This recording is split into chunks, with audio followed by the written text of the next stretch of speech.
Wow, wow, wow. Hello to everyone that likes watching me click on boxes for a long time.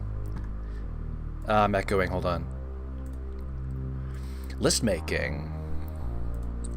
I'm gonna mute my stream on my side. So today is a very important day because we are finally going to be we're finally going to be adding my movies list on my on my hard drive to Letterboxd, which is just going to be a fun little project that I'm going to do because it's going to make it a little bit easier to organize some of my stuff. Now, if you don't know about what Letterboxd is, it's kind of like my anime list, except it's not a very good website because it looks like it was built for mobile devices, and then that design was translated into a desktop version. But my brother uses it a lot. A lot of other people that he is in contact with use it a lot. It's fun. It's simple. It's got a mostly clean design. And this is just going to be a good opportunity for me to run through the list of movies that I have here, which is almost 800, give or take a few. And it will make it a lot easier for me to generate my watch list for the future so I can be completely sure about all of my different favorites. So this is just going to be a few hours of me eating this delicious biscuit and drinking my coffee for a bit. Now, I think I have all the website working as it's supposed to. If I just leave this up here, I can see that working here, and then every time I add something, it should just work like that. I'm very creative, and I chroma keyed some of the elements of the website out. But I'm just gonna jump right into it.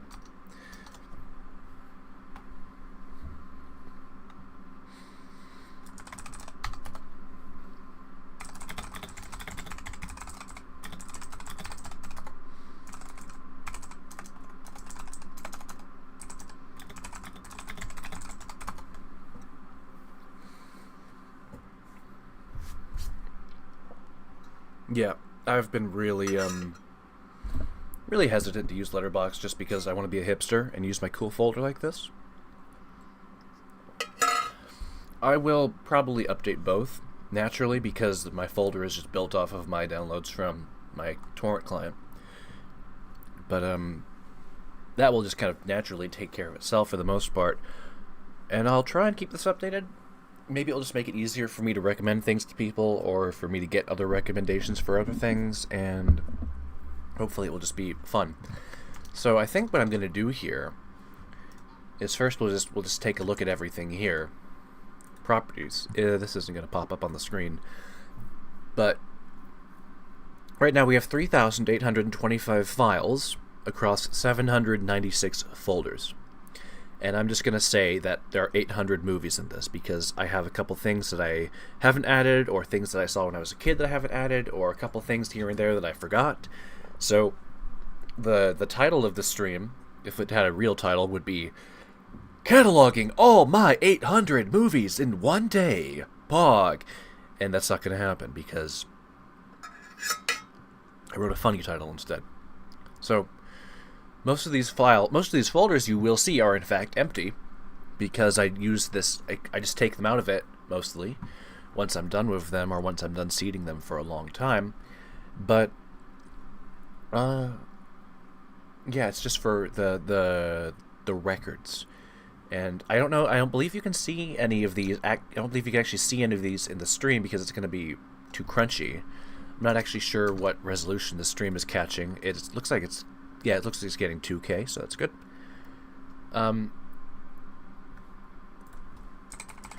Yeah, I will try and keep an eye on incoming messages, but I'm not going to promise that because it's mostly just me archiving.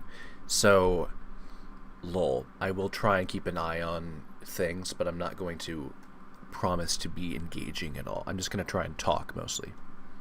Because my primary goal with this is going to be looking through everything, saying a little bit about each of them, saying something thoughtful or nice, and I'd love to be able to post like have a little bit of like screenshots feed or something going through there, but that's probably gonna be difficult to set up because I probably could if I really wanted to, but I've got all my coffee here, I've got all my water here, I've got everything that I need. I should be able to be here for a few hours. Just completely uninterrupted. And I'm just gonna jump right into it. I have my coffee here, and I'm not gonna stir it in the comedic way that I often do, just because it feels kind of played out at this point. I should have started the stream with it if I was gonna do that. But we are just going to jump right into it. Sorting the sort by date modified, and if we zoom in pretty far, we should see that all the way back it goes to...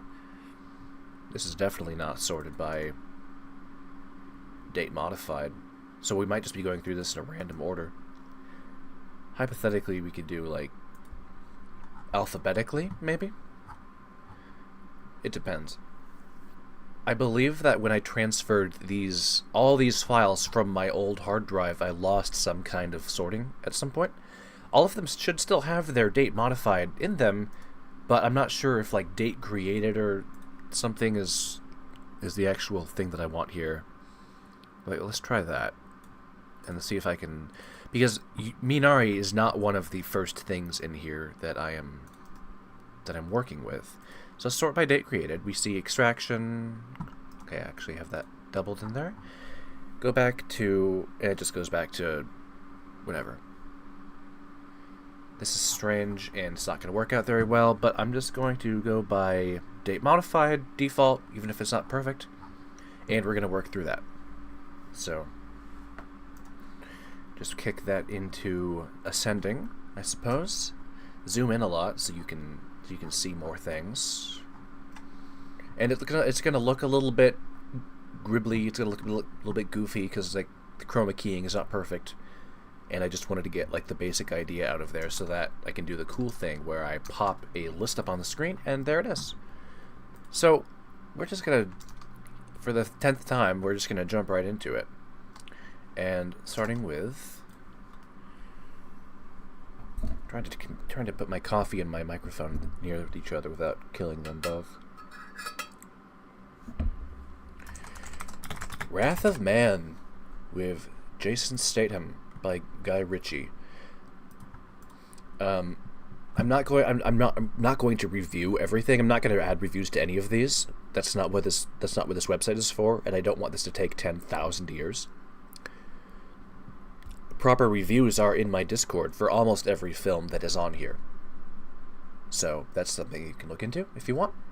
Link to the Discord is in the description if you want to. I don't know why I'm trying to sell this. This isn't funny or anything. But whatever. I will just try and speak a few things. And of course, archives of my watching experiences are somewhere in the Discord if you search for them. Wrath of Man is a absolutely excellent movie that I watched primarily for Jason Statham because it came out a couple years after Hobbs and Shaw, which was my introduction to him. It is a remake of a little bit of an older, like, 2004 heist movie. The presentation in this film is absolutely incredible. It's delightful. Jason Statham is hard carries with a very well done dramatic role, and it's just a really fun movie to watch. I really like this one a lot. It's very stylistic. I'm probably not going to use the rating system just yet, unless I, like, figure out what I'm going to have these rating systems designed as. I might as, if I'm going to have a metric, also, yeah, the posters are just going to look a little bit fucky, but who cares? I think maybe it's funny that way.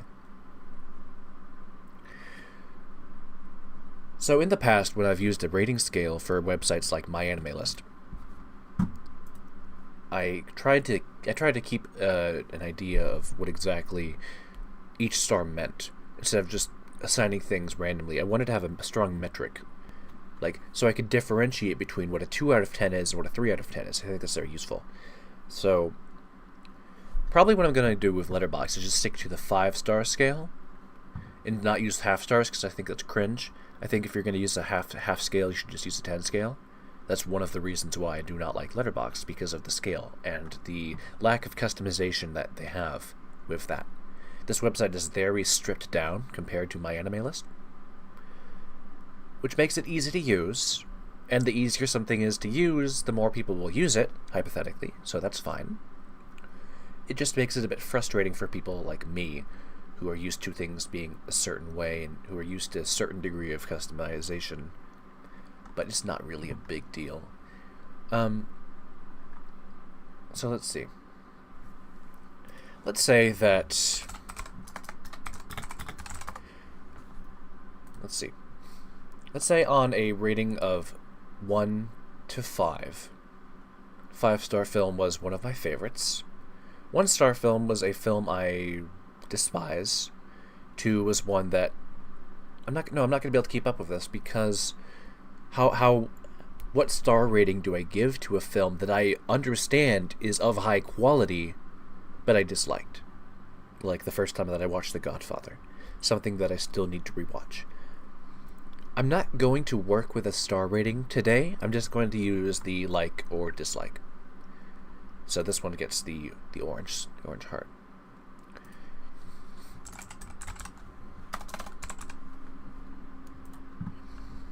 And hopefully... Okay, I'm actually going to have to unclick this watched on 22 July 2023 every single time that I do this.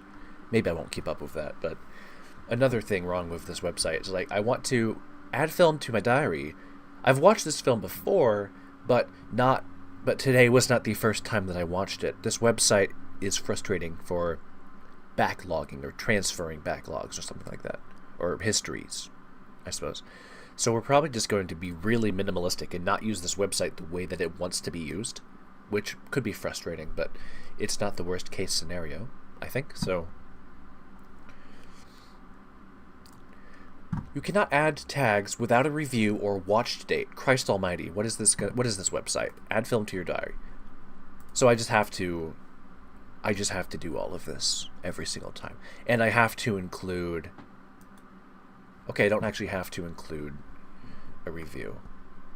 But hold on, now I'm worried that the way that I added it is going to make it... And so, also, the way that I'm using this website, I ad blocked the entire website. So hold on, I might have to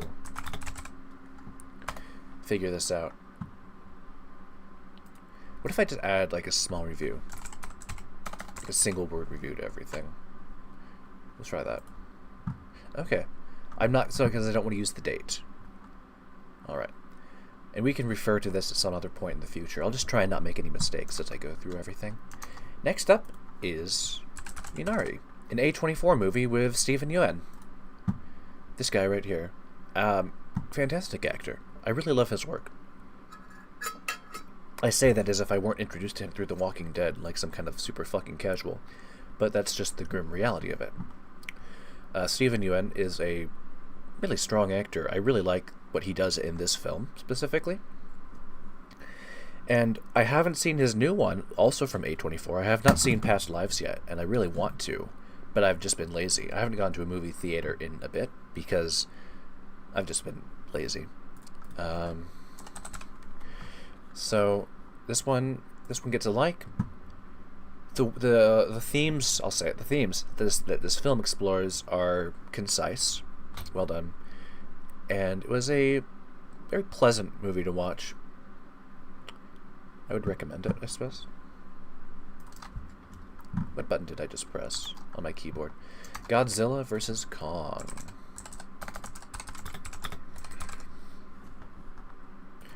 This was a movie that I watched. Okay, I'm not going to say that I am a Godzilla fan. I'm not going to say that. I'm not going to make any assertions or assumptions or generalizations on any of this here. I just did not enjoy this movie. Because in my limited experience watching these MonsterVerse movies, or kaiju movies, or however it is, I had come to the conclusion that Godzilla was massively more strong than Kong, and the abilities that were given to Kong midway through this film, and the steps that were taken to keep Godzilla away from defeating Kong in some parts of this film were frustrating. I cannot believe that this is 2 years old. That is insane to me. This was a summer film, right? So this is... I saw this 2 years ago. That's absolutely insane to me. This one didn't really care for it. Out of the MonsterVerse films, The ones I like are Godzilla 2014 and King of the Monsters. And King of the Monsters is one that I don't really like most of. I really just like one scene with, I forget his name, the guy who works with Tom Cruise every once in a while. I like him a lot. Ken Watanabe, I believe. So...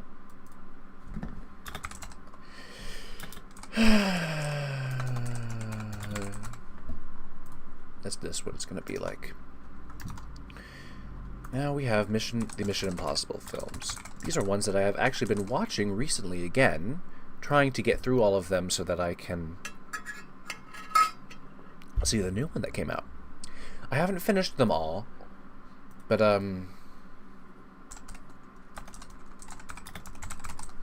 this one's really fun. This one's pretty good. I like it a lot.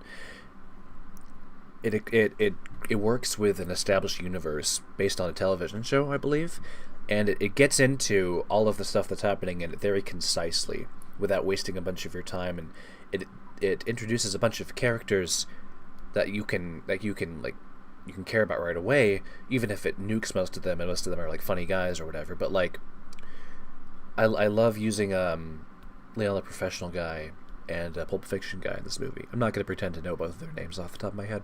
It's a fun movie. It's very it's good. It's concise. I like this one. Why is there a beeping noise? No, I'm not going to have that happen. Letterboxd played a video for me based on Mission Impossible 1. I'm not going to allow that to happen. I'm sorry.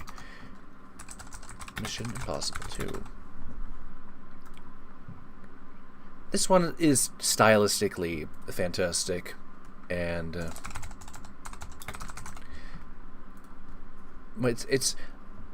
listen, even after all this time, I still wouldn't really call myself a Mission Impossible fan. I don't know exactly what it is about these films that doesn't really hold me for too long, but I still have to see Rogue Nation and Fallout again if I ever actually want to see Dead Reckoning. But I think I can, after all this time, I think I can just accept that these are not necessarily my favorite films. I adore Tom Cruise, especially the more time that goes on, the more I love him, the more I see of him, but I wouldn't necessarily say that these are my kind of films. They have a lot of positive aspects, though, so Letterboxd is playing another little video for me. If that's going to keep happening, then things are going to get frustrating. And you're going to have to deal with me not knowing how to type very well for a while. I mean, I don't remember anything about this film off the top of my head. This is the one with the girl in the bathtub, I think, right?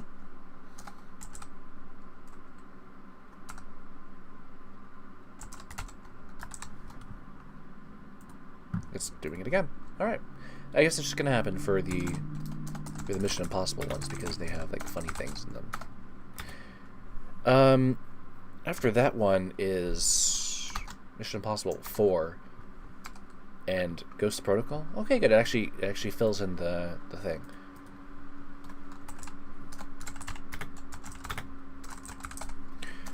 Again, one that I don't really remember a whole lot of.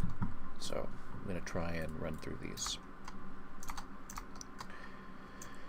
Next would be Rogue Nation, right? As far as all of these, Mission Impossible Rogue Nation, yeah.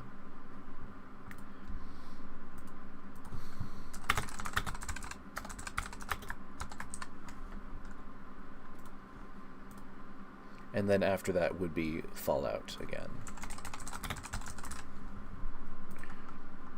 I'm just gonna give this one a thumbs up because I really need to rewatch it, and this one has like a lot of reasons why it's very well done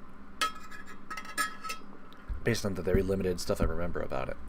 But we were not gonna give it a heart because I haven't seen it recently enough to do that. And then there's Mission Impossible 6. Okay, next up we have this one, Drive My Car, a Japanese film that kind of I make an effort to see foreign films that come to my local theater. This was one of them. This is an artist movie about stage acting and working with other people and relationships and all that kind of good stuff. It kind of takes an interesting direction near the back half of it, but it's a movie about good engines and good vehicles and people working on things that they care about and all that kind of really great artist stuff. I don't actually... This is a sob. That's all I know. But this is a movie of high quality.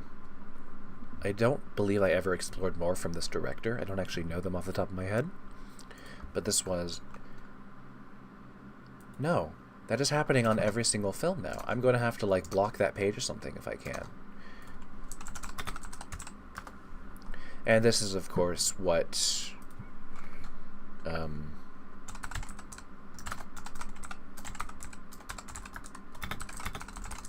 I actually had to watch this movie without English subtitles because I bought a DVD of it off of eBay because I couldn't find a torrent for it anywhere. And I just really wanted to own this. And I have it somewhere in my room, but it was fun watching it without subtitles because I knew the general plot after having seen Wrath of Man. But this is one that I would really have to see again. And, you know, this one's cool. And, wow, I need to figure out why that is happening every single time, and we're gonna take a second and try and figure that out. Letterboxd Mission Impossible video. Can I stop having that happen? There's a fun Easter egg on Letterboxd. No, it's not actually that fun. Can I make this go away at all? Because it's not a fun Easter egg. It's actually very annoying. Can I turn it off? I haven't reviewed Dead Reckoning Part 1 on Letterboxd. Do I have to... If I watch the whole thing, will it go away? Let's try that. We'll try that next time. First Man is something that I watched when I was going through my Ryan Gosling phase. Something that I still have not really escaped from, obviously. I love his work. To a degree. Not all of it. I have not even seen most of it. I forget exactly why I chose this one out of all the stuff that he has to watch. I think it was because I was in a space movies phase for a bit. But, I honestly do not remember enough of this movie to say anything about it. I just know that, in my head, I will confuse a lot of this and Ad Astra together. So, oh, okay, wow, the Mission Impossible thing is gone. That's fantastic. I'm so happy that I don't have to deal with a stupid fucking pop-up every single time I use a website for something. 1995? Yeah, 1995. This is a fantastic Nerds in a Room film. It also has Tom Hanks in it, which is part of why I watched it, but I'm with the science team. I'm with my boys. This movie is very, very excellent. I like this one a lot.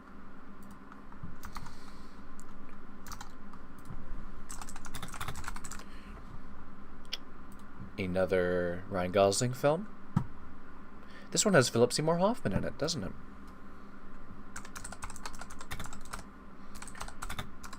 One of my favorite actors. It's about...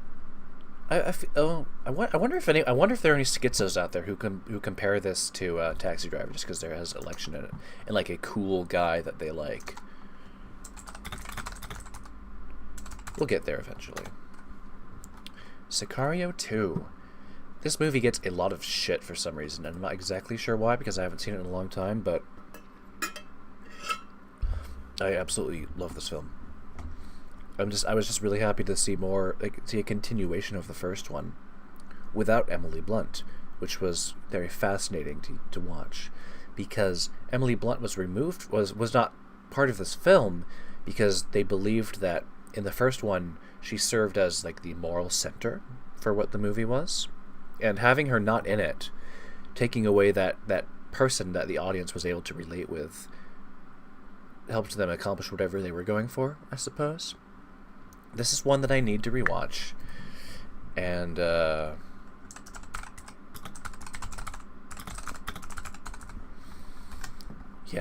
this is I remember this movie very fondly, and I will come back to it at some point.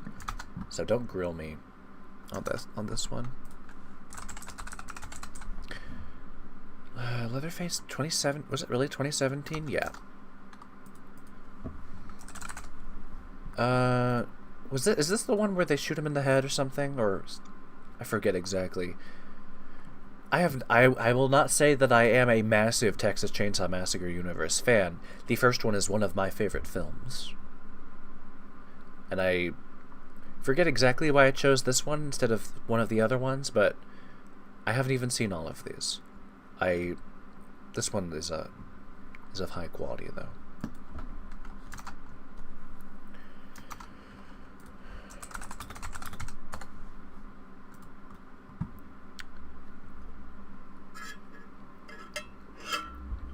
Stylistically, this one is strong, and I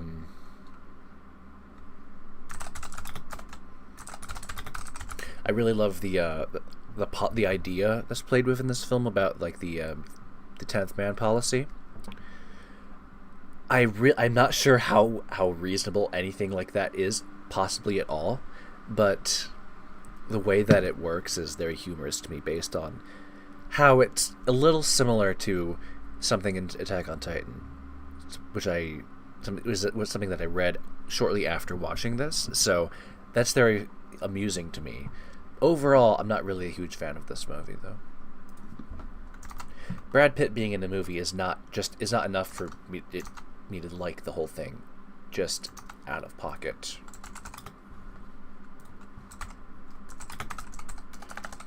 Just like having Idris Elba in a movie is not enough for me to like something out of pocket.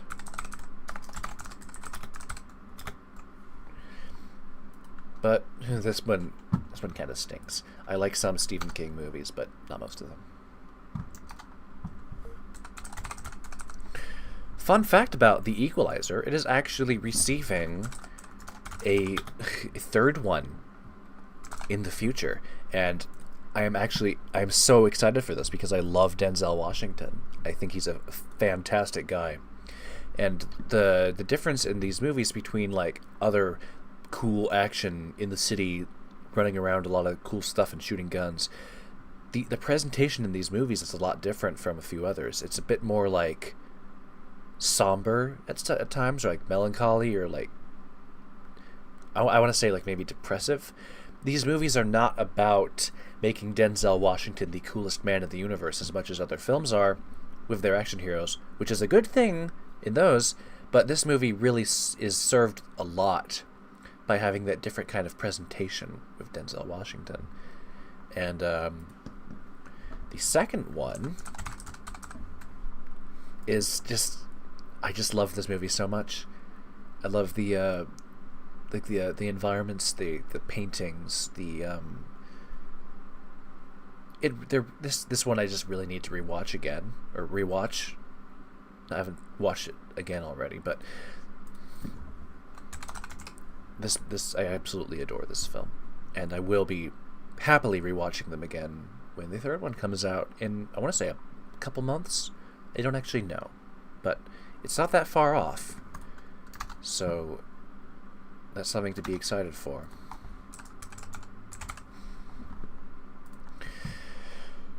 Why did I watch these? I forget. I think just because they're funny and they're cool, and but here's the thing though.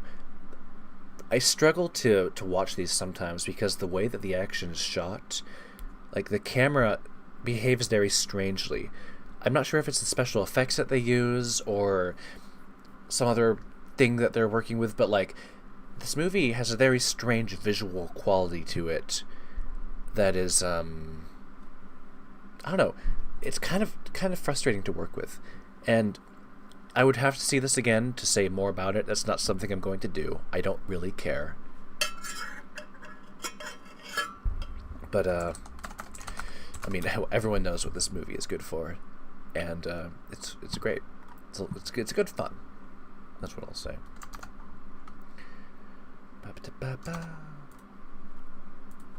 And then I sincerely remember next to nothing about the second one.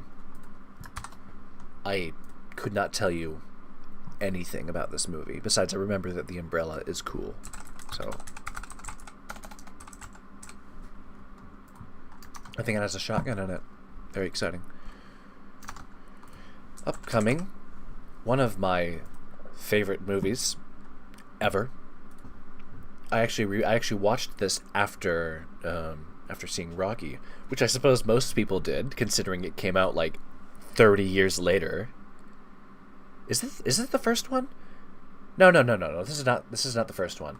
The first one. Why did I say that? Is it this one? There it is. There's First Blood. One of my favorite movies of all time. I absolutely adore the rawness of Stallone's performance, especially his breakdown, his paranoia, his seclusion. The way that he is treated in this movie and the way that he reacts to all that is mesmerizing to watch.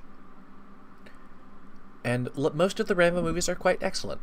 Some of them are kind of weird. But this one is unquestionably the best one. So I adore this one. I don't know. I don't think I could put it above Rocky 1, unfortunately. So if it ever comes down to the two, I definitely know which one is going in my 3x3. But hey, I have to put respect where it's due here. Now, First Blood Part 2, was it? A goofy and absurd title. All of these get the heart. I don't care. I don't really have a great deal to say about these because I saw them so long ago. Is Rambo 2008 the third one? I guess. Let's take a look. Rambo 3 was 1988. Okay. Where can I find this? Oh, I passed it. Rambo 3. They're just called Rambo 3. Right, okay.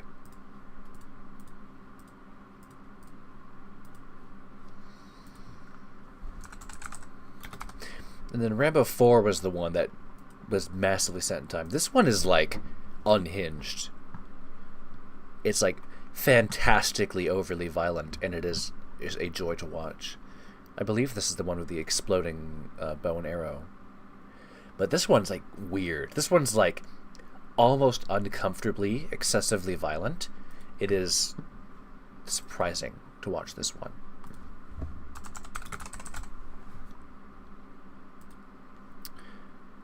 Is this one 2011? I believe. No. This was like, no, Last Blood was like 2018, wasn't it? Yeah, 2019. Christ. Movie franchises should not be dragged out this far. They should not be allowed to go this long. I just like this one. I like them all. Some of them are a lot better than others, but I like them all. That's Rambo through 5. Here we go. We have The Godfather. Where are all of these different titles? I wish they would push English titles to the top of the thing because I am in the America place.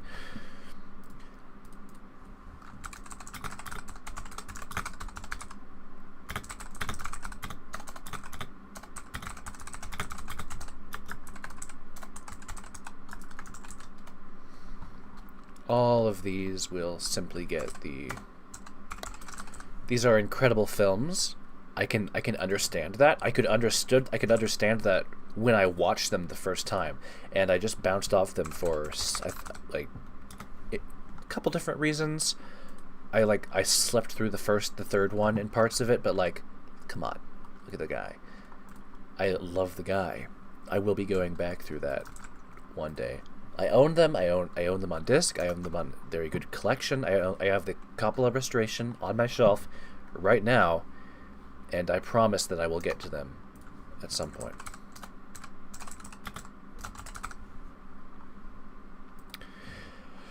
Oh, this is a great movie for different reasons. I forget who the guy is. It's the Death Stranding guy. I should be able to know his name off the top of my head, but this movie is quite something. I believe they throw a sink at each other or something at some point. This movie's just cool and awesome and stuff. And unfortunately, I don't remember enough about the second one. And apparently there's a third one, which I have never even heard of. But I didn't really care for the second one for whatever reason, and I can't remember why. So it's very sad. I have no idea why this movie, Superfly 2018, is in my watch list. I have no idea what caused me to pick it out, what caused me to go for it, but this is one of the very few movies that I actually like stopped watching partway through. But this was a fucking disaster, and I honestly cannot remember enough about it. I want to say it was just cringe, but I could not elaborate on all the many reasons why this was such a dumpster fire, but it was. And yeah, sorry about that, Superfly, buddy. That film was a fucking disaster.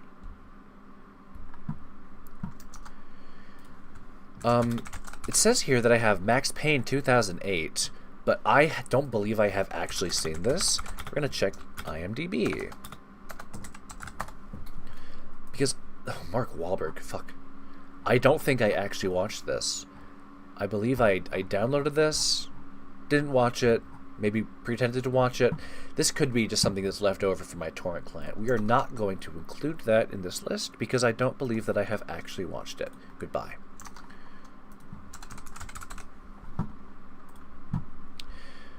Oh, this movie. Another one that I was actually not able to finish all the way. Very rare. Very frustrating. Daniel Craig is in this one. And I forget exactly what I compared this film to when I watched it. Oh no, I said that Defiance was like a poor man's version of Come and See. I don't know if that's true at all, but I wish I could remember exactly what happened in this movie for me to bounce off it so hard, but like it was like weirdly pathetic. Daniel Craig has made some excellent non-Bond movies, which we will get to eventually, but this one was just strange, and I don't really quite remember why. Oh, I put things on I saw today instead of my list. This is tragic. We are already making mistakes, and I'm gonna have to go through this eventually and clean everything up. 2010, was it? Yeah, this is the one that I've seen. This movie is pure indulgence, badass, cool, old people standing around. Who exactly is the person in this one? I want to say, I don't want to say Sam Worthington. Yeah. We love Sam. We love Sam. This movie is fucking great.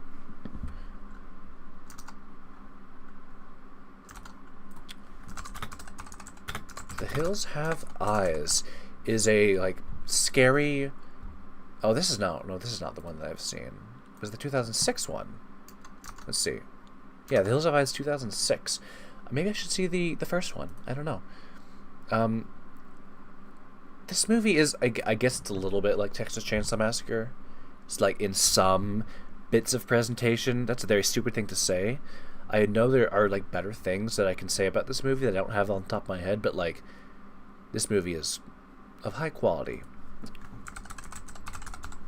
I like this one a lot.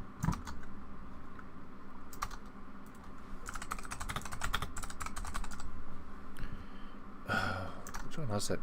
2011. There are two of them from 2011. There are two of them from 2011 here. Battle LA, Battle Los Angeles. Well, which one was it?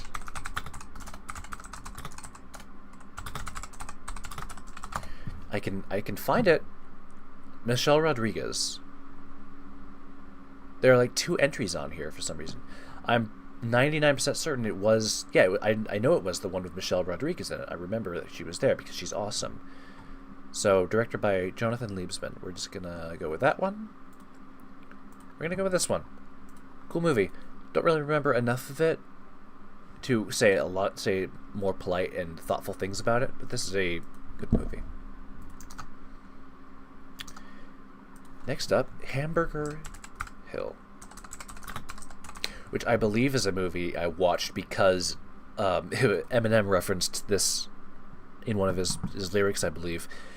Maybe it was just a coincidence, but like the way that this movie cuts between action scenes and like back at camp scenes, just like people talking for long periods of time, just kind of staring at each other in a very fascinating way. This movie is hypnotizing to watch. I love every second of it. It is one of my favorite war movies. And it differs in presentation from some like more bombastic ones because of the long periods of quiet that are in this. It really just lets you soak it up, and really get inside all the characters' heads.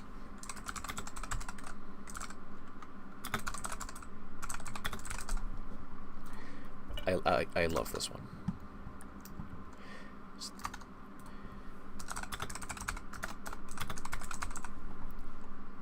Another one from my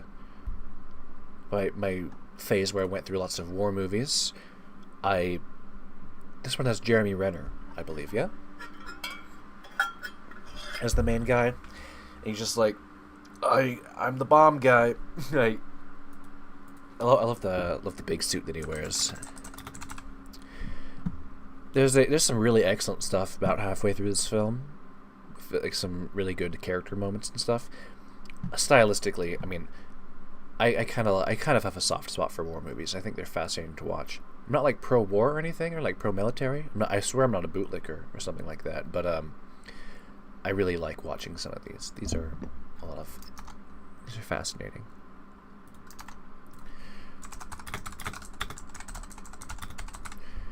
The Girl in the Spider's Web is a sequel to The Girl with the Dragon Tattoo. This movie is absolute dog shit.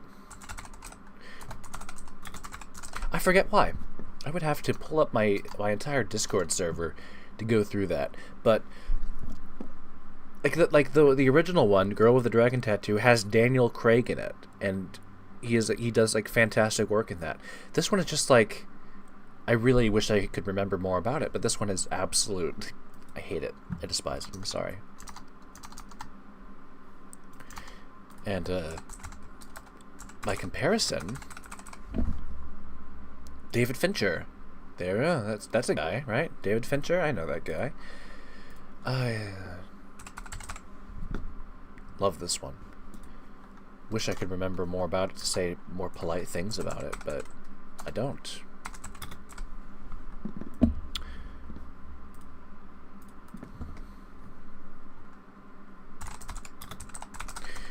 The way that this movie explores like the coexistence of aliens and humans is a lot of fun for me. Very simple take, I know, but like, and obviously the computer work on this is fucking phenomenal. The aliens look absolutely incredible in this. I want to say this is another Peter Jackson one, right? I don't know why. I don't know if that's true or not. I'm not gonna look that up right now, but this one I look back on fondly.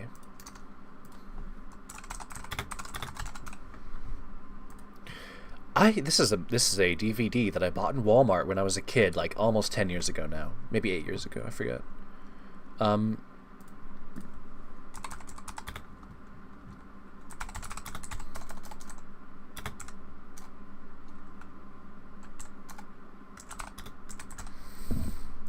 I actually tried rewatching all of Naruto and Naruto Shippuden recently. I made it all the way through Naruto, skipping the filler, and I made it maybe like 50 or 20 episodes into Shippuden before like just completely giving up. It is impossible to sit through that anime when you are not a child, and then you have an attention span that cannot be extended to 10 hours of people standing around talking. I'm sorry. I have a soft spot for Naruto. If I go through it again, it will be with the manga or just like highlights of the anime. This movie is just getting this is the only Naruto that I have on Letterboxd, so this one's going in the box. I like this one. I have fond memories of this series. This is getting the heart because of the legacy that this series has with my childhood. That's about it. I believe it's a cool movie though. So Pacific. This was a mini-series, correct? Yeah, it was. This the one with Joseph Marzello? Who was that? No, I'm thinking of a different guy. Rami Malek, Tom Hanks, narrator. Yeah, this is a good series. This one's going in the box. I think a lot of people will compare this to Band of Brothers for some reason, which is totally fair. Obviously, that is better than this, but this is a very strong film. I think Adrian Brody is in one episode of this, or multiple episodes of this. Hold on. Why do I not feel like I'm seeing him on the IMDb?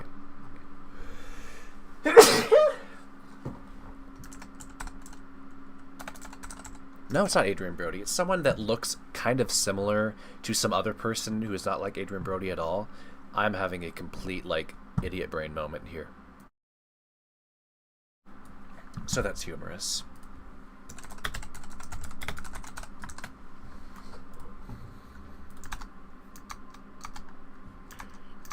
Pacific. Next up is... oh boy.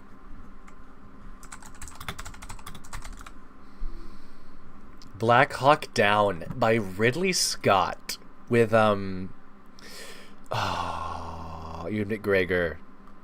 God, I absolutely adore this film. Coffee? This could very well be one of my favorite movies ever. This is definitely going in the box where I really should be keeping a list of all my very absolute favorites that I'm going through right now. I believe this is the first one that I'm saying, like, oh yeah. Oh yeah. Black Hawk Down, though. Let me tell you about fucking Black Hawk Down. So I'm just going to write this down on my piece of paper here. 2001. I think I own like 3 different copies of this due to like a quirk of distribution or something. I think I stole one from my dad, bought one, and found one at a store at some point. So like, holy shit.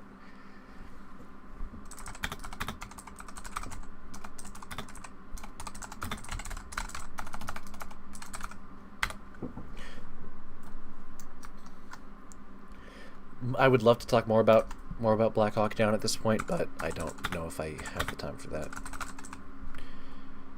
Band of Brothers. 2001, really? My list says 2015, which is completely incorrect. So I'm going to fix that right now. 2001. Why do I have 2015 in here? Let's just make sure we know exactly what this is. The HBO miniseries, 10 episodes. Yeah, this one, I really don't need to say anything about this. This one is absolutely incredible. I can't even think of like a specific thing to say about it. I just love this one so much. I have the Steelbook, like the Steelbook multiple disc set that's like 1.5 inches thick sitting on my shelf. I love this one.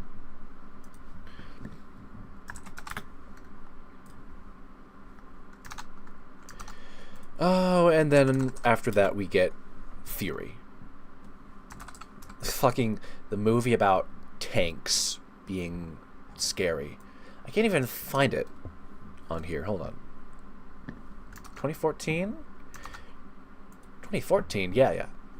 Once again, just because Brad Pitt is in a movie does not mean that I will enjoy it.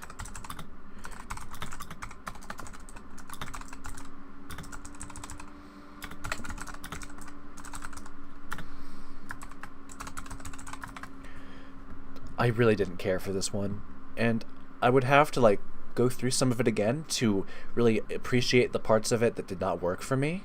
But this movie really bounced off of me. It felt like it was going for like a very indulgent, over the top like presentation, but for some reason it was not clicking with me, and I could not exactly remember all of the different reasons for that. This movie, I'm not going to say it felt insincere, but like the mean part of me wants to say that they were trying too hard. And I don't know if I can back that up in any way, so I won't. I'm just going to say that. I'm not going to... that's what I think off the top of my head. I have not seen this movie in years. Not that many years, but like, I was supposed to rewatch this when I was doing Joaquin Phoenix movies for Beau is Afraid, which came out. And, I mean... obviously this film is of high quality. This is very little I need to say about this. The hard carry by... No, not even that. I almost said this movie was hard carried by Joaquin Phoenix. That would be extremely stupid to say. This movie is got a simple idea, strong presentation, excellent scenery work and atmosphere and other characters that are around. This is one with I forget her name. Halle Berry? No, it's a different person. I mean, she does great work in this movie. I like it a lot. It's cute to see my favorite guy, the Robert De Niro, for a little bit. It's cute. It's like, oh, I'm glad to see that you got a paycheck, buddy. Not like he did a bad job or anything, but like, yeah, it was funny to see him in this. Like, hey, look, it's the guy. It's my guy. We love the rats. Oh boy, Too Fast, Too Furious. I'm not sure why this one is in my list before, but listen, we love the cars. I've seen all of these movies a couple times. Some of them are better than others. This one's just like,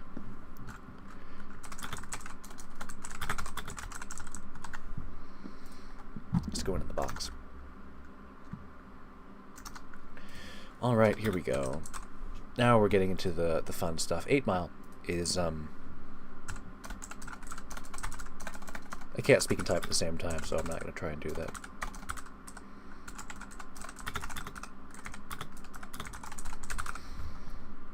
This film is goddamn incredible. It could just be that it means a lot to me personally. Based on the time that I watched it and the part of my life that I was going through when I watched it, I absolutely adore the work of Eminem. And I haven't listened to him in a while. I go through phases with music a lot. I get like really into something for a while and then stop listening to it completely, but like it's funny that way. I will forever adore this movie, I think. And the performance that M gives in it is very excellent. I can't imagine anyone else doing it. I can't imagine how terrible and insincere this movie would be if he was not a part of it. And the fact that it's like 2002, like that's a good year. That's like a good part of time for movies. There's a lot of really excellent stuff that came out around this time. And this movie it has a lot of personal meaning to me because it's been one of my favorites for so long. But like, this movie it just clicks in my head for me. So I'm putting this one down. This movie was in my last top 10 list, my last 3x3. So, yeah, just keeping this one right here. Absolutely keeping this one right here. I actually have 8 Mile in my folder twice, so I will delete one of those. See, we're kind of falling off of the 800 movies thing a bit here. Oh, no, not this one. Hold on. 13 Hours. The Secret Soldiers of Benghazi by Michael Bay, including Jack Ryan guy from The Office. Something that I kind of want to see one day just to compare. Like, I really like Jack Ryan a lot. It's kind of a weird show, but this is one of my favorite.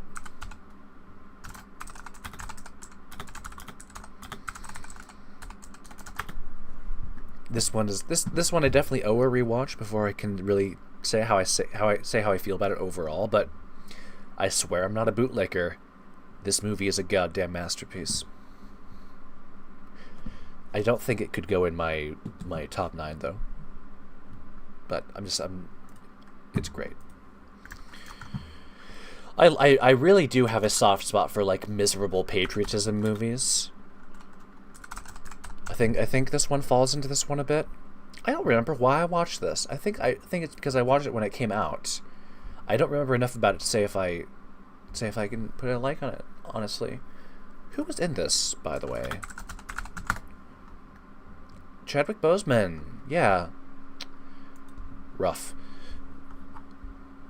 An embattled New York Police Department detective is thrust into a citywide manhunt for a pair of cop killers. Cop killers? Don't mind if I do. After uncovering a conspiracy. Blah, blah, blah. Chadwick, I believe... Oh, J.K. Simmons was in this one as well. I would like to rewatch this one day. It was kind of like a weird like lost in my brain moment for some reason. I don't know if I could give this one the heart though. It's just been too long. I remember so little about it. I like this movie though. It was cool. 28 Days Later is a film that needs no introduction. This is I believe this is the movie that introduced me to Cillian Murphy, or that introduced me to the idea that Cillian Murphy could be a incredible, perfect man.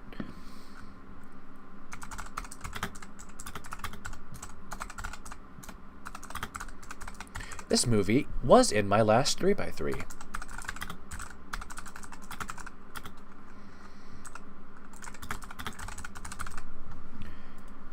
There is so little that I need to say about this film. The presentation is stunning.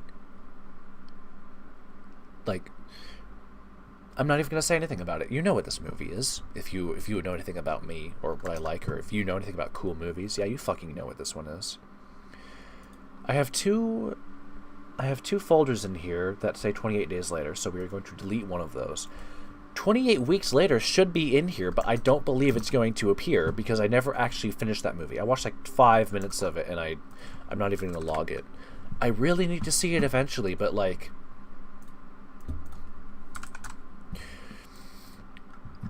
I kind of want to rewatch 300 at some point, but it was so fucking boring. Honestly, that was the surprising thing for me. It was so fucking boring. I get that like 300 is like peak indulgence or whatever, but like, it's definitely a movie that I was not in a mindset to have the patience for. But 1917 is absolutely fantastic. I love this film. It has a rat in it, you know. The one take nature of this film is done very well. It really contributes a lot to the atmosphere and the tone. And the cuts are very, very well hidden for the most part. There's not a whole lot I need to say about this. It was Sam Mendes who recently made something else that I saw. Right? He recently made I don't actually know. But Sam Mendes is a cool guy that I like. So let's take a look. What has he made? Skyfall? No thank you. 1917? Don't mind if I do. I guess that's all. That's really funny. For some reason I have like a highly inflated like idea of who I believe Sam Mendes is. But like, you go, buddy. You go for it.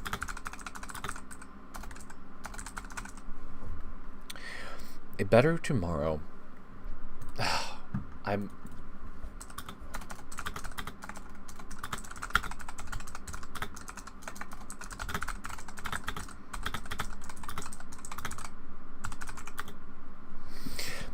This is just getting an orange heart. It has to. It absolutely has to. I will rewatch this one day, I promise. I will, and then I will be able to see all the others. For some reason, this movie bounced off of me, and it's just, I was just not in a good mindset to watch it. I owe this movie so much better than I gave the time for it. And we will definitely come back to this at some point in the future. I promise. One day. Alright? One day. This movie is miserable. This movie is boring and miserable and not fun. And maybe it's because I watched it. Maybe if I had watched this when I was younger, when I was growing up, it would have like had some impact on me with my like a developing mind or whatever. But the time in which I watched this movie, it was so fucking flaccid to me, and I just could not take any of it seriously or get swept up by any of it. It was just a fucking slog to watch. Absolutely miserable. And we'll get to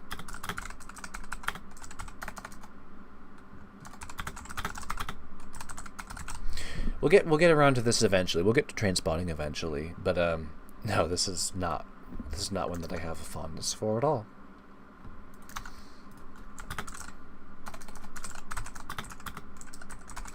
I believe that A History of Violence is like some weird comic book movie somehow. I forget. Like, we're gonna... David Cronenberg, not a person that... It has Viggo Mortensen on it, which is humorous. And, like, a few other people that are cool, but, like... I honestly could not tell you a single thing about this movie. Except that I thought it was very boring. I'm looking through it, and like, oh, cool, Ed Harris. Cool guy, right? National Treasure 2? But, like... I remember essentially nothing about this film. And I did not like it when I watched it. I believe that... Oh, I think that A Quiet Place might be what introduced me to either John Krasinski or Emily Blunt first. And after seeing it again a couple times, maybe, I just really do not appreciate this movie a lot. There's a lot of good stuff in it, but it's just more frustrating for me to sit through than anything at this point. And it just, there are so many other things that John Krasinski and Emily Blunt are in that I prefer a great deal more. So yeah. This is just, it's not for me. No, I don't. I think it's kind of bad, actually. And,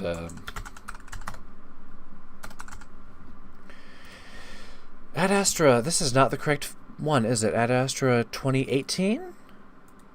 Ad Astra 2019. Let's check the folders. Ad Astra 2019. I don't even remember who... Oh, this was, Matthew McConaughey, wasn't it? Matthew McConaughey was in Ad Astra. No, it's Brad Pitt again. God, I'm just completely losing it. But funny to see Tommy Lee Jones in this one as well. I don't even remember him.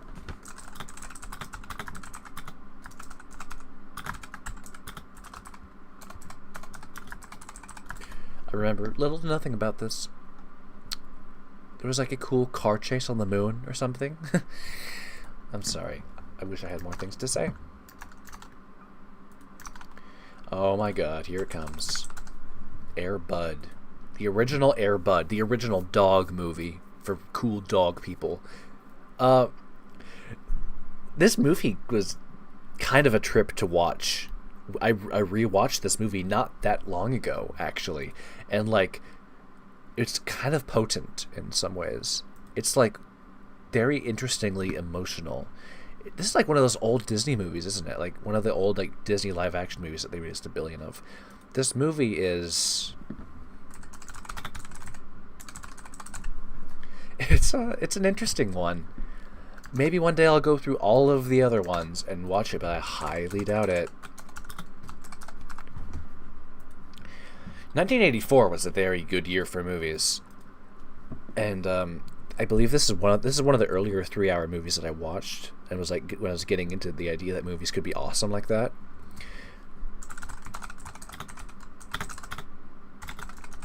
Unfortunately, it's just been so long that I cannot say very much about it. This movie is goddamn incredible, though. So, yeah.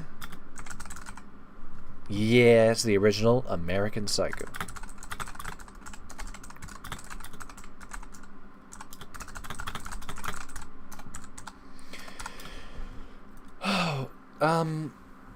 Why am I always blank on this guy's name, but it's the guy from The Prestige. I always blank on his name, and I don't need to say anything about this movie. It is perfect, essentially.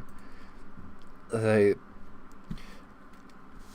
like thinking about this movie, and I need to rewatch it again one day. But there's very little that I need to say about this one. Here we go, another miserable patriotism movie, I guess you could say. This one, I kind of like it. It's kind of weird, but I don't know. I do kind of have a soft spot for this movie. And there's a lot more that you can say about this. I mean, I have a soft spot for movies based on true stories. I swear I'm not a bootlicker, but like the miserable like Middle East patriotism, destroy everything, explode all the time things. I must kill myself so that my wife at home will smile when she looks at a picture of me on my bedside table. Like, it's so miserable sometimes, but like I appreciate what this movie means. It's a very, very satisfying to watch. I like this one a lot. And then we're going through all the American movies right now. American Ultra, again, one of the few films that I did not... Hold on.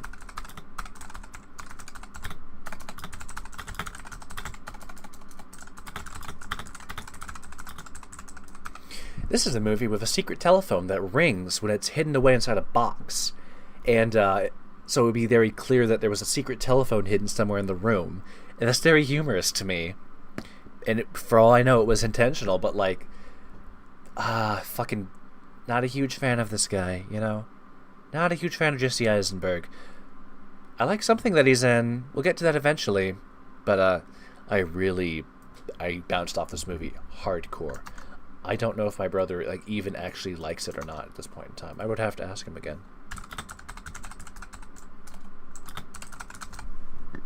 As for the Hobbit films, we have a soft spot for all of these. I have a soft spot for all of these. They're just they're cool. I appreciate what they do, even if what they stand for is kind of absurd. I really just they're comfy. They're comfy and they're fun to sit through, and I just kind of appreciate them.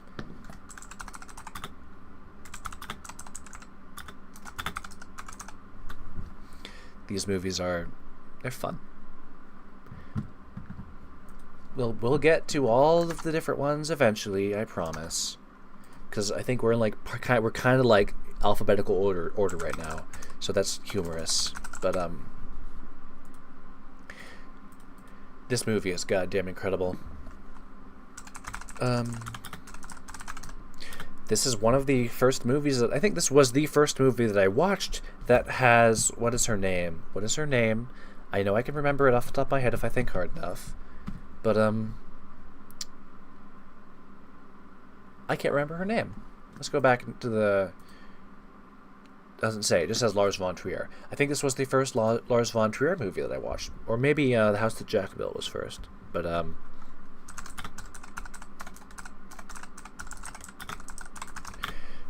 okay, just gonna throw this out there. If you like this movie with Willem Dafoe, definitely watch Inside 2023. A Willem Dafoe in essentially a solo performance. There are a couple similar themes to this. A couple similar ideas are played with to a limited degree. It's mostly just a very cool Willem Dafoe movie. He's trapped in a box. But it's definitely worth watching. I'm not going to say anything about it yet because I don't want to spoil it. So, Lars von Trier, the Depression Trilogy... Forget her name, and we'll remember it once we get to it, because she's in a bunch more other movies, so we'll get to those very soon, I'm sure. Antichrist is fantastic.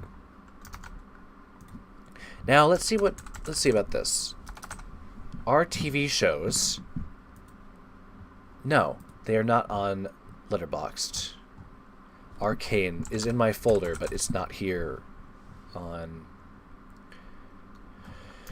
Well, that's very sad. So I guess we're gonna skip this one. Arcane is a great TV show, though. I'm really excited for season 2 eventually. I hope it comes one day. I really do hope it does. Edgar Wright. Oh boy, not a fan of this one. It has a lot of very, very well done stuff in it, but the way that all of the characters are like comedic characterizations of like different tropes, which is very clearly intentional, but the way that all the characters are, like, to a degree, not characters at all, there's fun ideas that are, like, bounce off of each other, it really just, it does not sit well with me. I think that was absolutely intentional, but, this movie is impossible for me to rewatch, outside of, like, the opening scene or whatever it was. Did this movie have long shots? I forget. I don't even remember. I like this guy.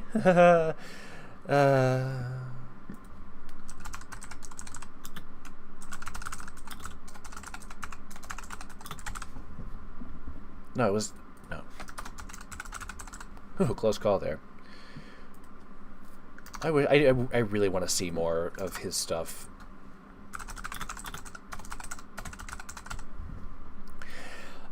This movie is really fucking good, honestly.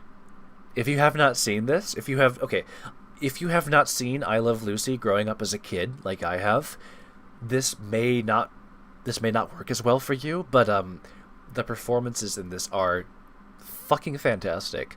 You get to see Javier Bardem from No Country for Old Men. He is fucking fantastic. You get J.K. Simmons as Fred, and like the way that this movie explores the relationship. Okay, I'm gonna say it. It's another artist movie. It's a movie about artists being artists. The fight that Lucille Ball takes in this movie for her character, like working her life with the character, the interactions she has with Ethel. I understand that there is so much more that this movie could have covered, and it really would have benefited from being 3 hours long instead of, I think, the 120 minutes it was. But like, holy shit, this movie has so much potential, and there is really a lot to love in it. And I am giving... This movie's really fucking interesting. Please go give it a watch if you have any experience with I Love Lucy in the past, or if you like Javier Bardem or J.K. Simmons. This is amazing. I love this one.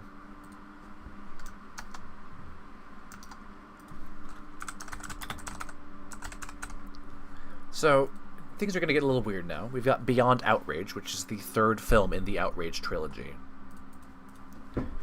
But, one second.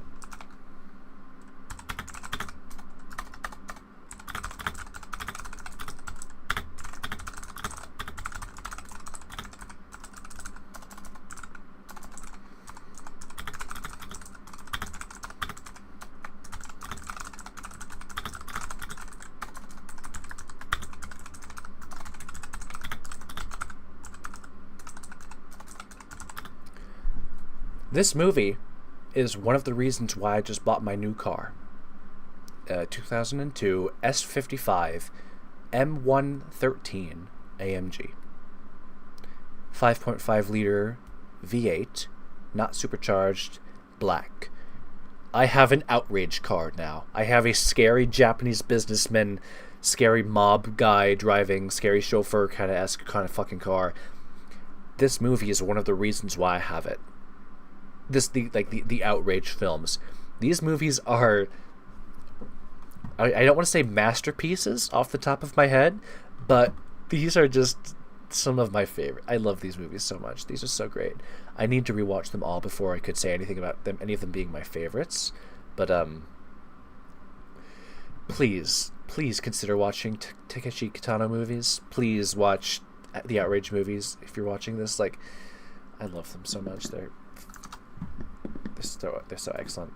And then, of course, we get fucking Birdman.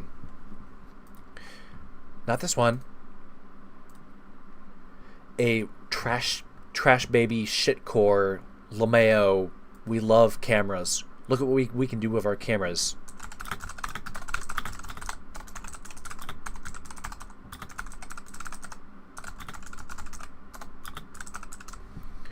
I don't care about this movie very much. And it's not like I even have like a great deal of vitriol for this movie, but like it's funny for me to hate it. It feels pretentious. It really does feel pretentious. I am never going to see this again, but I will take great joy in like shitting on it forever. So like, lol. This one is not happening. And then, here we go. Oops. This is the first Darren Aronofsky movie that I ever watched. This is one of the very first movies in my folder. If we were to actually sort by date created or date modified and it fucking worked, this is like the second movie in my folder. This is a goddamn fantastic artist movie. I almost said art house movie, artist movie. Movies about artists doing their work, performing their shit.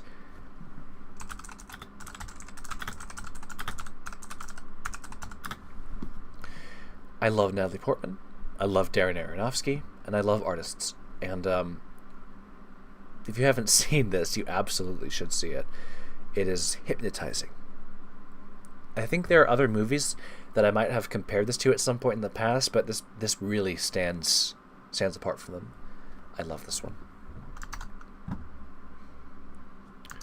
And then, oh boy, we got Blade Runner 1982 by Ridley Scott. I didn't care for this one. And I appreciate what it stands for, I guess, but like, I was so disconnected from what was going on when I watched it that I could not say anything about it. I believe I rewatched this in preparation for Blade Runner 2049, but I couldn't even finish that movie, so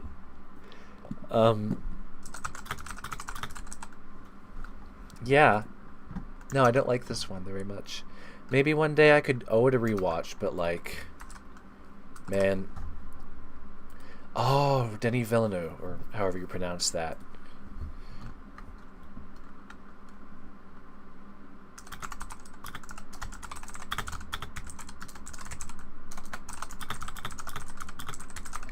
Not a fan of this one. Again, one of the very few movies on my list that I could not finish. I will be logging them today. Eat shit. Eat shit. If you do, eat shit. I'm gonna do it. It's my list. It's not perfect. No, but that's what it's gonna be. Ryan Gosling has much better films out there. And then, of course, why is this 2020? I guess it's 2020. I thought it was 2019.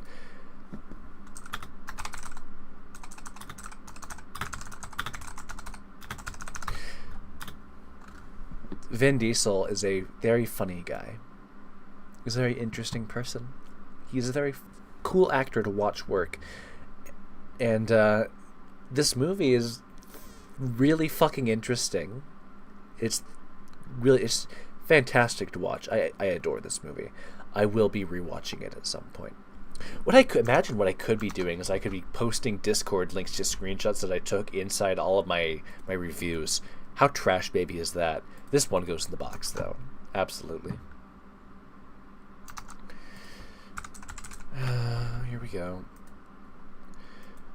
That time that I tried to go through almost every Pixar movie. I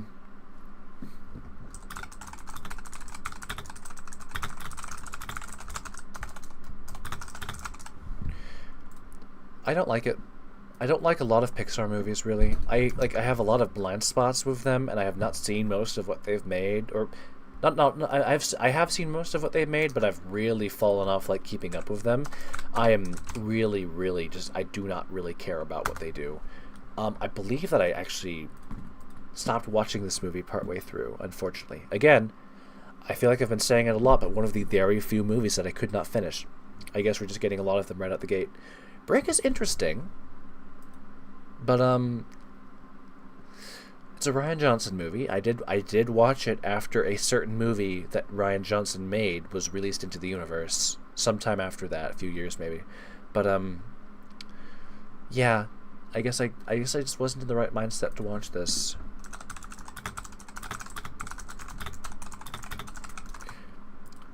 No, not this one is not for me. Comparatively, this is the first Nicolas Cage movie that we've got on our list, and the first Martin Scorsese movie that we have on this list. This movie is absolutely incredible. Nicolas Cage delivers a incredible performance on this, and his collaboration with John Goodman is absolutely hypnotizing. I love both of these people so much, and the idea that this is a Martin Scorsese film is just so fascinating to me, and this really just is quite incredible. And yeah,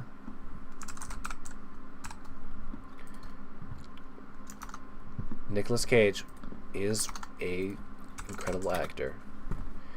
And then why is this the poster for Cars 2006? Why is this the poster? This doesn't make any sense. What is Letterboxd doing with this? I don't know. I don't really have a great deal to say about this movie off the top of my head. I just like it a lot. It's good. Some of the other ones gets a little weird. Some of the others get like a little strange. But this one is it's going in the box. I guess next up we have Cars 2 and Cars 3. Let's take care of those. I do not care for this one.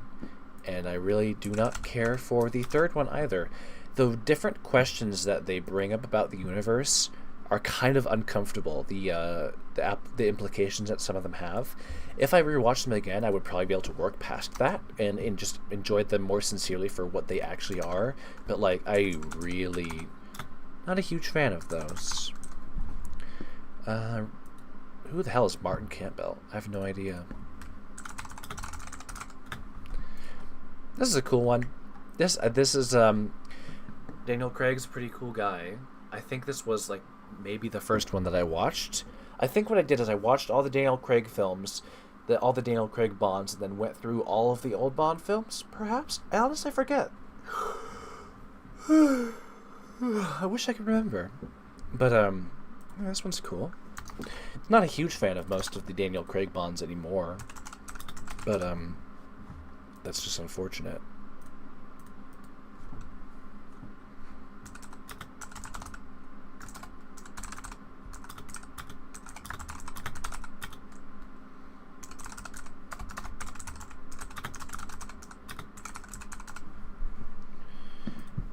I don't need to say anything about this, do I? I don't think I do. Interestingly, that Catch Me If You Can and Castaway both appear next to each other in their folders. Both excellent films with Tom Hanks in them. This one is... I think this one was like... This is one of those movies that was like sitting inside my family movie drawer for a long time. I stole the DVD and put it in my room, and now it's mine. And this is just really... I don't want to compare it to Death Note, but if I was to think of something that people know about to compare it to, like, I guess I would just go with that one. In a very, very limited capacity. I guess, like, wow, cat and mouse story, it's got to be like Death Note. I don't even like Death Note.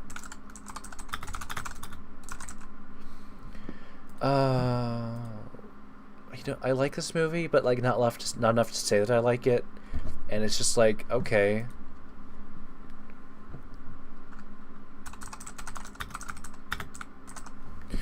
Like, this, I don't know.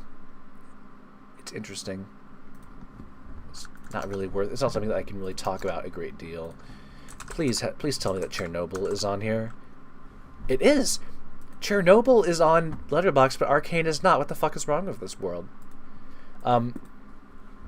If this were a movie, this would be one of my top 10 films of all time. Probably.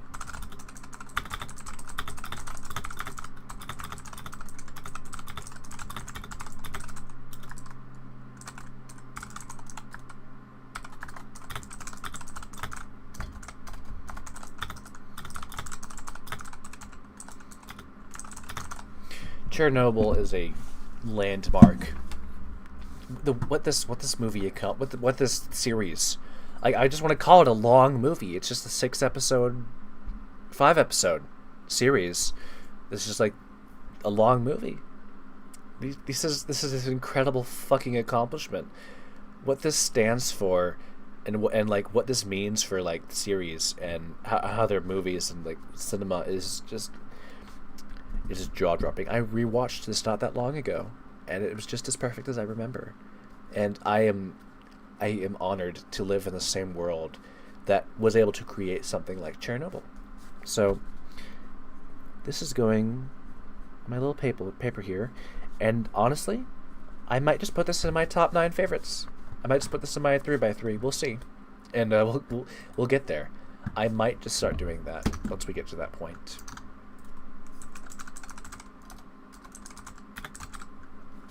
Here is another movie, 2005. Yes, this is the second movie today that has been in my list based off of an Eminem lyric. In this case, an Eminem song. It's a boxing movie. Not really. I don't know if I would go so far as to say it's an artist movie, but maybe a little bit. I think it has the DNA in there a little bit. But I don't have a lot to say about this, unfortunately, because I remember so little about it. But it's like the culture that this movie works with, and like the point in time that it is, and how it stands for, is like, it is of high quality. Please consider watching it at some point if you like boxing, if you like artist movies, if you like Eminem, watch it. I don't know. It's not like there was a direct connection in there or anything, but like it's very Very excellent film. I really like this one a lot. Takes us to, oh boy, another Nicolas Cage movie. I believe I watched this when it was new, just because, like, oh, movie? I don't have a lot to say about it, but it's a very cool and good Nicolas Cage movie. Hey, speaking of which, we've got another one. I don't really care for this one as much, and I don't know why. It's been a while. I would have to see it again. I like Nicolas Cage a lot, but not every single thing that he's in. But this is a good movie. I like this one.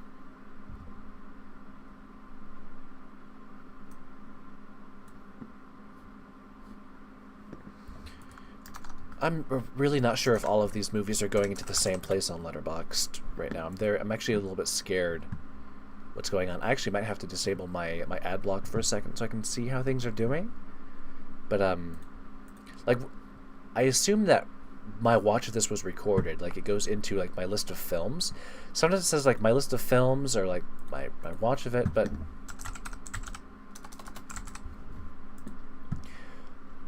I need to make a call.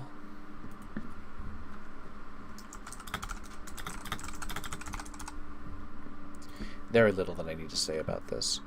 Let's actually hold on for just a second. Open up our good friend Microsoft Edge and take a look at what my profile is doing over there right now. I'm a little concerned that I've been adding things wrong, and I want to go check and see what they look like.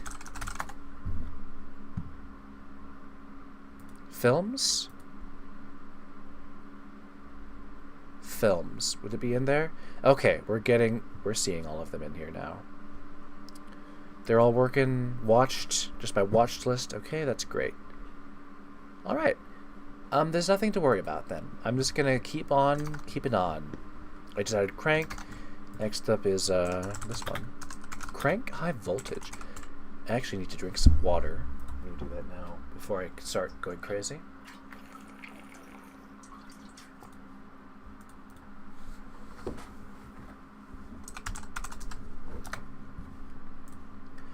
Not a great deal I can say about that one because it's just been so long. And there are a couple other Satan movies that are similar to that one. And we'll get to those eventually. Fuck Creed.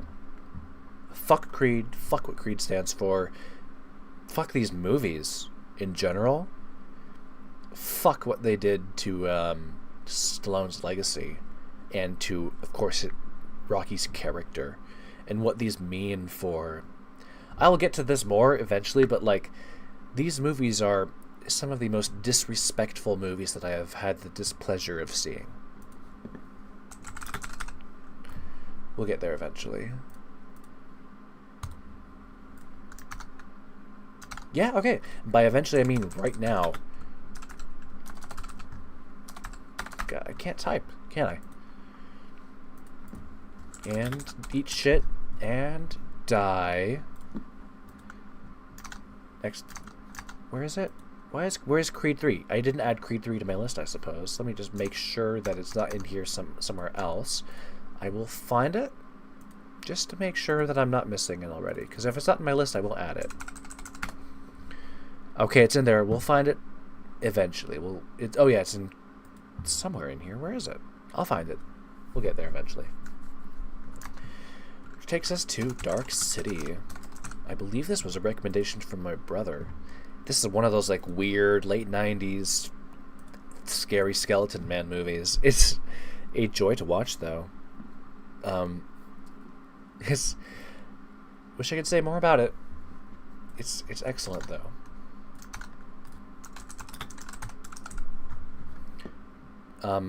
Thank you. Dark Phoenix. One day, maybe I will go through every X-Men movie again. But for now, I'm really just gonna... I didn't put a heart on that one. Fuck, I was supposed to have done that. And I kind of misclicked. And I think we're getting through the other ones right now. Really just don't care about this movie in hindsight enough to say anything about it at this time. Deadpool 2... Like, sure, they're cool, they're interesting, and they're fun and good and all that kind of stuff. But like, I will wait until I watch these again, inevitably, one day to really say anything about it. I like Grandma. Grandma's cool though. I like Grandma.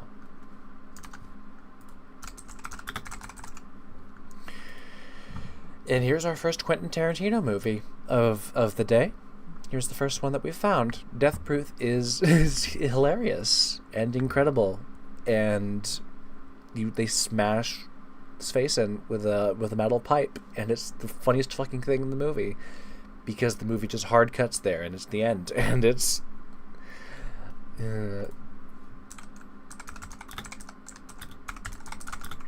There was a point in time where I would tell people that Death Proof was my favorite Tarantino movie, to be a hipster, and I don't believe that now. I don't say that at all now, but like, it was definitely a great movie. Is this the right one? Detroit, 2017. Is this the one that has what's his name in it? Will Poulter. Yeah. All right.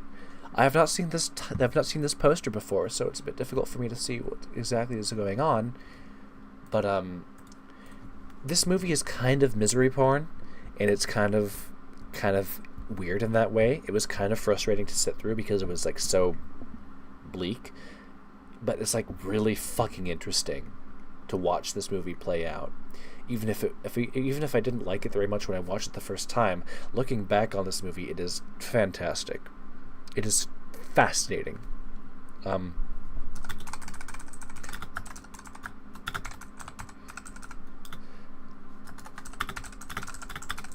owe this a rewatch eventually, or I could just rewatch other Will Poulter movies instead. But like, I don't know. Why is there not this? Oh, I thought the poster was 9/11 for a second, because like, you got a building here, you got a building here, you got an explosion here, and okay.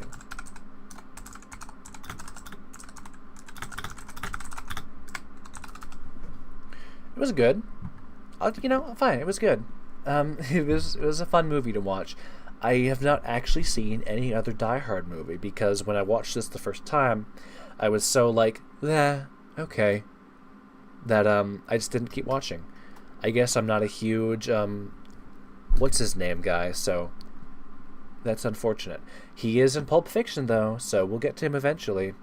But yeah, I'm pretty sure that I watched this because Die Hardman, or John Hardman, or John Goodman, whatever the fuck his name was added to Call of Duty, and I think that's when I watched this film. So laugh at me all you want, but it's okay. I'll give it the heart. It was fun. Oh boy, here we fucking go. Do the Right Thing, 1989 by Spike Lee. This was in my last 3x3, I believe, wasn't it? Or maybe I forgot to. But Do the Right Thing is one of my favorite movies of all time that I've seen once. So we're going to rewatch that again someday. I'm going to put that on the piece of paper right now.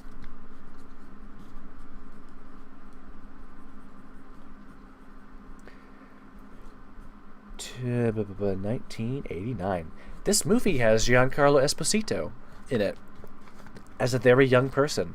He looks fucking incredible. I love him so much. He's the perfect man, and I want to see more movies with young Giancarlo Esposito in them. This one actually will get a screenshot in it. Hold on. So let's go find that.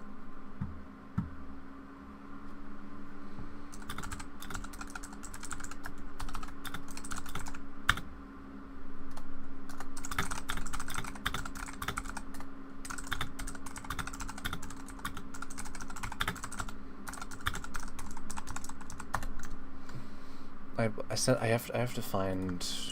Hold on.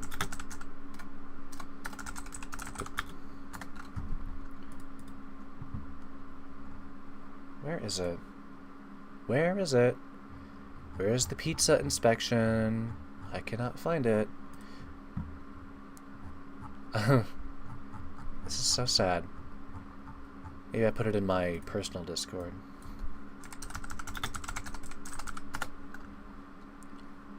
I'm going to cry. I cannot find the pizza inspection. So, you know what? That's fine. We'll just... Oh, wait! I found it! I found it. This is one of the greatest pictures that has ever found its way onto the internet. Just 1 second while I grab the link to this, because I need to give it to some other person.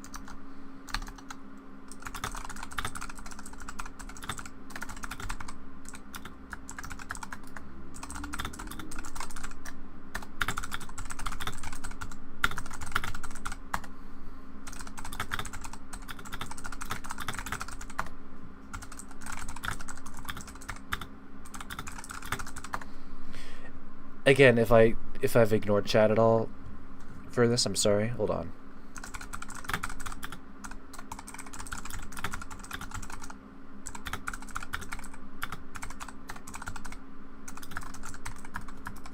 Let me check on it though. See what's going on. I don't see anything. I guess I have to sort by... I just missed it. Ah! I see you. I see you out there. I believe... Let me make sure that I...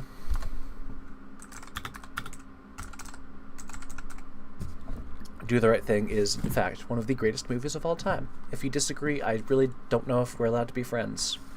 We'll get through it, though. We'll get through the list. We'll get there eventually. And then our reward for getting through that is we get to Dr. Sleep with Ewan McGregor in it. This movie is really fucking fascinating to me. The way that the context in which I've seen this movie in relation to how many times I've seen The Shining and how my opinion on that has changed over time is just really fun for me to think about. Like, I have flip-flopped between watching The Shining, like loving it, hating it, whichever one it was every time I've seen it, and then Dr. Sleep in comparison is just so vastly different in what it tries to do and how it continues to play with the universe and what it wants to accomplish. That is just so interesting to watch. But in this movie is famous for having Ewan McGregor. His character looks like Bryan Cranston, very, very vaguely, and that's what I'm gonna write here: Ewan McGregor.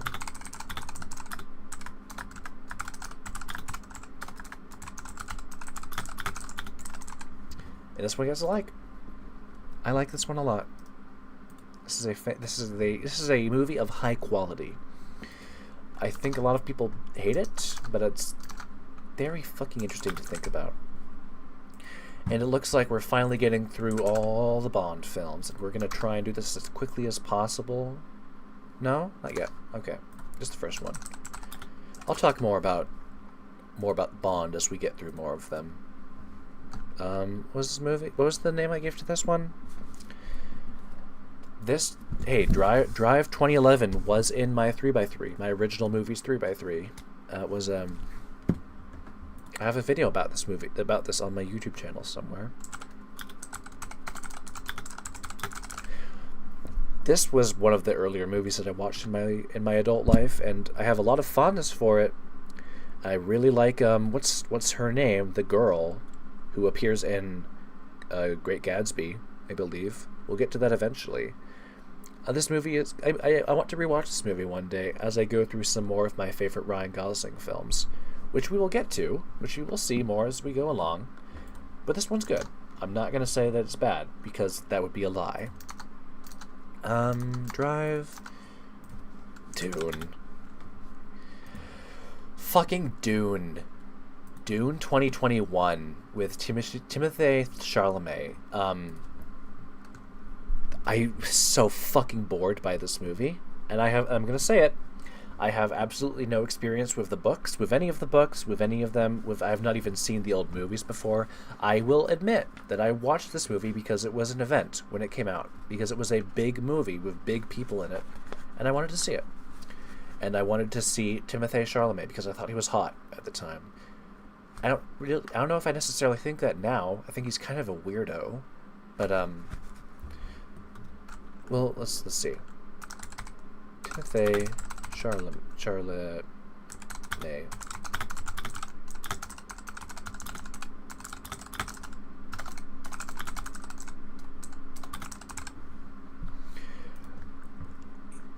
Not a fan of that one. I really wanted to like it because it had God, I feel like such a fucking idiot saying Thanos guy, Josh Brolin. But I love Josh Brolin.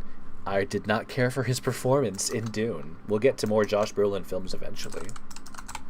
So let's wait for that. And here is the first Christopher Nolan film of today. Dunkirk is, going through it again, very boring.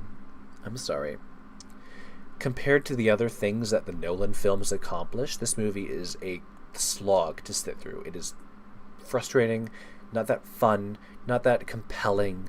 It is good. It is done very well in a lot of parts of it, but what this film tries to accomplish is not necessarily something that I care about. My favorite part of this movie is, Eddie Brock. Tom Hardy. My favorite part of this movie is Tom Hardy, the pilot. Just what he's going on and what he's dealing with the entire time. His subplot through this movie is my favorite part, and just the shot of him flying over the beach at the end is beautiful and perfect, and I love this movie. But it is not Nolan's best work, and we'll get to more Nolan as we go along. But Tom Hardy is like the perfect man, and he really has some very excellent stuff that he does in a couple different Christopher Nolan movies that we'll get to eventually, as well as some other Tom Hardy movies. So look forward to that. And oh man, Edge of Tomorrow with Tom Cruise and Emily Blunt, based on All You Need Is Kill, a light novel that had a manga adaptation, which is one of my favorite manga. Edge of Tomorrow at one point in time was one of my favorite movies. It was in my top 9. Edge of Tomorrow was in my original top 9, my 3x3, and I owe it a rewatch. And I'm just gonna write down on my paper here movies that I absolutely must rewatch. And I swear that we'll get to it.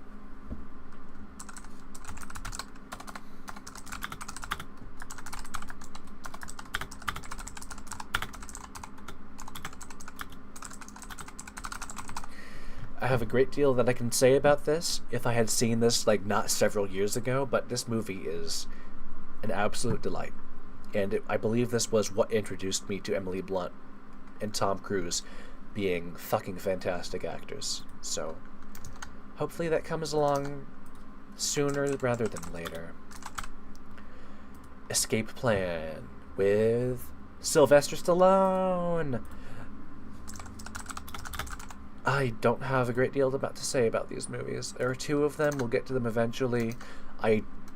After seeing so many better Stallone movies, I really just could not care about seeing him, like, be an old guy in a place. Like the Hades prison, specifically in the second one, is very interesting in some parts of it, and I would like to rewatch it one day.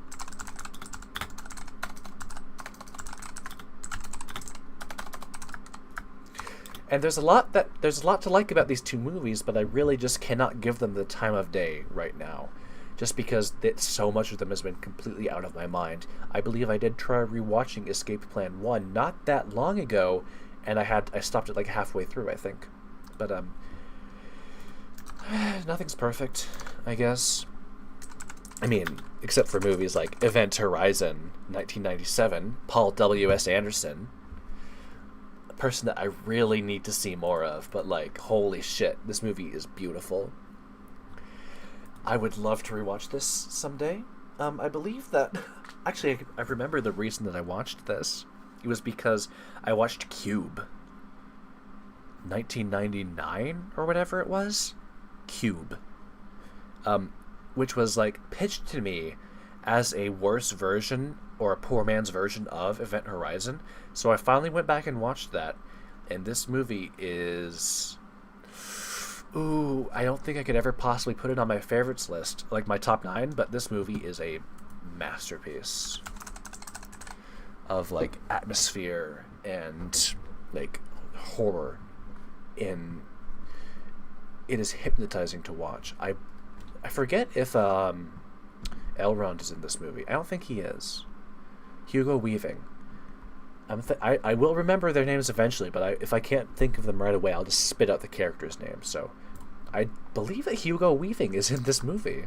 So we'll get to more of those eventually.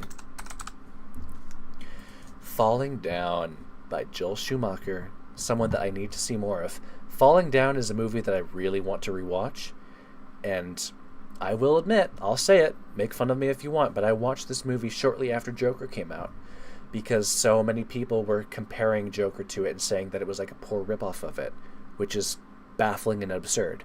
Falling Down is compelling and artistic and beautiful in some aspects and like tragic in different ways, and as a concise and focused progression of his insanity and his collapse, it is delightful to watch. It's early 90s. It's an early 90s LA movie with guns, and sometimes something explodes and cars people getting mad at each other. It is pure atmosphere. This movie is delicious and delightful, and I owe it a rewatch, and one day I swear I will, but it's just I have so many movies that I have to see, and I really can't promise to do that right now. So this is amazing. Just trust me. Surely I don't need to say a great deal about Falling Down, right? But like, I don't know, maybe I do. Oh, Hobbs and Shaw. There was a point in my life where I freely admitted that I believed Hobbs and Shaw 2019 was the greatest movie of all time. Mostly based on how much fun it was for me to watch and how indulgent and over the top and delightful this film is. The performances from Dwayne "The Rock" Johnson and Jason Statham are just pure sex. They're just so much fun. They work so well together, and this movie is just it's perfect. Maybe I'll put it in Hobbs and Shaw. It's been a while since I've rewatched this, so we have to do it again. And I'll take an excuse to rewatch this. This is the best Fast and Furious movie. This has the best music of any Fast and Furious movie. One of my favorite soundtracks from any movie, honestly. Don't sleep on it just because it's a funny Fast and Furious movie. What this movie represents to me is difficult to put into words in a succinct way. It is so experiential for me. Like, this is still one of my favorite movies of all time. I will never allow that to be taken away from me. So, be that as it may.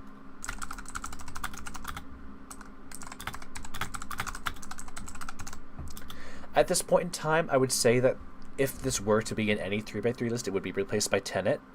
Not for the same reasons that Fast and Furious Hobbs and Shaw was in my top 9, but because I believe that those movies can fulfill a couple of the same roles. But I promise that we'll get to Tenet when we get to it, and I'll have more things to say about it then. But Hobbs and Shaw is essentially a perfect film for a couple different reasons.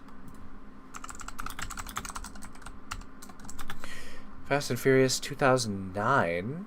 Where is it? I think this is the 5th one. It's difficult to remember. No, this is the 4th one, I believe. Because 5 is Fast 5, 6 is Furious 6, 7 is Fast and Furious 7. It's a fucking nightmare. But all of these movies get the heart. That's the rule. That's just the rule. Fast 5. Love the car. La Familia. I love my family. Female Trouble, 1974, by John Waters, is a movie that was recommended to me by somebody in my Discord. Who was it? How am I blanking on your name right now? I'm not gonna look into my Discord and remember what your name is. I'm gonna think about it. It was.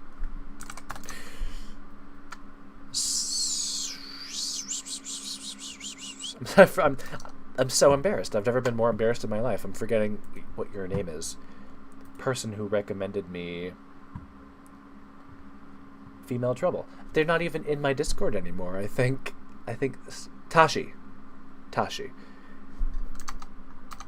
Really appreciate the absurdity of this movie.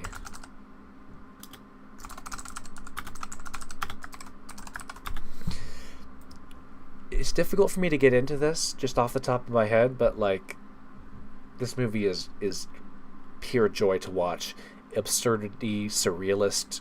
I'm not sure if it counts as parody in any way, because I don't know what it would be parodying, but like not hyper real, but like absurd surrealist bullshit. This movie is insane, and I want to watch more of it eventually, but I'm more John Waters, I mean, but I can't promise that I'm going to do that anytime soon. But we love Female Trouble.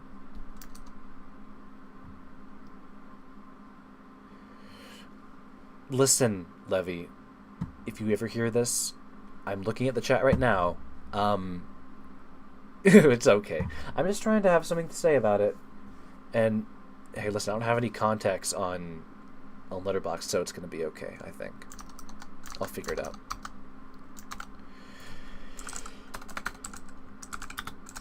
out. Finding Dory, another late era, end of life Pixar film that is just fucking miserable.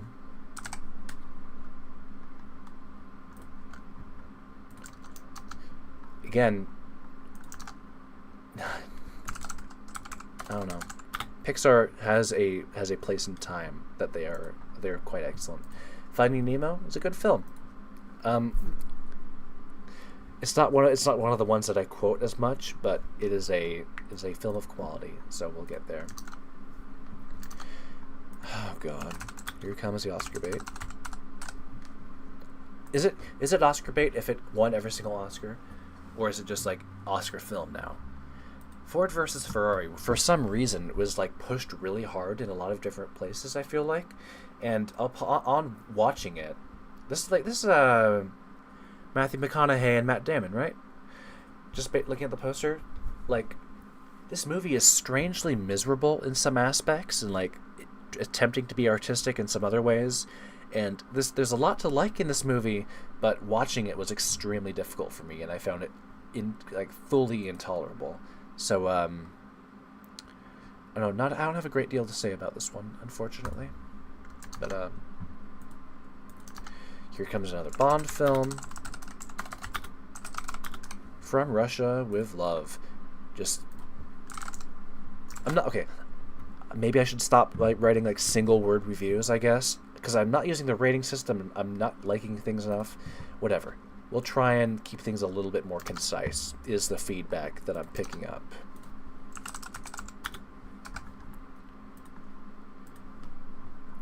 Car. I'm fine. If I don't actually have anything... Okay, I will... What I will do with reviews is if there's like a specific scene or imagery that comes to my mind, I will put that in. And I will have that in there because I want to have the... If you want to post about the movie, rewatch it. I don't think anyone cares, but that's crazy.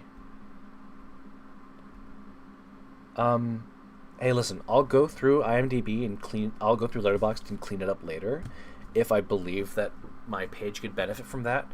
Once I look through it again, perhaps I will clean things up a bit and use it more thoughtfully, but right now, I'm just trying to have some kind of like thing to look back on and reference.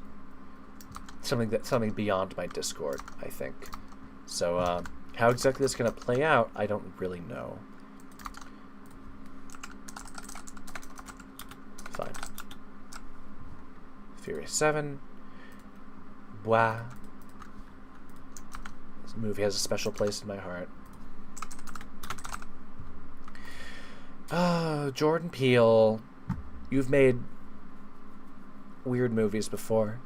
I've seen this movie a couple times. I think I liked it both times, but looking back, I don't think I could say that I like this movie. It's just not for me, really. I understand what it's going for, but it's kind of like weird. Lol. A lot in the way that Jordan Peele movies are. I have not seen Nope yet, and I probably never will get around to it. I watched Ghost Shark because fuck it, Ghost Shark gets a heart, because I watched like a scary YouTube video about it when I was a kid, and I was like trying to find where that like footage comes from. Ghost Shark is funny. Godzilla 2014 is my favorite Godzilla film. Bite me.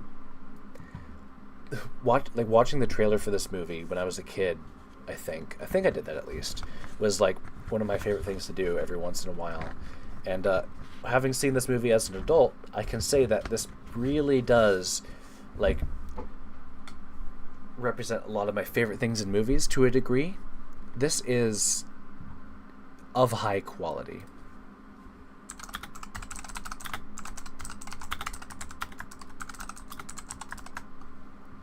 So this is going in the box. That's fine. There's Bryan Cranston. It has a couple other guys. It has obviously the Halo jumping and the.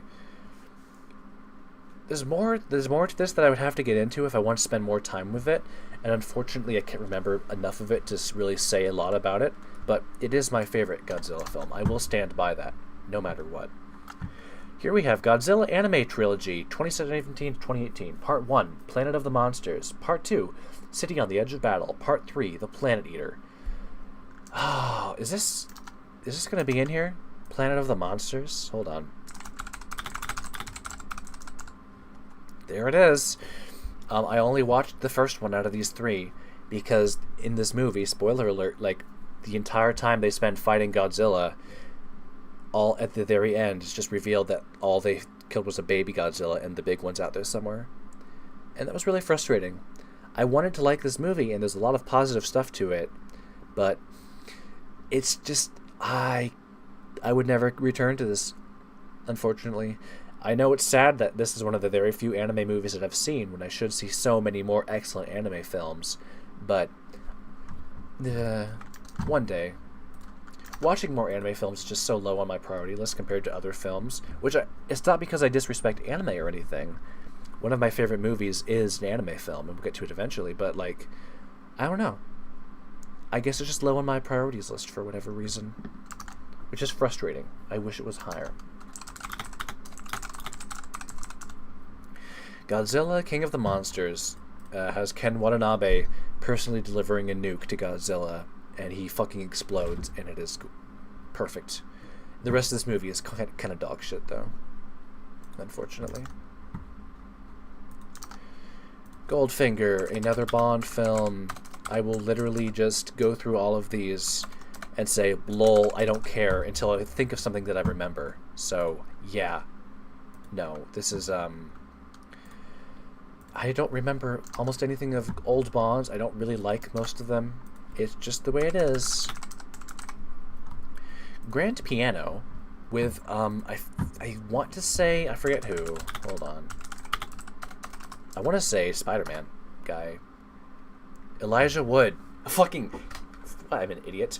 Grand Piano is not really an artist film, I don't think, but it's like Elijah Wood has to play a piano that will explode if he doesn't do the right thing. And I would like to watch this one day again. But I believe that I watched this in context of recently having seen Black Swan. And I'm not exactly sure how that ended up happening, but this movie is very interesting. It is definitely worth checking out, I would say. Here's another A24 movie. I believe this one has Willem Dafoe saying the N-word, which is hilarious. And this is a recommendation from someone in my Discord, and I really like it. So thank you for that. Oh no, it's J.K. Simmons saying the N-word, not Willem Dafoe. Important to point that out. This is hilarious. There's like cool metal bands and scary Nazis and stealing gas from cars, and this movie is just a treat to watch. I really appreciate it.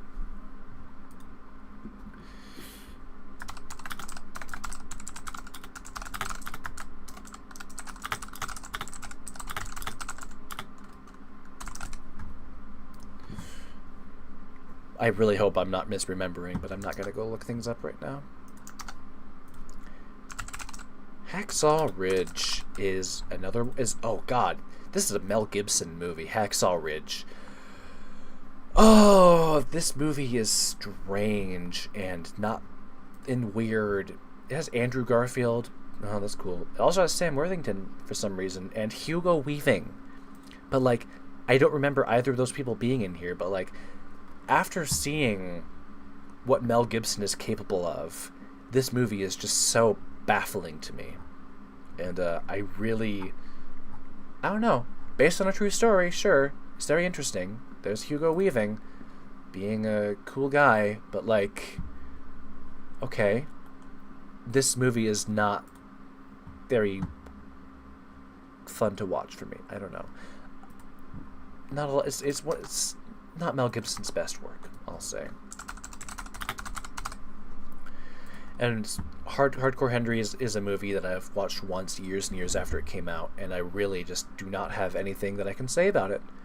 Besides the fact where he makes a guy eat pipe is cool. This movie suffers a bit during the end where it like feels like it's turning into an anime movie. It feels like extremely, I don't want to say forced, but but what happens at the end of this movie feels like a JRPG ending with you killing God. And I just really do not appreciate this movie very much. I would like to rewatch it one day. It is a very unique movie. I really don't know how many others have been made in this style, if any others, beside like that one part in Doom with Dwayne The Rock Johnson. But sure, like, that's fine. Oh, the first Harry Potter movie that I have in my list here. Why did I rewatch these all again? I don't remember. It might have just been for Daniel Radcliffe. I don't care about any of these movies. We're not going to talk about any of them. Deathly Hallows Part 1. Do not care. Deathly Hallows Part 2. Do not care. I'm trying to think of something that I really appreciate from these movies, if there is anything. But, I'm drawing a blank on it. I watched most... I don't think I did watch most of these when I was a kid. I read the books when I was a kid, obviously, but, like, I don't know at what point in my life I actually watched these movies for the first time. It's, it seems like most of them are by David Yates. Who is this man? Maybe we should take a look about that in a second. Order of the Phoenix.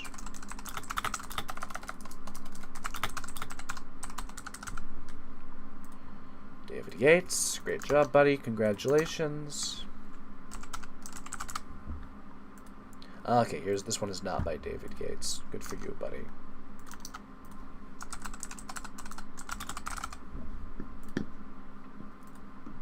Chris Columbus. I think that's all of them for now. So let's take a look at who the fuck is David Yates.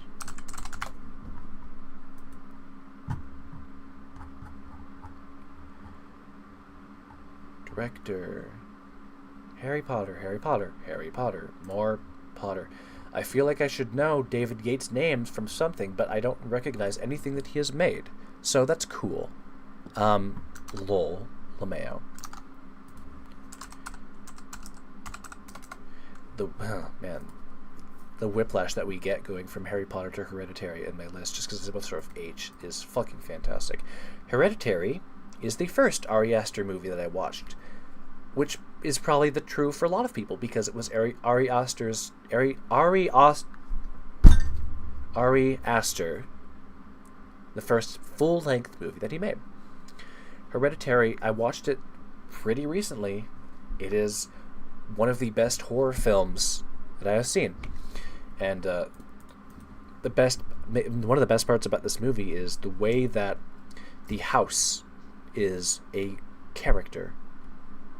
Because the specific way that they very intentionally use every part of the house to great effect throughout the film, because it's so important for most of the scenes, or for a lot of the scenes at least, that I'm just going to write that as my favorite part about this. Absolutely love her. Toni Collette Have not really seen any of these other three people in anything, but Toni Collette is she's a good bean.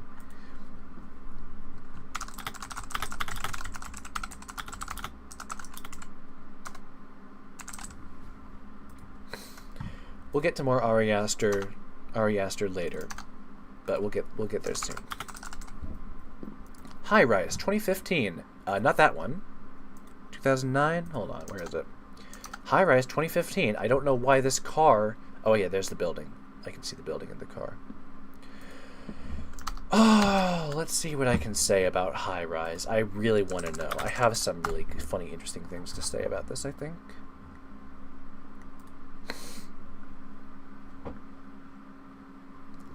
High Rise 2015 is a shitty high school literature essay rendered in Unreal Engine. By far, the actual most pretentious movie I've ever seen. Huh. I recommend watching High Rise 2015 while doing 4 things. Constantly chugging coffee, relentlessly pumping iron, blasting fans, and pausing constantly to make weird faces and cringe.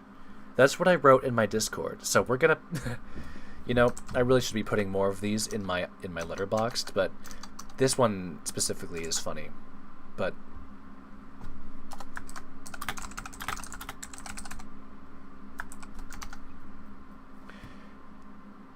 this was a recommendation from my brother. I believe it has Tom Hiddleston in it, so that's worthwhile. But like, it's a weird movie. I would not really recommend watching it, honestly. I have High Rise in here twice, so I'm going to delete one of those. Next up is Honey, I Shrunk the Kids. A movie that I watched a bunch when I was a kid, but I rewatched recently as an adult because it has Paul? What's his name? What's this guy's name? We'll get to him eventually when we get to Little Shop of Horrors. But this guy, I absolutely adore him. So he's getting a he's so cute. I love this movie. Not okay. I don't love this movie very much. I'm not even putting on the heart. This movie just has this guy in it. We'll give all of the love for this guy when we get to Little Shop of Horrors. All right. I think we're alone now. This is another.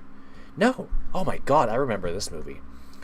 I forget why I watched this. I think We're Alone Now is like some weird post-apocalyptic movie.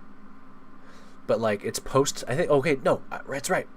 I think We're Alone Now is one of the very few examples of a good post-apocalyptic movie where it's not the apocalypse and it's not post-apocalypse. It's after the post-apocalypse when everything has kind of balanced out and whoever's around is still able to deal with things the way they are. So I'm so glad that I remember what this movie is.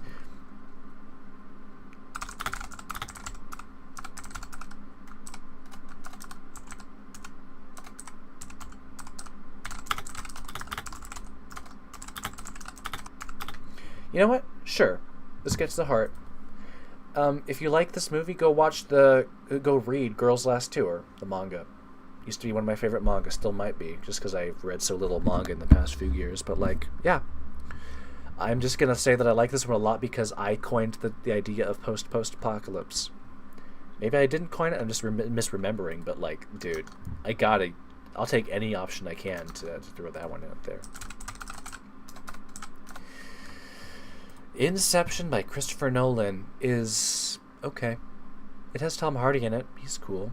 We'll get to more Tom Hardy movies later. It has Joseph Gordon-Levitt in it. I feel like I've seen him in other stuff before. Let's just take a quick look.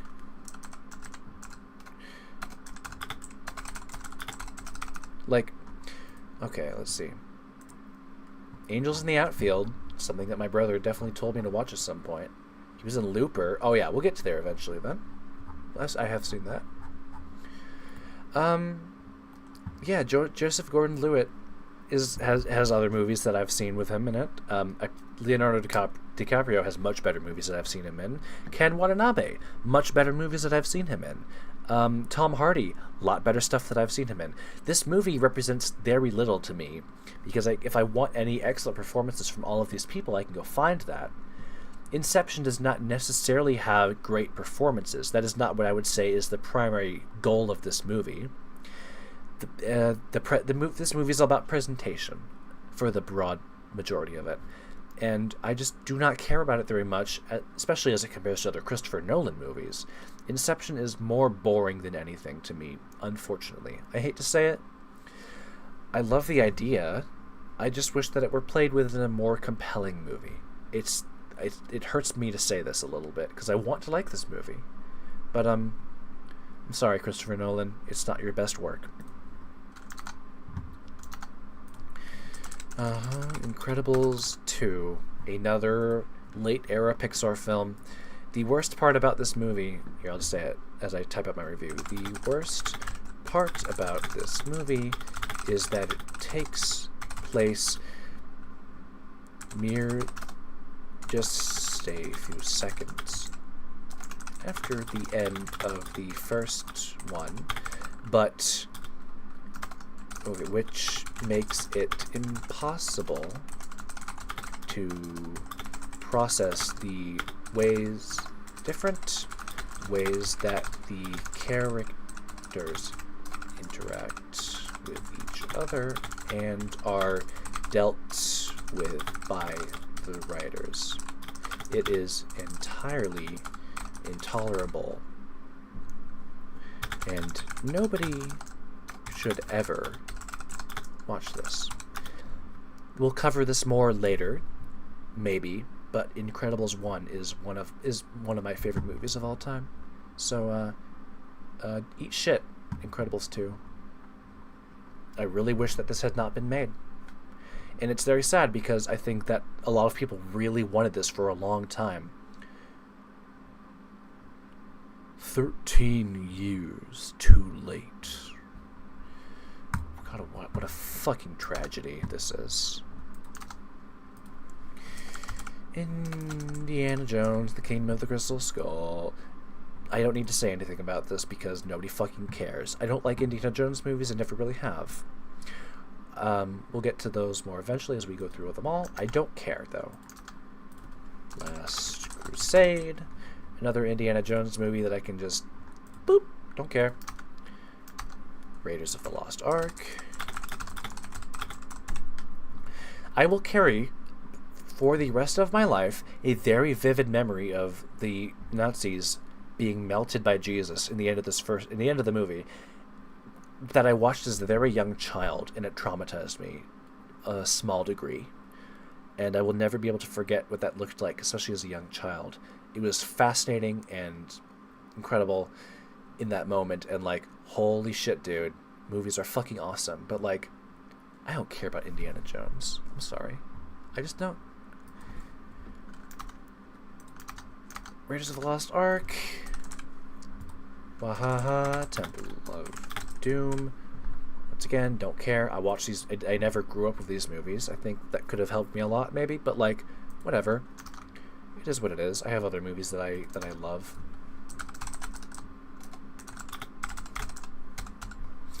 Another Quentin Tarantino movie, Inglourious Basterds. This sucks. And I want to say that I dislike this movie because it is a World War II alternate retelling or alternate history. Like, they kill Hitler in this movie.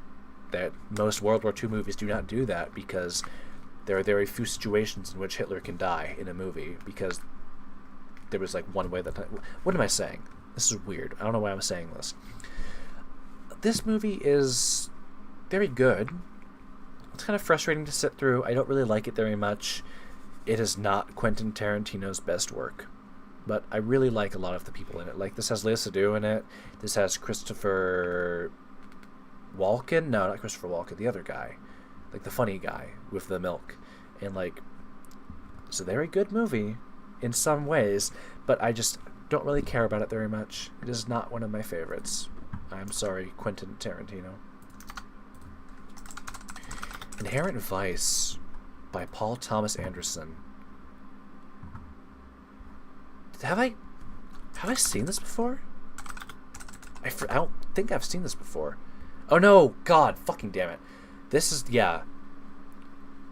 Who is this guy? Hold on. Inherent Vice is the... I'm getting Paul Thomas...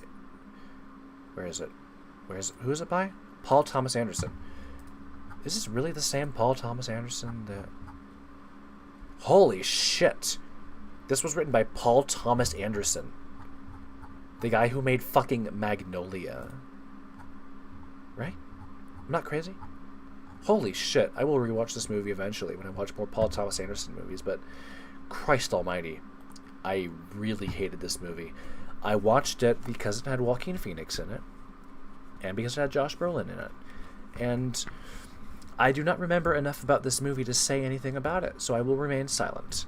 But it was absolutely miserable trying to sit through it. I might have stopped watching this part way through. I don't remember. It was so long ago, and I hated it so much that I just don't care. Is Invincible going to be on here, the TV show? This is in my folder, so I'm just going to take a look, but no, it's not here. That's fine. Which is good because I don't care about that cartoon. It's 2017. What is this one? There are 2 movies named It that came out in 2017. It's good. It's scary. It's not really enough for me to care about it, though, unfortunately. So, same goes for It Chapter 2. I mean, it's good, I guess. It's also very scary, but, like, there are so many other movies that I care about a lot more for a lot of different reasons. It Comes at Night, 2017. This is another A24 movie. It's kind of a bit zombie core. It's kind of apocalypse core. It's very, very small scale. It's a fascinating movie. It's very goopy, very gloopy, very grounded in a lot of ways. It's very tactile. I like this movie a lot. It has, what's his name from The Great Gatsby. So we'll cover that more when we get back to it. But this movie is of high quality, I would say. If you like A24 movies, you absolutely must watch this. So yeah. And then it follows. I do not remember why exactly this is in my why exactly I watched this, but I really just hate this movie, unfortunately. I don't remember enough about it to say why. It's just I do not care. I'm glad I watched it though, because I think I was supposed to watch it for a long time, but I just didn't. Jackie Brown. What a goofy movie this is. It is so cool, honestly. I'm glad that I've seen it again, and I was able to understand it when I watched it again, but it is not one of my favorite Tarantino movies. But this has the famous line about the Kalashnikov, so... And it has Samuel L. Jackson in it, so, like, thank you. I appreciate it a lot. You go in the box. This movie is great fun. A View to a Kill, James Bond. Don't care. Going in, James Bond, lol. Okay, now we're really getting into the sludge. Here goes Diamonds Are Forever, James Bond. Here is Die Another Day. This is a Pierce Brosnan one. And I really like this one, based on my memory of it, but not enough to say that I like it. This was one that stuck out a bit more than other Bond movies. But we are really going to just go through these as fast as I can. For your eyes only. I'm not diametrically opposed to rewatching every single James Bond movie one day, maybe when I'm an old boomer myself. But, man, I just do not care. Live and Let Die. Goodbye. Moonraker. Goodbye. I'm not clicking on the watching the today. God damn it. This website sucks. I did not watch all of these movies today. I'm going to have to do so much work to clean this up when I get through it. Like, Christ almighty, dude. Fuck this website. Octopussy, or maybe I did. Maybe I'm clicking this and I forgot, but like, Your watch was record. Okay, maybe it's okay. Maybe I'm doing it better than I thought. But like, this is frustrating. I want to say, oh, I don't know. I want to say that I've seen this before without recording when, but like if it's on this list, obviously I've seen it at some point. Like the listing in your diaries for movies that you're seeing more than once. So like, whatever. I'm not going to use this website for what it's intended for.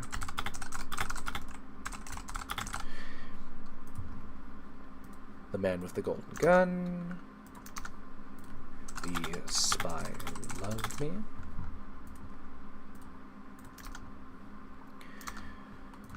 The World Is Not Enough. Good song for this one. Good title song in this one, I'll say. That's what I remember about it.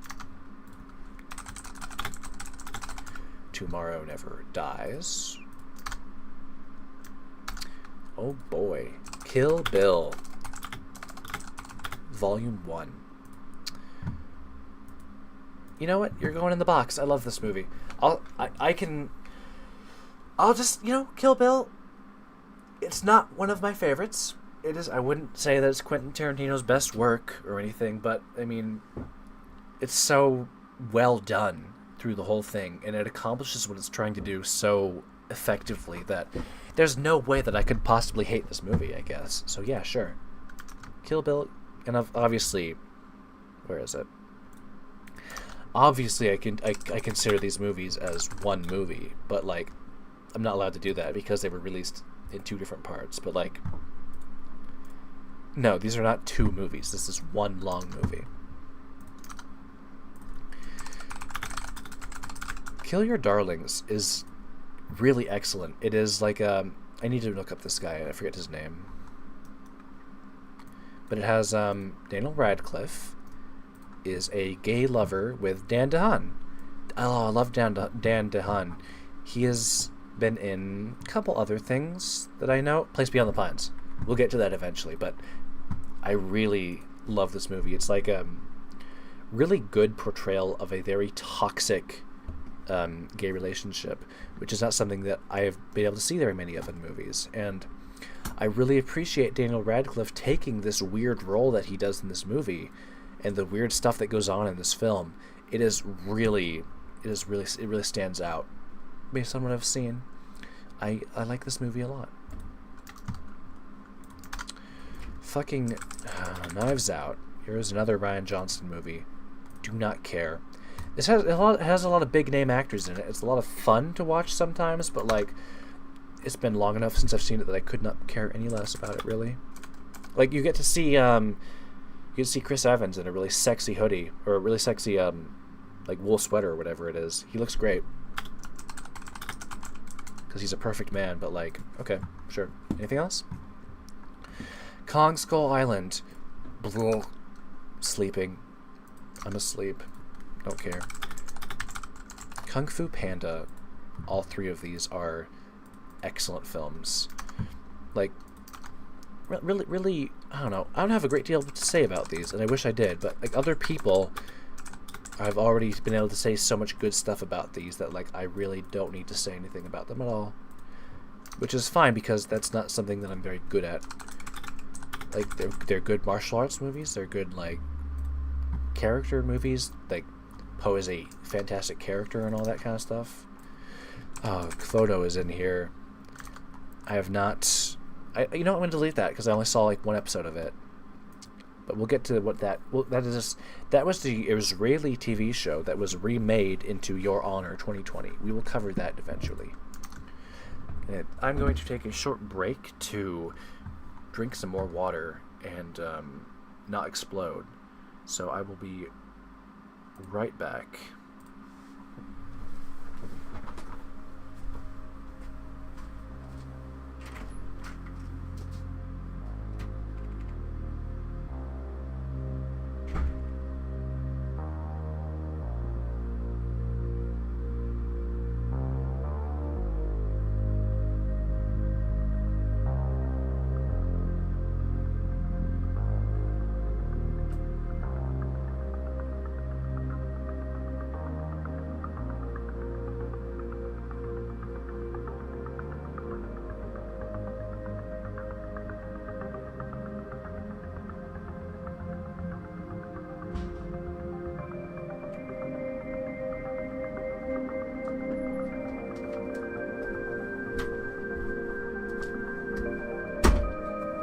is starting to heat up with my computer fan. I might open my windows soon. You know, just to be cool, I might open my windows soon. I haven't decided yet. Let's check and see what's going on over here. Nothing is going on over here. That is good.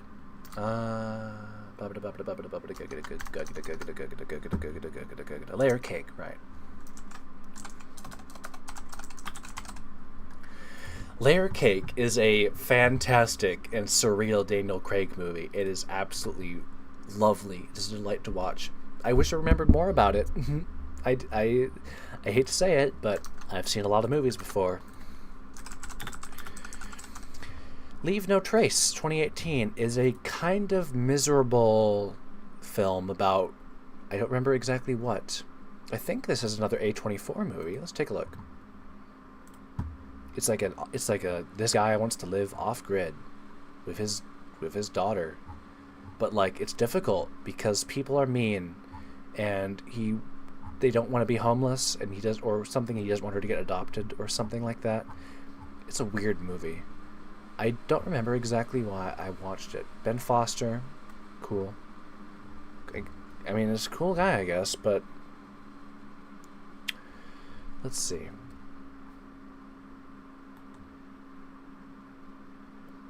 This movie is, I'll say it, this movie is fine. It's probably quite excellent, and maybe I owe it a rewatch, but I will probably never do that. It's definitely worth watching. Yeah, no, sure, it's definitely worth watching.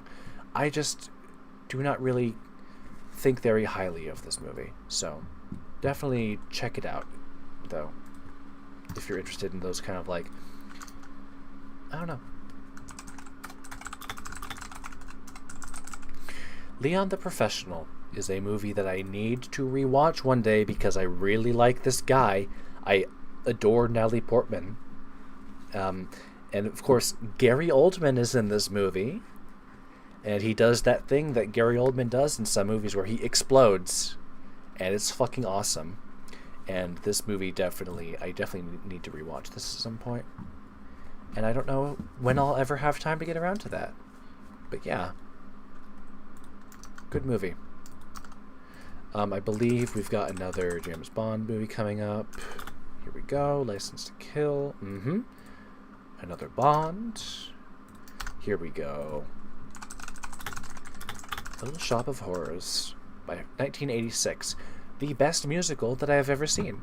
I do not watch very many musicals, but the guy in this is Rick Moranis. He is adorable and perfect. And he was the guy from Honey, I Shrunk the Kids, and he's just a wonderful, lovely man. This movie is awesome. Like, practical effects and the characters being goofy and the silly stuff that happens and the singing and all that kind of good stuff. I don't really know how to talk about musicals very well because I've seen so very few of them, but this is a good movie. I like it. That's what I'll say. Logan. 2017. Seen it a couple times. I like Wheatley in it, and I have not seen it recently enough to know if I really care about this film at all. But I really did enjoy it a lot when I first watched it a couple times. I just don't know if I still care at this point in time. So it's not gonna say that I like it. I'm not gonna give it the heart. I don't know. Looper. A Rian Johnson movie that I actually did watch this whole one. I did not drop this at any point. This is Joseph Gordon-Levitt again. As I said, we'd get to that. And it's about time travel, except that the mechanics of the time travel are nonsensical, and the premise of this movie is the only thing carrying it, and he gets old, and then he turns into Ed Harris. No, not Ed Harris, that's a different guy. And sure. Wow, very original thoughts that I have about this movie. Thank you for sharing.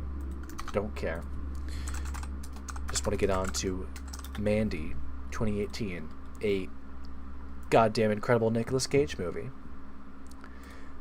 Like, I want to say more of this, but I don't remember enough of it.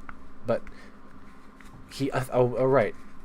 In this movie, Nicolas Cage takes a chainsaw and murders a bunch of, I think, religious extremists, and everything's purple, and he screams in his underwear in the bathroom a lot, and it's just a delight to watch because Nicolas Cage works his ass off this movie. It is just a delight to watch.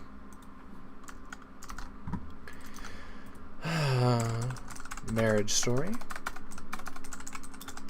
a film that I absolutely watched during that time of the world where Adam Driver was big because of his role in an unspecified sci-fi fantasy trilogy of movies, and he gives a very, very good performance in this movie, as does Scarlett Johansson, and I love to watch them together, and I would love to see this movie again one day, but I probably never will, because it was good, and there's not a huge amount I need to say about it.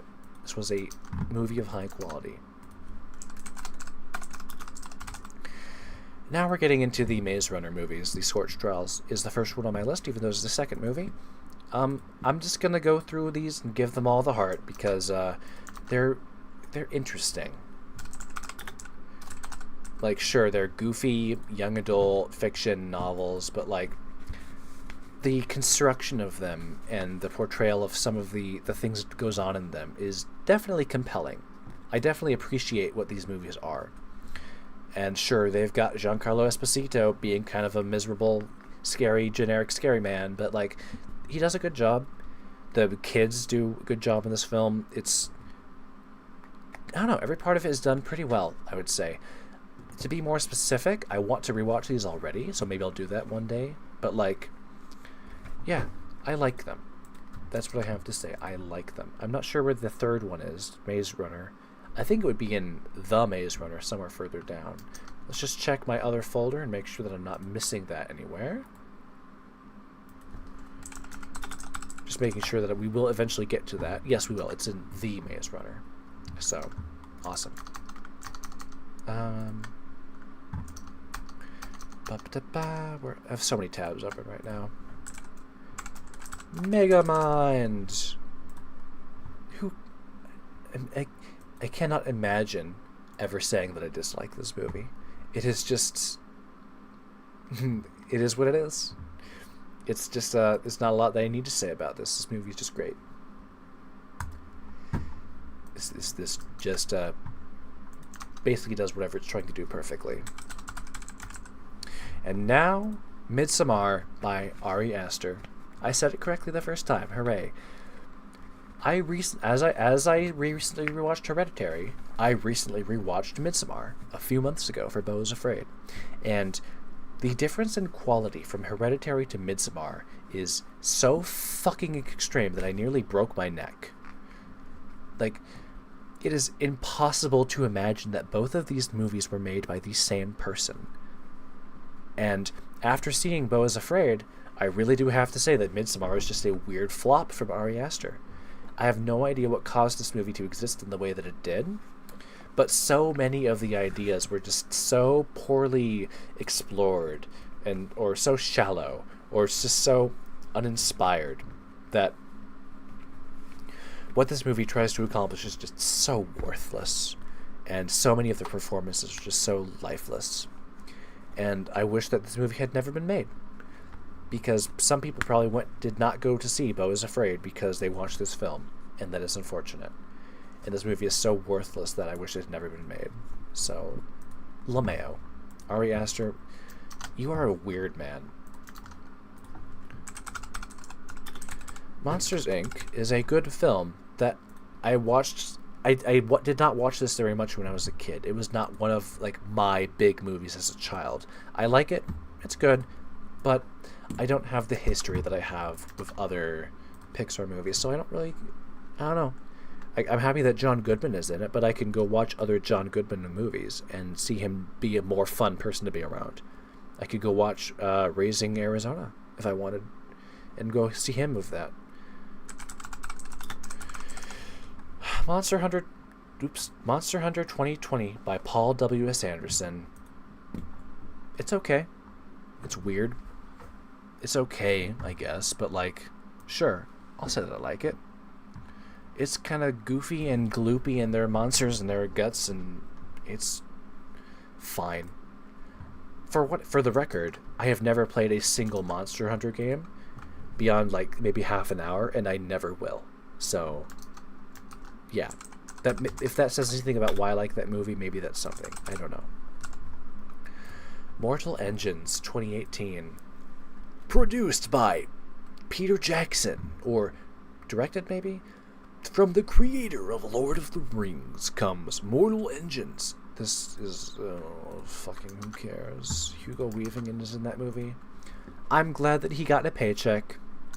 That's all that this movie is good for.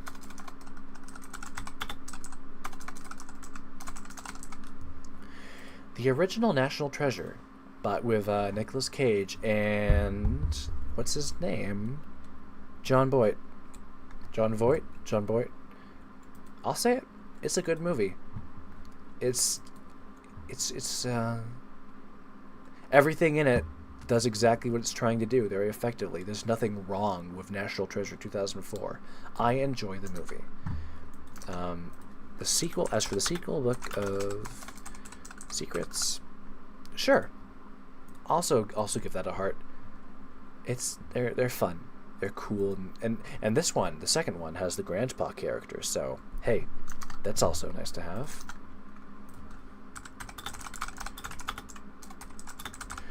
No Country for Old Men by the Coen brothers.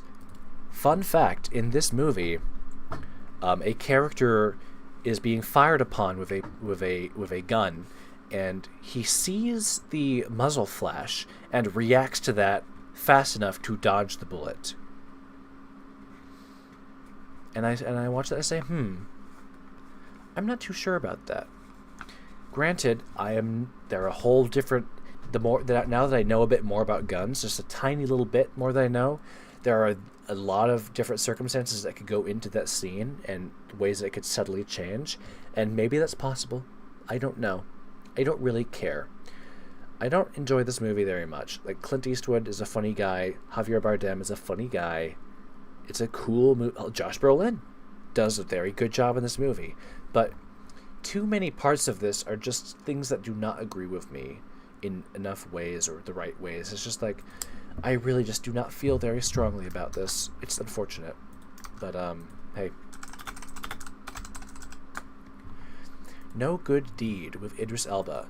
Idris Elba is a scary ex-husband that beats this woman up, I believe, and is scary.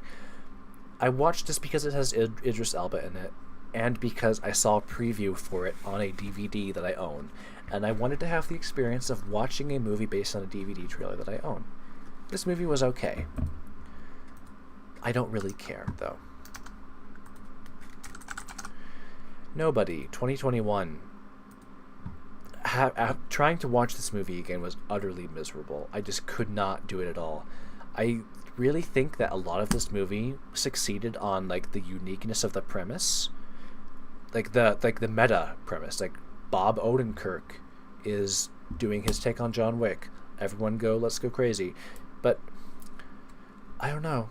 Rewatching this movie, it was just too I couldn't do it. I don't know if I would say it was boring, but like, I just could not sit through it. I do not care about this movie. I liked it well enough when I first saw it, and I loved the bus scene, obviously, but like, it's not for me, I suppose. It's not for me. Let's see how we're doing.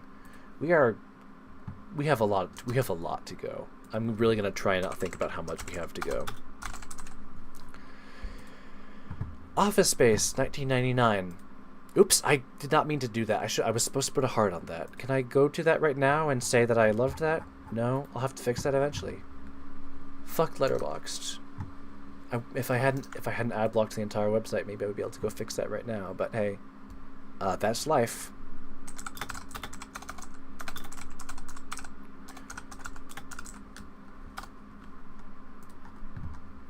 On Her Majesty's Secret Service.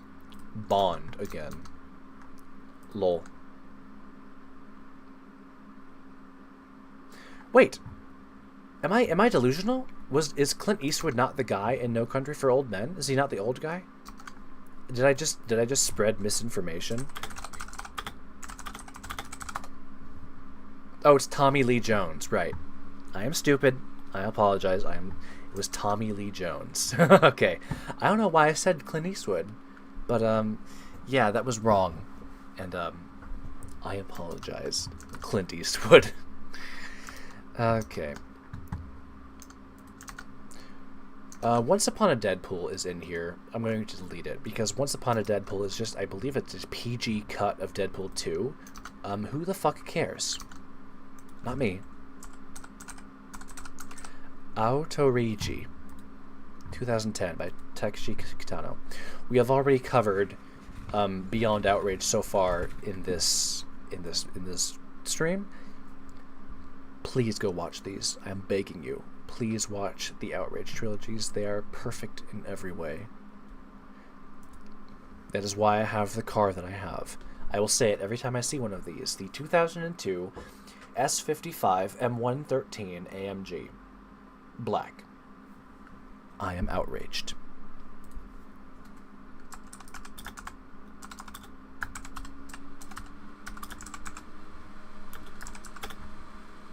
And this isn't even one of those cars in the movie. It's just like a car that you might see in a movie like that. So, lol. Outrage Coda. The same. And that's all 3 Outrage movies, so I'm sorry that we will not see them again. I am actually going to open my window now, just for a little bit. I'll open like the one that's farther away from me, and I'll turn the fan down really low, so hopefully it's not like a nightmare to deal with. Not that I really care if there's a small amount of background noise in this stream. Who the fuck is going to rewatch this ever at some point in the future? And I will actually put on like a lighter shirt that I'm wearing right now, so give me a second.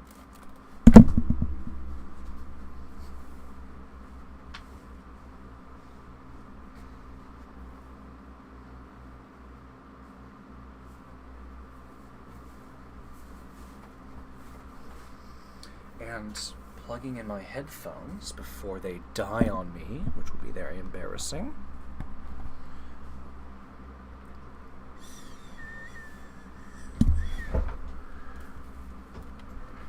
Okay. Patterson, 2016, is a Adam Driver movie about him being a bus driver. It's good. I forget why, but I don't remember liking it well enough to say like, oh yeah, absolutely, you got to go watch Patterson. It's a good movie. I'm not gonna say that it isn't, but I don't remember enough about it to say that I care about it in a significant way. Adam Driver's a cool guy. I think he's got some really cool roles under his belt. So we'll get to more of those later, I think. Oh, fuck yeah. Pieta, 2002. I believe that this is the first Korean movie that is on that is on today's list. I believe this is the first one. So, for those of you who don't know, the Pieta is the famous sculpture, the statue thing, of Mary Magdalene, maybe? Or Mary, Mother of Jesus, holding Jesus. And she's doing this thing here in the poster. Like, you've seen Hunter x Hunter, you know what the Pieta is. That's what this movie's about. And I clicked on it because I was looking for more Korean movies to watch. I was like, whoa, that's a very interesting title. I will watch it. This movie is difficult to describe, and I'm not going to attempt to do that right now. But if you like Korean movies that are cool, give it a watch. It's fascinating. I like it a lot.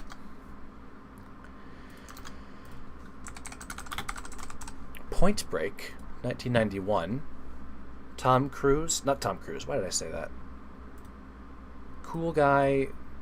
Blanking on his name for some reason. Keanu Reeves. He's an awesome surfer. This is a cool movie. I'll say it. It's not like a hot take or anything, but lol. Pumpkinhead, 1988, is a scary movie where everyone dies. And there's a pumpkin man. And it's cool. I think there's a lot of practical effects in this, but like, it's just not really my kind of vibe. And we'll cover Pumpkinhead more in the future as we get through this list. So just hold on for a second. but we'll get there. Quantum of Solace is another Craig Bond film. Do not care. I am really falling off the wagon when it comes to. I have Rick and Morty here in my folder, but it is obviously not on. It is not on Letterboxd. I have 1, 2, 3, 4, 5 folders here with 5 seasons. I will just we're just gonna be more conservative and boring, and we're gonna put all of these into one folder and just name it. Where'd it go? It's gone. It ran away. The folder ran away from me. We'll never see it again. But I'm just trimming down my folders a bit. Like, I'm not necessarily going to count multiple seasons of Rick and Morty as individual movies. I'm just going to say, together, let's say the whole series, let's like one movie. And we can just use that to account for a movie that I saw when I was a kid that I've not rewatched since, like Bambi. We can have Rick and Morty take the place of Bambi. I'll be fine. That leads us to Rocky Balboa, Rocky 2, Rocky 3, Rocky 4, Rocky 5. They're all here. 1, 2, 3, 4, 5, 6. Awesome. Let's just run through these all.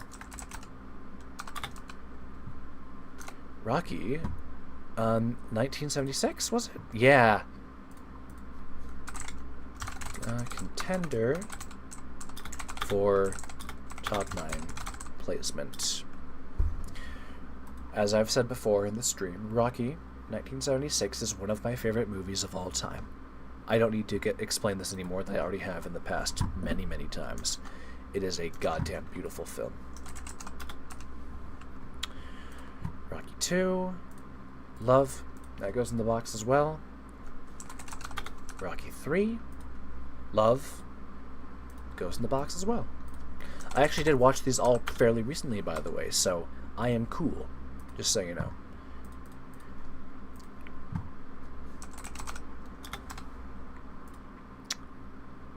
$1990. Was that it? I'm just gonna check.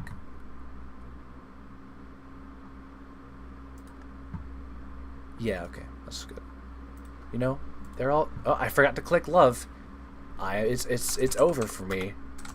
This fucking website will not let me do the things I'm trying to do as much as I want. I'm going to cry. Whatever. Every Rocky movie is good. I'm just gonna say it. Some of them are bad for some reasons. Some of them are better than others for some other reasons. But they are all Rocky movies, and I care about them all a great deal. That's just the reality of it. You're gonna have to live with it. Saw 1. James Wan. Yeah, remember Fast and Furious 7 or whatever it was? Yeah, that's the guy who made Saw. This movie is cool. I did not watch every Saw movie, and we'll get to more of that later as we go on, but the first movie, I really loved how small scale it was and how focused it was on the premise and the action. This is a good movie. It's cool. Saw 2, though, on the other hand, I definitely watched that one through to completion as well, but I just do not care about this movie. And then I believe Saw 3, I stopped watching halfway through. Maybe. I don't remember. But, yeah, you're going in the box. And then I didn't watch anything else after that. So, sorry, Saw. Not really my thing. Say Anything, 1989, is a movie that was referenced in Swiss Army Man by the Daniels, who recently made Everything Everywhere All at Once. So, it's like a high school movie. It's cool. Guy's got a car. He has a car. He has a radio. He has a boombox. It's an interesting movie. I did not dislike this. Sure, we'll go with that. Shane, 1953, is a movie that I only know exists because it was in Logan. I am not ashamed to admit that. I am a filthy fucking casual. I do not watch Western movies. That is one of my major blind spots, and I want to watch a lot of old Western movies, such as some like not Sierra Leone, but like, what's his name? Ponce de Leon? No, not that one. But someone de Leon. I really want to watch some more old Western movies. I watched Point Break. Of course I did. I've seen it like twice. I watched it in high school, I think. Point Break's good. It's really funny that Point Break is more memorable in my brain as a movie that was referenced in Hot Fuzz, but it's true. I love Hot Fuzz. We'll get to that though eventually. We'll cover that in a moment. Shane, I watched it. It's one of the oldest movies I've seen. Hooray for me. Shin Godzilla is a movie that I did not like it when I watched it, but I can understand. Every time I saw anything from it, I understood exactly like what it's trying to do. I have a great deal of respect for Shin Godzilla and Hideaki Anno, of course, and sure, I'll say it. It's a good movie. I like it a lot. I probably wouldn't rewatch it though. It's a bit of a strange one for me. I really do appreciate what it stands for though. Sicario, the original Sicario with Emily Blunt and all the other cool guys. I adore this movie. I will rewatch it again at some point. I don't know exactly when, but I don't need to say a great deal about this. Everyone knows what Sicario is, I think. Skyfall, another... Oh, wait, this one is Sam Mendes, isn't it? Hold on. Yeah, that's so weird. That's the other one I was thinking of. Don't give a fuck about Craig Bond anymore, though, unfortunately. Skyscraper 2018 with Dwayne "The Rock" Johnson. I love this movie. It's great.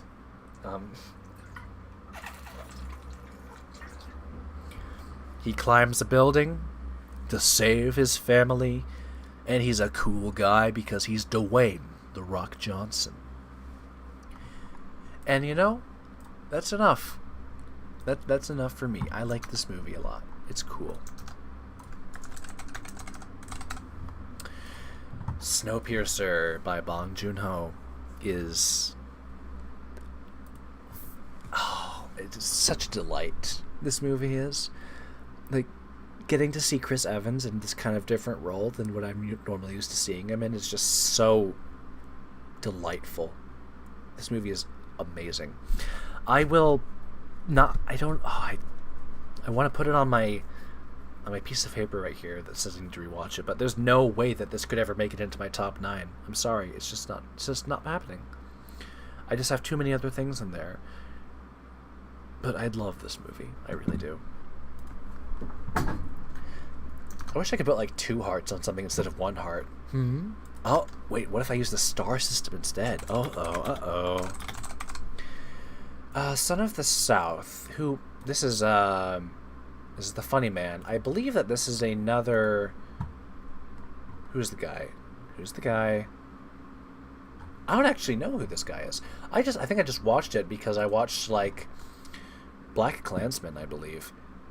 I do not remember enough about this movie to say a great deal about it. And it's about racism, and how that's bad. I agree, but this movie is not for me. Sphere, 1989. This has what's his name in it, doesn't it? Oops. This is one of those like really cool. Yep, Samuel Jackson. He doesn't look like him in the portrait though, but like this is one of those weird late '90s movies that's like really cool. It's funky and chunky and goopy and gloopy and all that stuff. Sphere is a great movie. I like it a lot. And then, by comparison, we have Spectre, another Craig Bond movie. Lol. That one's pretty good though in some ways. Wow, Squid Game is actually on Letterboxd. Okay, sure. Yeah, I have seen this. I would go so far as to say that I like it. Watching it, you know what? Yeah, that's fine. I can say that. Watching it was kind of frustrating for a lot of reasons. Like some of the concepts and some of the ideas that were thrown around did not really work with me very well. But I like the performances a lot.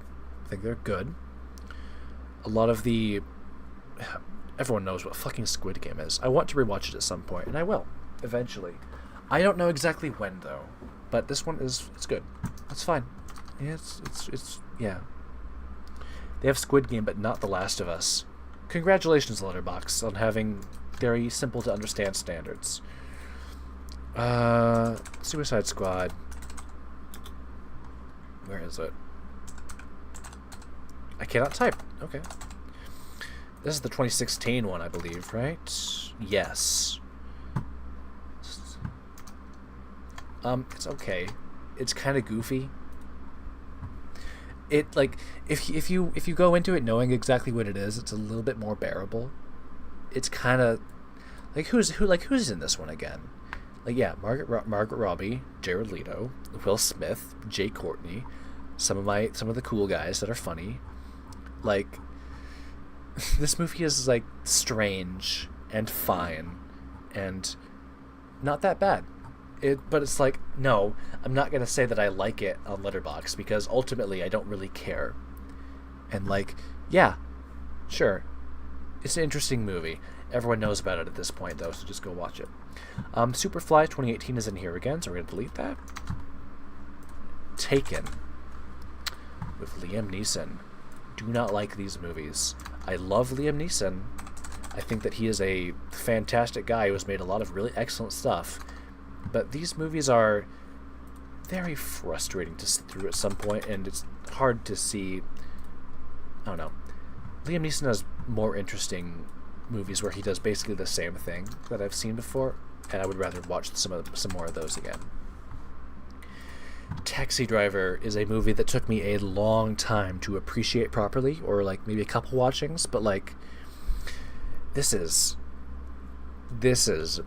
I feel so stupid saying that it's good when it's so obvious that everyone knows it, except for people who hate it for whatever reason. But like every time that I rewatch this movie, I appreciate it more and more. And I had the honor of seeing it in theaters. I don't know why they were showing it, but they were, and I got to see it in theaters, and it was I could not be more happy that I was able to do that. It's not one of my top 9, but this movie is a fantastic thing that exists, and whatever. I don't need to say a lot about it. Young Martin Scorsese is such a cool guy. I'm so happy to see him around in anything.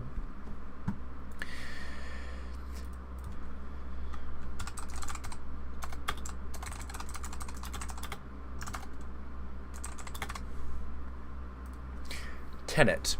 I recently rewatched every single Christopher Nolan movie in preparation for Oppenheimer, which I will be seeing on August 4th at 7 p.m.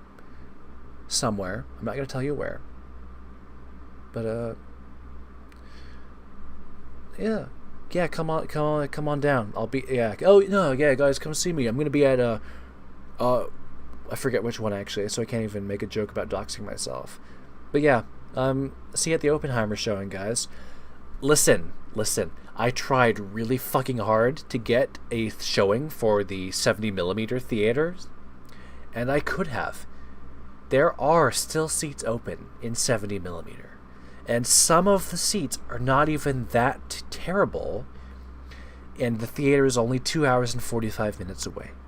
But I could not justify scheduling a visit to the 70mm showing for Oppenheimer given the people's schedules that I'm going with. Listen, if it were just me, I would wake up at like 8 a.m. and drive 3 hours to Spectre AMC or whatever it's called and go see Oppenheimer at 11:30 a.m. in basically in the far side of the back left row. Like I'm sad. I'm upset. I am upset that I was not able to get tickets for the 70mm showing of Oppenheimer because I was trying to coordinate schedules between 3 different people.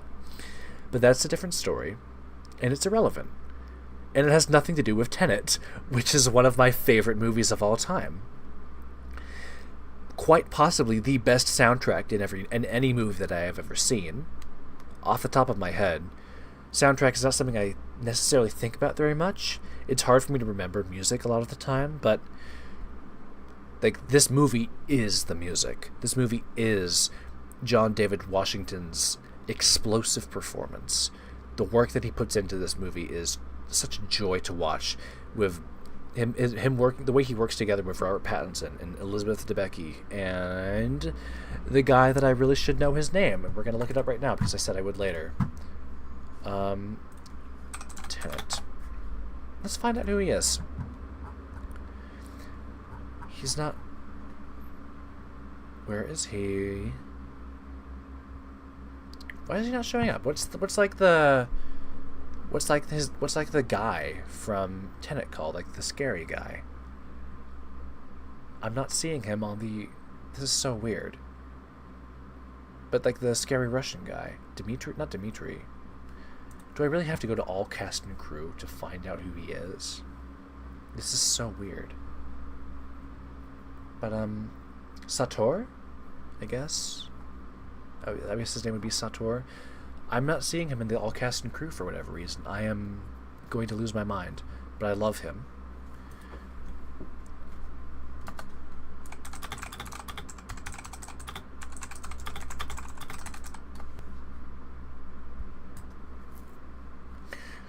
Tenet has possibly the strongest presentation out of any film that I have ever seen.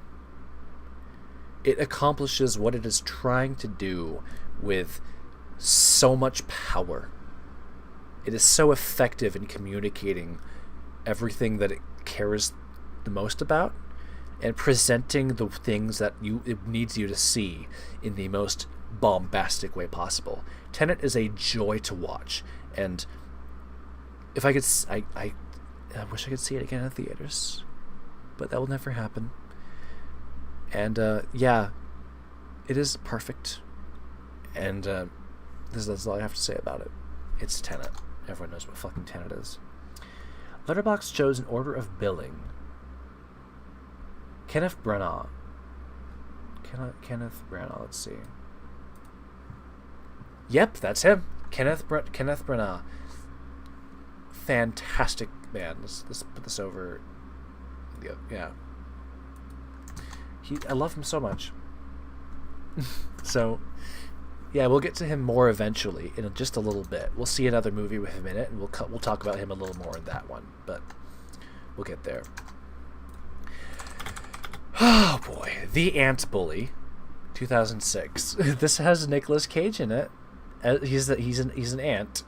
The reason that I watched this movie is a little bit complicated, and it's a bit humorous, and I'm not going to get into it. It is a weird movie about ants from 2006 from a studio that is not DreamWorks, and it is fucking weird and strange and surreal, and you know what? I'm giving it the heart. It's a strange film. I'm not going to say that everyone should see it because that's not true, but lol.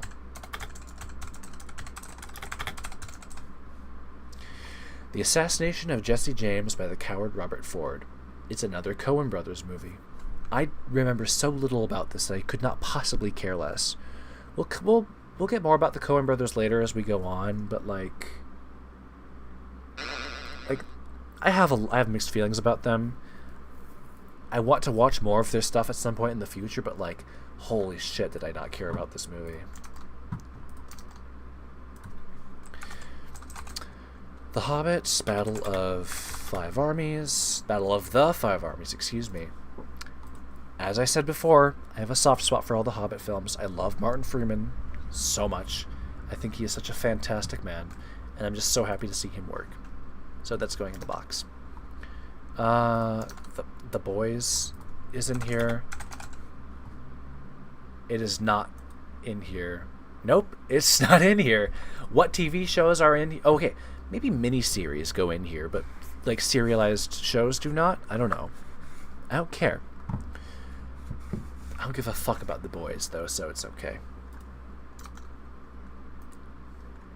It's good sometimes, and it's just kind of miserable some other times. And then, whatever, we get to the Desolation of Smaug.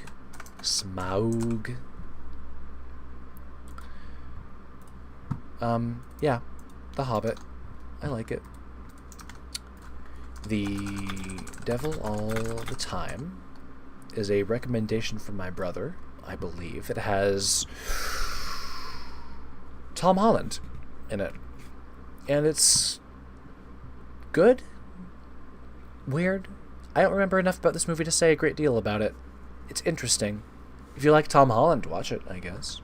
But it's not... I really do not like it very much.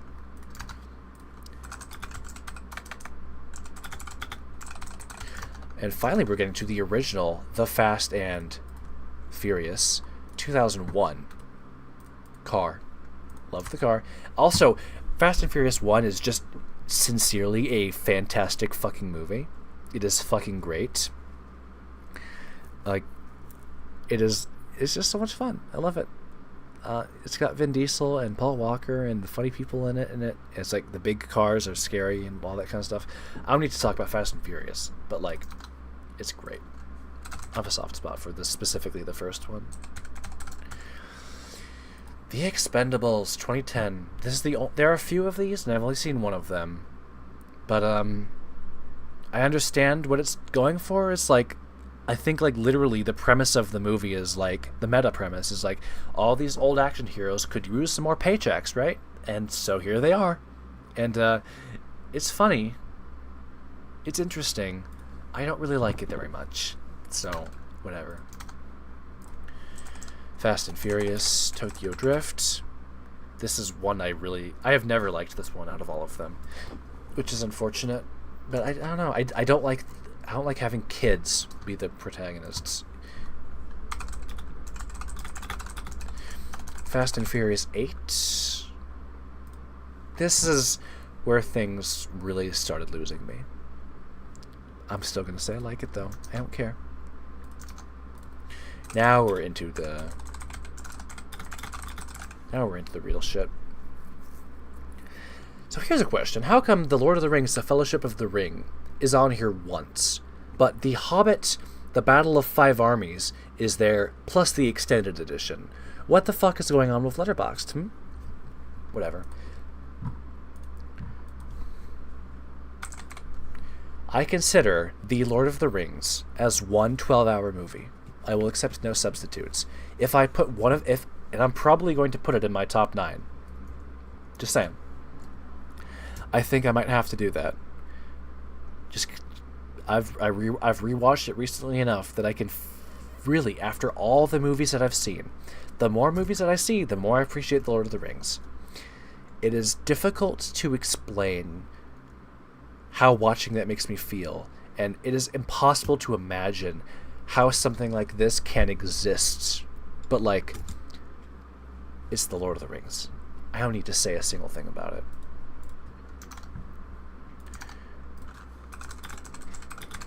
The Great Gatsby 2013 by Baz Luhrmann. Baz Luhrmann went on to make Elvis.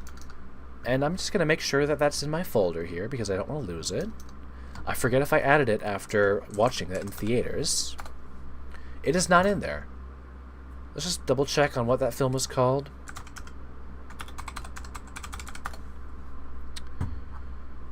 Elvis. Just Elvis 2022. So this is... Hold on. That's going in the box. Very good. And we're down all the way to... Here we go. And we'll just add that into Letterboxd right now. Actually, no. We'll see it at the bottom. The Great Gatsby 2013 is a surprisingly excellent movie. Like, Leonardo DiCaprio's performance is hypnotizing. I forget his name. I'm forgetting what his name is. The Spider-Man guy. But he does really, really good job in this movie. There's the funny man that we were just talked about. Oh, wait, no. I'm wrong. This is not the guy that I'm talking about. This is the guy from...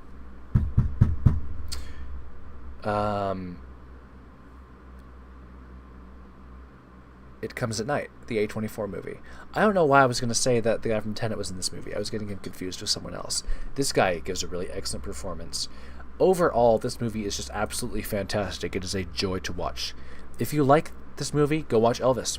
If you liked Elvis, go watch this movie. They are both wonderfully presented films, and they're just of very high quality. And funny, I actually have read the book. I read it in high school, so lol. I can say with confidence that this is an excellent movie.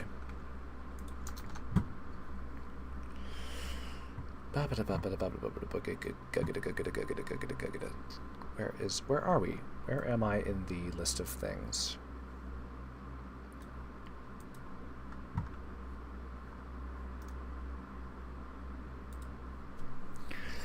Definition of smog, Great Gatsby. Okay, here we go.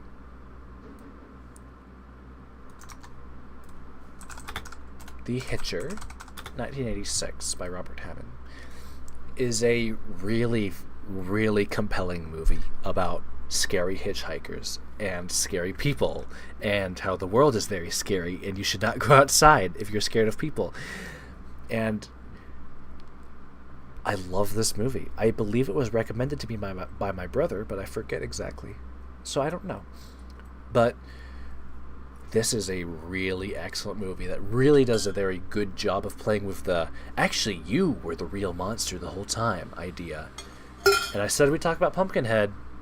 That idea was played with in Pumpkinhead to a degree, not as well as this movie.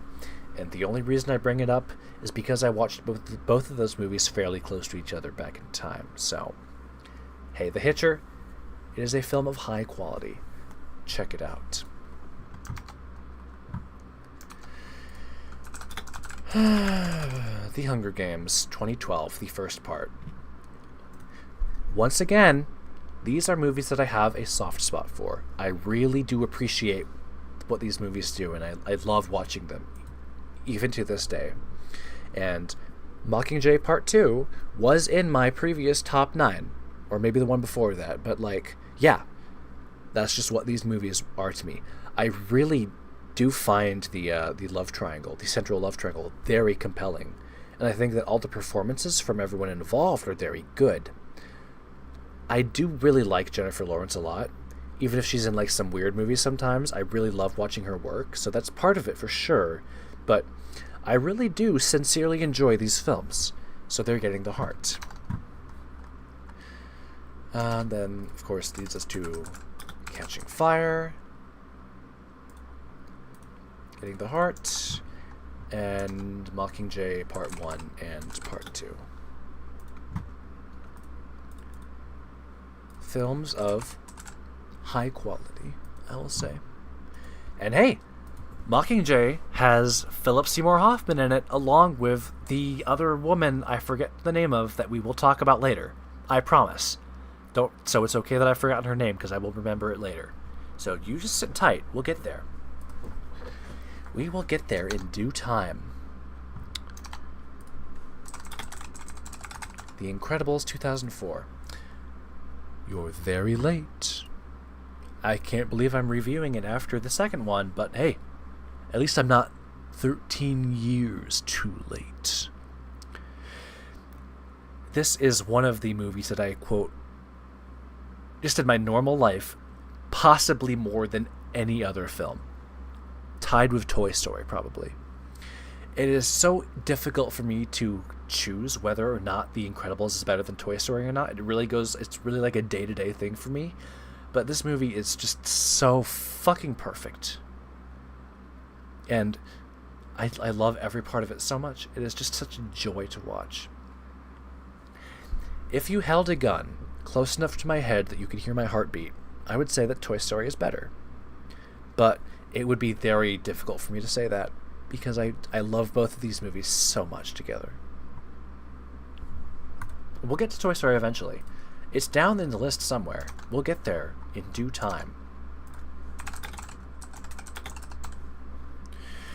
Is this one the... Yeah, this one is the 1984 version of The Karate Kid. I have seen this 2 times. I saw it when I was a kid and when I was an adult. And, I don't know. I appreciate this movie.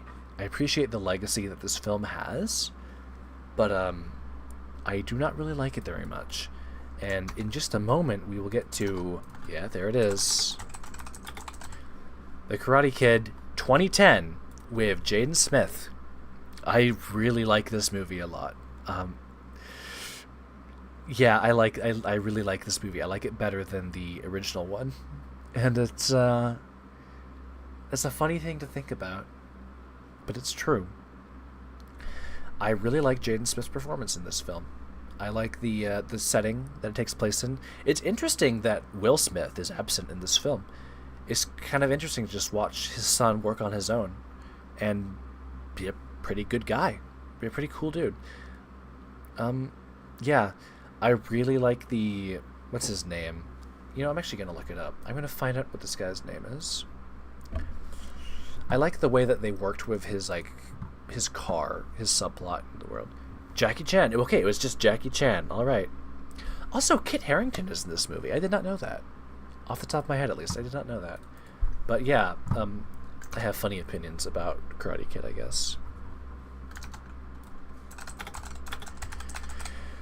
Oh, The Last Samurai, 2003.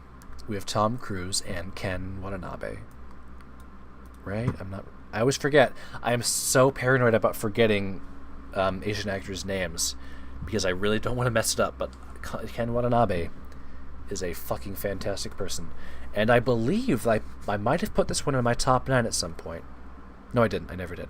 I just said that it was one of the most incredible films that I've ever had the pleasure of seeing, and that's still true to this day. And I will rewatch this eventually if I can ever get my brother to watch more Tom Cruise movies with me. I will trade him this one for something that I haven't seen before, and it'll be cool and awesome.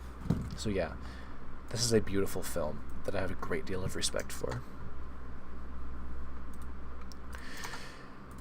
The Last Temptation of Christ by Martin Scorsese. Oh, that's right. This one has Willem Dafoe in it, doesn't it? This movie is so weird, but it's really cool. I like it a lot. I owe it a rewatch so I can definitely appreciate it more, because there's a lot going on in here that I could really dig into more if I watched it again. But this movie is fascinating, and I like it a lot. Martin Scorsese is probably my favorite director just by the amount of things that I have seen from him that are incredible.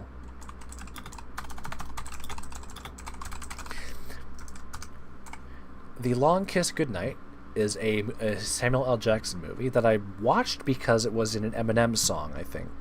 Or no, it was in a D12 song. Let's actually look it up. If we can find out where it's from. Okay, it's a Notorious B.I.G. song. I don't know why I said his name like that. It's just a Biggie Smalls. It felt so weird to say. It's a So it's a Biggie Smalls song that was, I believe, referenced in a D12 song, like that weird group of Eminem and his other friends. This is a cool movie, and a truck explodes at some point, and I like it. It has Samuel L. Jackson in it, and that's awesome. I don't remember a great deal about specifically this movie, though.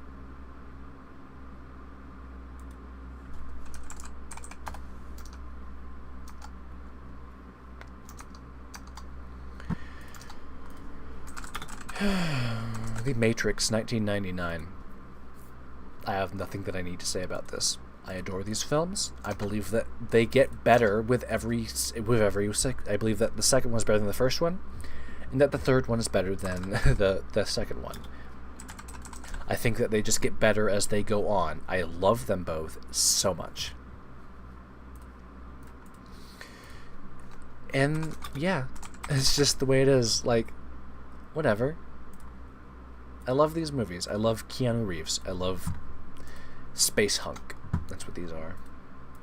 That takes us to the original Maze Runner, which, as I explained in the past, will just be getting a heart because I like these movies. I like the premise. I like Will Poulter. I like some of the other things that goes on in them. They're not perfect, but that's fine. The Meg, Big Shark. Do not really care. I've seen this twice for some reason, by the way. I don't exactly know why. The Passion of the Christ by Mel Gibson. Has the sequel for this one come out yet? Let me check. 2024. Oh my god, I cannot believe it, but they are making a sequel to The Passion of the Christ. I knew about this for a while, but like, I'm trying to imagine what's going to happen, what that movie is going to be like, and like, it is impossible for me to imagine how that is going to work out. But, oh man, you know, I have mixed feelings about The Passion of the Christ. It is fascinating, though, so we'll go with that. I'm giving it the heart. I like Mel Gibson. I think he's made some really good stuff. The Pursuit of Happiness with Will Smith. Love this movie. Not a lot to say about it. I just think it's very, very effective. Will Smith is one of those guys that I like a lot. Return of the King. Lord of the Rings, Return of the King 2003. There we go. Once again, this is just the same movie that I've already reviewed. I'm not going to allow them to get split up like that. So, The Ring. Which one is this? 2002? Yeah. This is the American remake of the Japanese one, right? Why did I watch this? Let me see.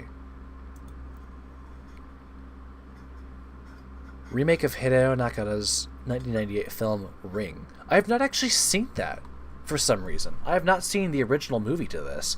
That is strange. I do not like it very much. Actually, no, maybe I do. I've also seen The Ring 2. 2005. Wait a second. Why is this one by Hideo Nakata instead of Gore Verbinski? Let's take a... Oops. I did not mean to do that. The Ring 2. Okay, Hideo Nakata. There's a cool scene in a well, I think. But I forget exactly why. The Silence of the Lambs has one of the most aesthetic cakes that I've ever seen in any movie. I'm going to dig it up right now and find it. Hold on, I'm getting lost in my thoughts.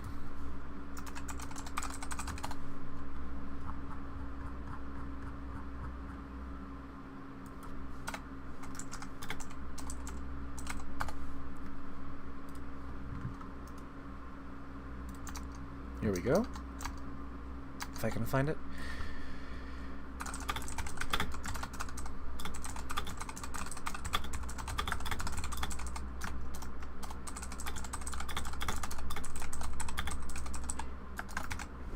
It's the FBI cake. It is fantastic. This is a good movie that I do not like very much. It is kind of frustrating to watch. I respect it a lot. I don't really like it. It's cool. It's kind of weird. It's kind of old. It's kind of strange in that kind of weird old way. But, like, it's fine. The American remake is... Yeah, I really wish I could remember it. I would love to actually, like, at some point in time go see the original one, but I don't know. It's just completely off my radar. Also, I remember you, don't I? Rabushi? I know you're from the One Piece server, right? Or am I delusional? I feel like I should remember you. Because the chances of someone else with a similar name being in the stream are very low, I believe, right?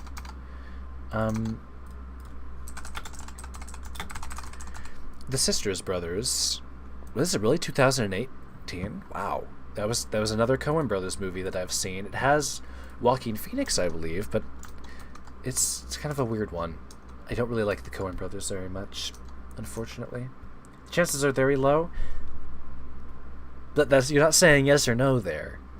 Whatever. I'm pretty sure that we've met before, right? I'm not crazy?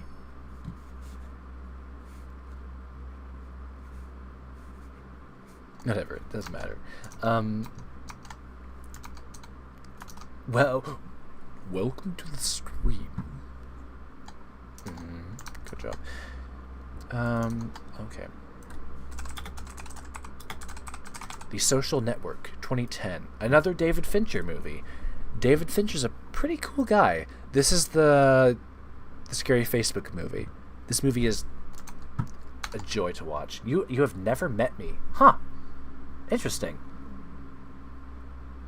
That is so weird. Hold on. All right, let's take just a moment to dig into this for a bit. Because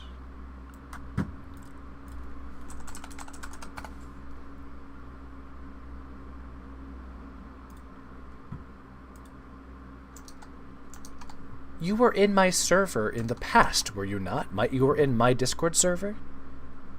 I know it was a long time ago. It was like a few years ago at this point. But, huh. That is so weird.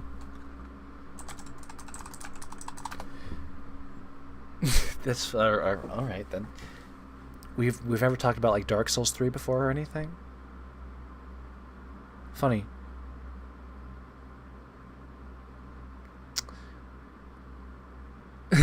Okay.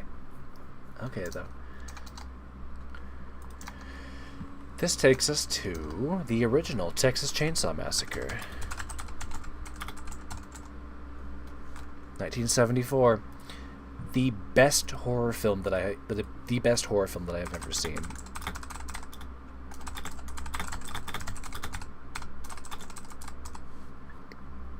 I had the honor of seeing Texas Chainsaw Massacre in 1974 in a real movie theater, like a cool, classy, old-style downtown movie theater during, like, Halloween season or something.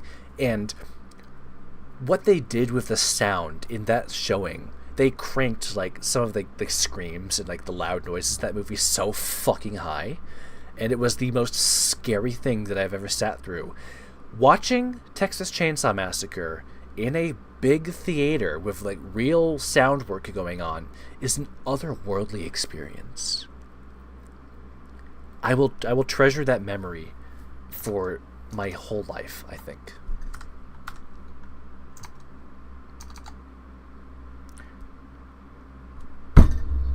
Raibushi, Vagabond is literally one of my favorite manga.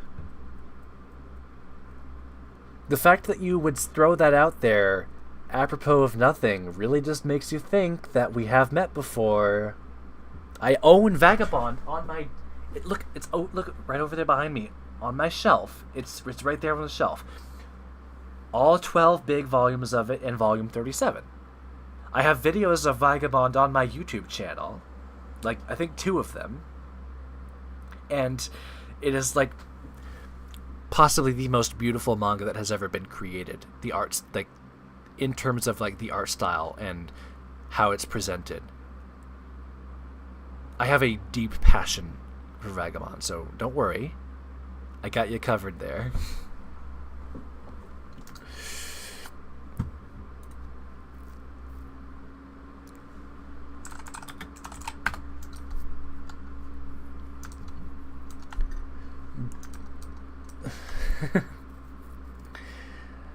This takes us to the Texas Chainsaw Massacre 2.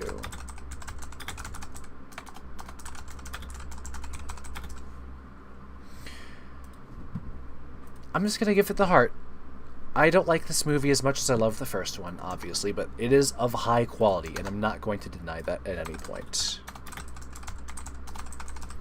The Transporter is another goofy Jason Statham movie that is awesome because he's cool. He has a cute Asian wife, and then they blow up their house. The Two Towers. Once again, I have already reviewed this film today. This is one movie. The Lord of the Rings, The Fellowship of the Ring, The Two Towers, and The Return of the King is one 12-hour movie. If anyone disagrees with you, shoot them in the head with a gun and move on. I will not allow... I don't even know why I take that stance, because it doesn't matter. Like, sure, like some people would just have 3 favorite movies instead of 1 favorite movie. That's fine. Hey, it is what it is, though. You remember. What do you mean, you remember? How can you remember me doing that if we have never met before? I'm getting mixed messages from you here, Raibushi. think you're gaslighting me. I think you're toying with my brain here a little bit. You monster. Unbelievable. I can't believe you would do this to me. Anyway.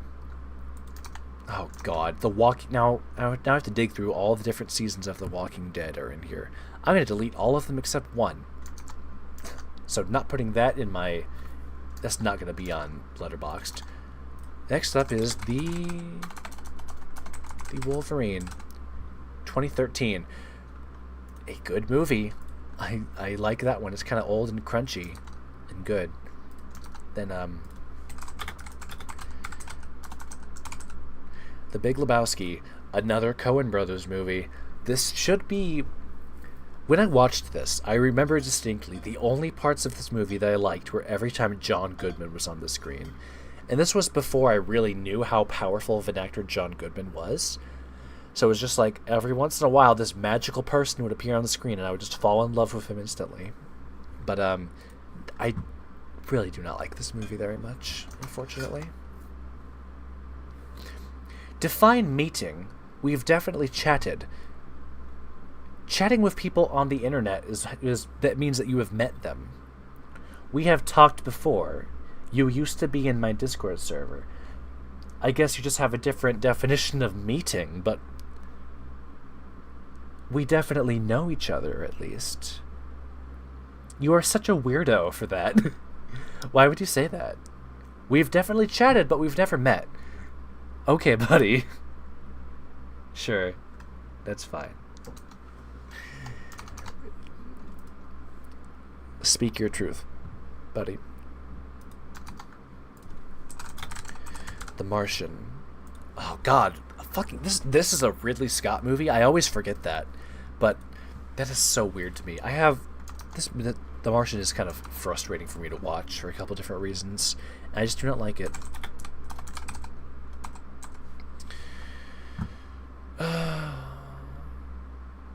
The Neverending Story, 1984, but has Dion Leach Geschichte. I cannot pronounce that, but okay. I don't know why the German title is in here as well, but sure, I like this movie. I watched it as a kid, and I was traumatized by it, by the scary monster. So, cool. I wasn't traumatized by the horse falling into the swamp, but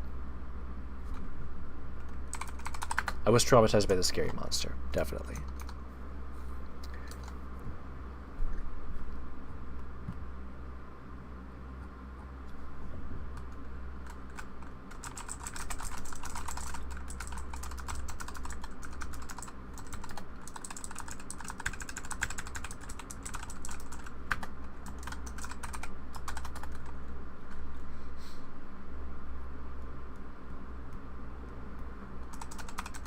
Just AFK for a bit while I type something.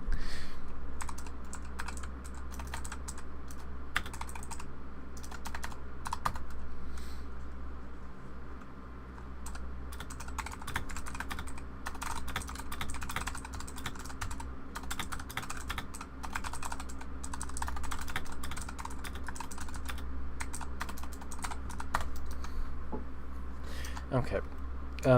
Not to lose too much focus or anything, but okay. Let's see if this is on Letterboxd. The Queen's Gambit. It is. So this show, this is on Letterboxd, but The Last of Us show is not on Letterboxd. That's funny. That's very humorous to me. I wonder what their definitions for that are. I hate this movie, or I hate this series. I watched it because it was new and recent, and because it has Anya Taylor-Joy in it, and I really despise her. I don't like her face. I don't like the weird things that she does with her face, or the weird things that she does in movies. She is a weirdo. The Shape of Water by Guillermo del Toro is a fantastic movie. It's difficult for me to explain exactly everything that I like about it, because it's very well acted, very convincing, cool, like monster guy movie, but also like really sincere romance, and it's really well done at every point.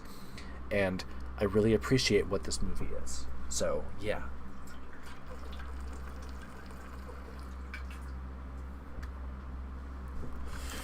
You got that running in there? Good. Okay, now we have... Where is it? The Suicide Squad by James Gunn.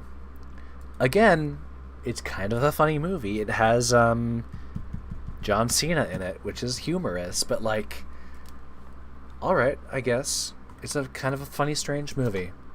Not for me, though.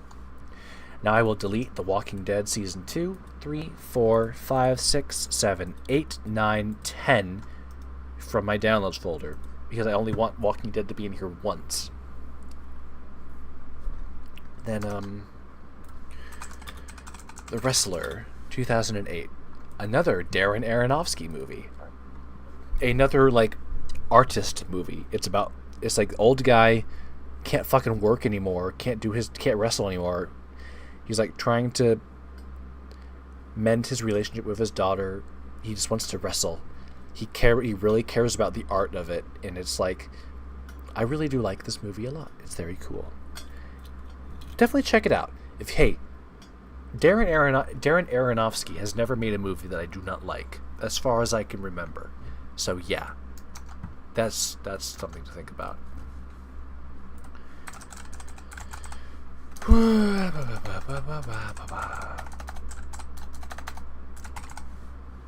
Thunderball is another James Bond movie.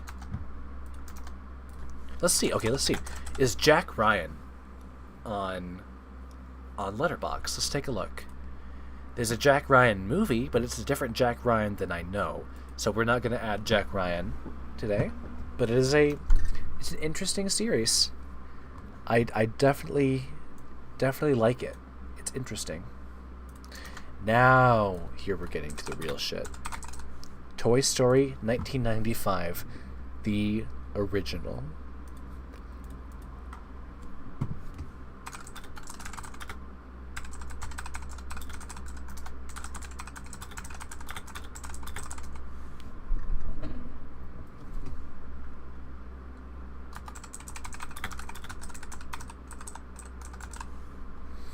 It's impossible to explain what exactly this movie means to me, how many times I've seen it growing up, and how much I think about it from day to day every once in a while.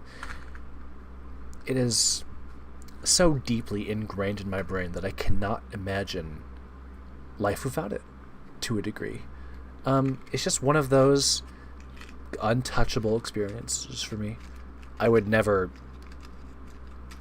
I would never replace this with anything else, or lose it, or like sacrifice it for anything.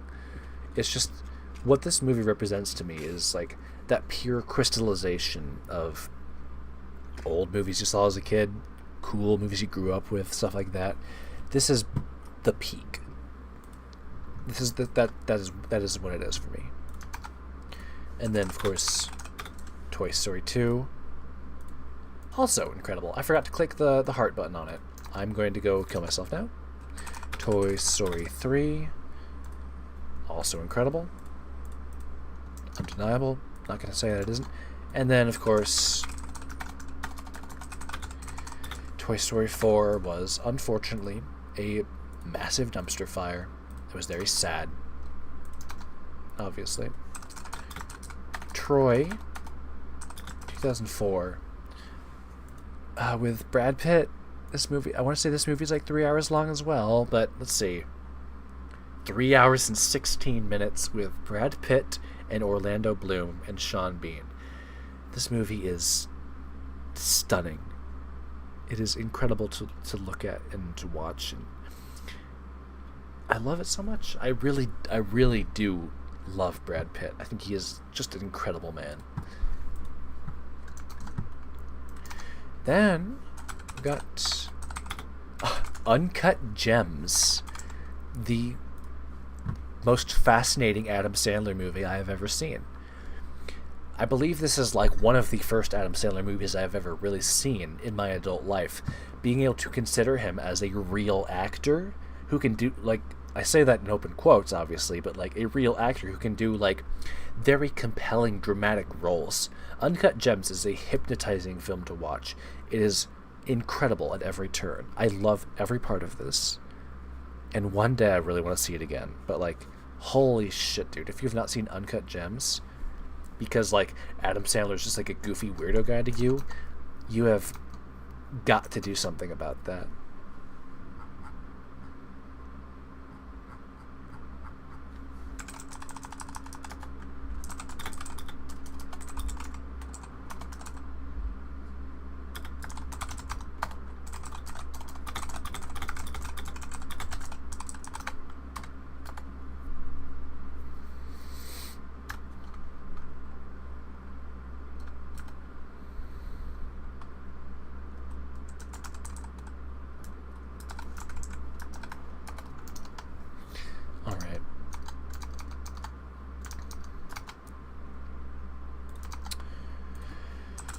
Under the Silver Lake is an Andrew Garfield A24, I believe. I'm 99% certain this is an A24 film.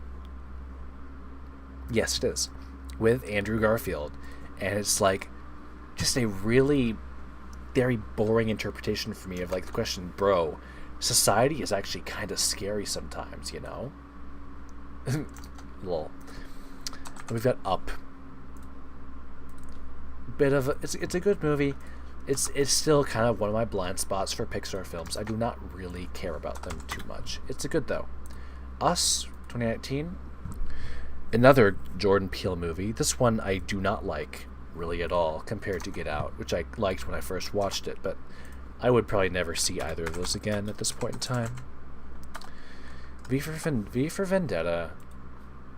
I bounced off of that movie so hard when I watched it, but like I just do not care about anything that goes on in it. It is, I want to say it's like pretentious or like tongue-in-cheek or like super indulgent, but like I just hate that movie so much because I'm really just not the target audience for it, and that's fine with me. Venom 2018. I have a soft spot for this movie because it has Tom Hardy in it. So, yeah, it's going in the box.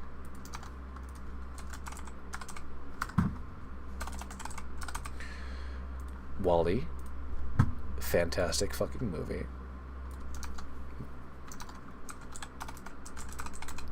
Not much I need to say about that. Wanted 2008 is, as far as I know, the movie that is known most well for the movie where you curve bullets by flicking your gun when you shoot at people. And this movie is it's interesting. It's wacky and absurd and cool and strange, but like, okay. Do they have the Watchmen series in here? 2019? Yeah, they do. This is a very strange series with a lot of questionable aspects, but I enjoy it more than I dislike it. And maybe that's because I do not like the original Watchmen comic. And I just like the way that the series handled things and played with a couple different ideas. But, actually I don't even like it that much. I kind of just thought it was cool. Let's see. When the Game Stands Tall. Fuck, I barely remember anything about this. This is another movie that I watched because I saw it in a DVD preview. It's about football. It's about high school football, I believe. And it's like legacy and sportsmanship and working as a team and all that good stuff. But not a lot that I remember about that movie, unfortunately. Then we've got Willy Wonka and the Chocolate Factory, the original one. The "you stole fizzy lifting drinks" one, which is good. But I don't really remember anything about it or care very much about it, so unfortunate. Very sad. X-Men 2000. I like all of these movies, but so many of them blend together in my head for a couple different reasons that I'm really not going to be able to take the time to individually say anything about them. So I won't. I kind of just like them all. sort of, not really, some more than others. So, like, yeah, they're okay. I really like Jennifer Lawrence in them as well. Like, that should be obvious to anyone, but, like, First Class is maybe, like, the best one. First Class and Days of Future Past are the ones that I care about the most. But, there are so many strange and questionable aspects to that, like, there's a lot that can go on in those movies, and there's a lot that you really could dig into, but it's just not something that I'll probably ever watch again. Maybe if they ever make, like, a new X-Men movie, I could, like, watch all of them again, but I just don't know about that. That would be such a slog, I feel like. So I'm just going to stick with the idea that they are all really interesting in a couple different ways. You Only Live Twice is another James Bond movie. These posters are fucking hilarious. Like, okay. Sure, buddy. Good for you. I haven't really said anything about these old posters, but, like, they are all so funny. Just like, yeah, put on Bond there with all the women. That'll be good. You Were Never Really Here is another Joaquin Phoenix movie. It is a little difficult to describe, but it is fascinating. I really do like it a lot. And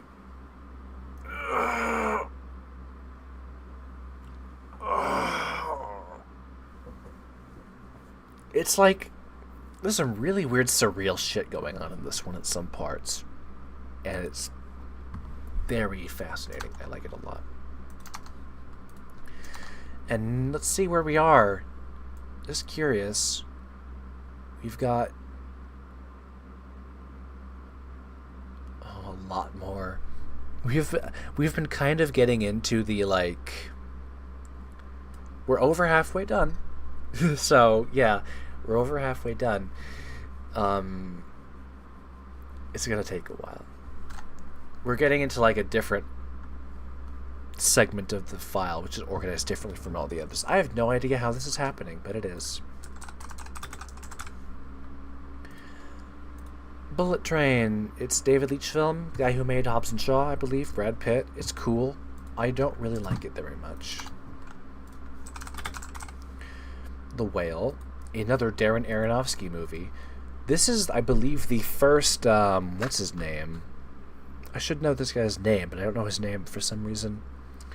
I saw this movie, like, a couple different times with different members of my family just to drag them along to see it. It is absolutely incredible. I don't know if I really want to get into it right now. And it's so compelling, and the what they do with the very few sets that they use, because it's a movie based on a play, and 99% of the entire movie takes place just in his house, which is cool. I like that. And they use every part of his house that they visit in a super effective way, so it's, like, super efficient as well. And the different characters that they introduce to different parts of it all work so efficiently and so poignantly. It's like, I really do want to see some more movies with the daughter in the future. I really hope she continues to make, like, interesting stuff, because she was really good in this movie. Brendan Fraser is his name, I remembered. I have not seen any Brendan Fraser before this movie, and it blew me away. It is one of my favorite movies of 2022. It's insane. Avatar 2009 by James Cameron. I kind of have a soft spot for this movie. I really do. Every time I see it, I kind of just, like, yeah, you know, it's cool. Like, the work that went into this movie, the work that James Cameron made into developing this landmark of an accomplishment, I really do appreciate that. partly in, but partly just on its own. I like the movie. I like what it represents. The story is simple. The characters are simple. But I like the way that things work together in Avatar. It's a movie that I enjoy watching from time to time. We'll get to Avatar 2 eventually. I think it's in here. I don't actually know if it's in here. Let me just check if it is actually in here. Because I don't always add movies to my folder from if I see them in the theater, if I forget. So I will add that right now.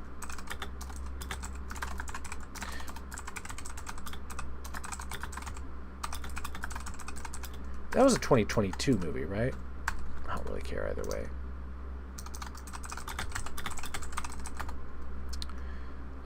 Yes, it was 2022. Okay, good. Texas Chainsaw Massacre. I've been ignoring chat, my bad. Texas Chainsaw Massacre is surprisingly hilarious. Okay, listen. There were people in the movie theater laughing their asses off during Texas Chainsaw Massacre, and I really just did not appreciate it because I do not find that movie funny at all. I understand how you could interpret parts of that as funny, but I just do not watch the movie in that way. I let myself get fully immersed in the horror aspects of it, and I do not find it funny at all. As for what my Letterboxd account is, I believe it's just Roro2338. Let me see, though.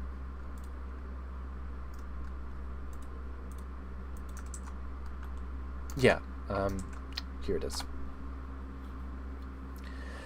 Though I literally made my account today, and I'm only making this list here to, like, just run through everything that I've seen. But, like,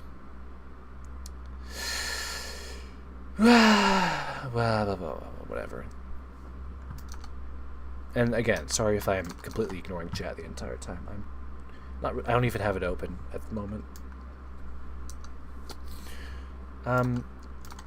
So Avatar: The Way of Water is down there. We'll get to that eventually. Where's Wally?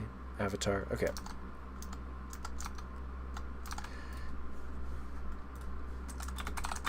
In Our Prime 2022 is a Korean movie about how cool math is, and it's got this guy in it. His name is... What's his name? I'm going to remember once I look it up. Choi Min-sik is his name. He's the guy, you know, he's the guy that everyone loves from Oldboy. Isn't he? Yeah. He's the fucking Oldboy guy. He's in this, like, movie about, like, he's like a retired old math teacher who's, like, teaching this kid how to, like, be cool and awesome. And, like, part of this movie really just is about the joy of, like, mathematics. The concepts and the ideas, that the way that you operate with them is... I really like this movie a lot. It's got really good music as well. That's something that I do remember about it. Here is The Thin Blue Line. A movie that I've... This is a recommendation from my good friend Tim Rogers that I have never seen, and I probably will never ever get around to seeing. And I don't have it in my torrent client right now, so I will just delete it, sadly, and probably never get to it. So, where is Alien? How have I not passed that already? Hold on. Whatever. Aliens is up next, and it's not showing in the James Cameron. This is a very good movie. The first and second Alien movies are really quite excellent for different reasons. But those have been discussed to death, so I need to get into that. And then, which I also always forget is a Ridley Scott movie, is Gladiator with Russell Crowe and Joaquin Phoenix. I adore this movie. It is really quite exceptional. The Terminator, 1984. James Cameron speaks for itself. Fantasia, 1940 is in here. Have not seen that. Will never get around to seeing that. Downloaded at one point, never got around to it. Goodbye. Raising Arizona is a recommendation from my brother. The only Coen Brothers movie that I like off the top of my head. And it's got Nicolas Cage and John Goodman in it. So it's awesome. Or maybe I'm thinking of the other one, but pretty sure this has John Goodman in it. It does. This movie is fucking fantastic. It has Nicolas Cage married to Applejack in it, so that's awesome. And then here we are, Creed 3. I believe the reviews I gave to the others were eat shit and die. Motherfucker. I'll go with that. Oh, I'm spamming one word reviews again. Whoopsie. Lol. Do not care. Speed 1994 with I watched this when I was preparing to watch something else. I don't know why I think... Oh yeah, Keanu Reeves was in John Wick 4. That's who I'm thinking of. Yeah, I watched this in preparation for John Wick 4. It's okay. I don't really like it very much.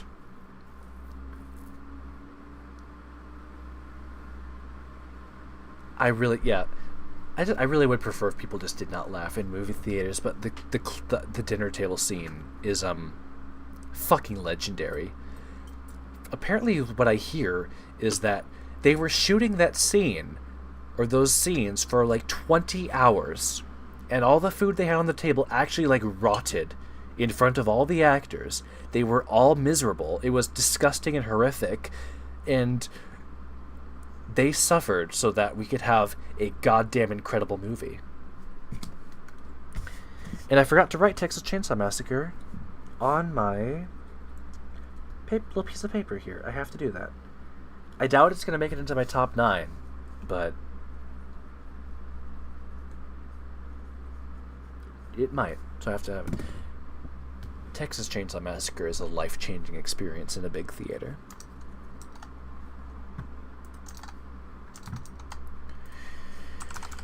Johnny Mnemonic, yeah, is another film that I watched in preparation for John Wick 4. I do not really like this movie very much. I do not remember a lot about the story, but for whatever reason, it was very difficult to sit through, and I just don't know why. It was strange. Next up is A Walk in the Clouds, which is this is another Keanu Reeves movie that I downloaded in preparation for John Wick 4, but that I never actually got around to watching. So this is getting deleted, unfortunately. Next up, out of order from all the others, is John Wick 4. John Wick Chapter 4. One of the most incredible cinema experiences of my life. Getting to see this on the big IMAX screen with all the big Dolby sound equipment and all that stuff is fucking beautiful. It is difficult to describe what seeing John Wick 4 in theaters was like. It is an experience that I will treasure for the rest of my life. And I pity deeply anyone who was not able to see it like that. Again, one of the strongest presentations I've ever seen in any movie. The way that this film accomplishes what it's trying to do is on such a completely different scale from basically everything else ever made. This movie is jaw-dropping. It is mind-numbing.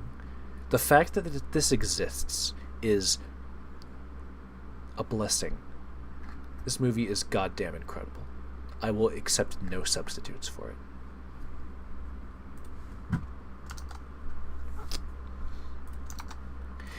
And next, Inside.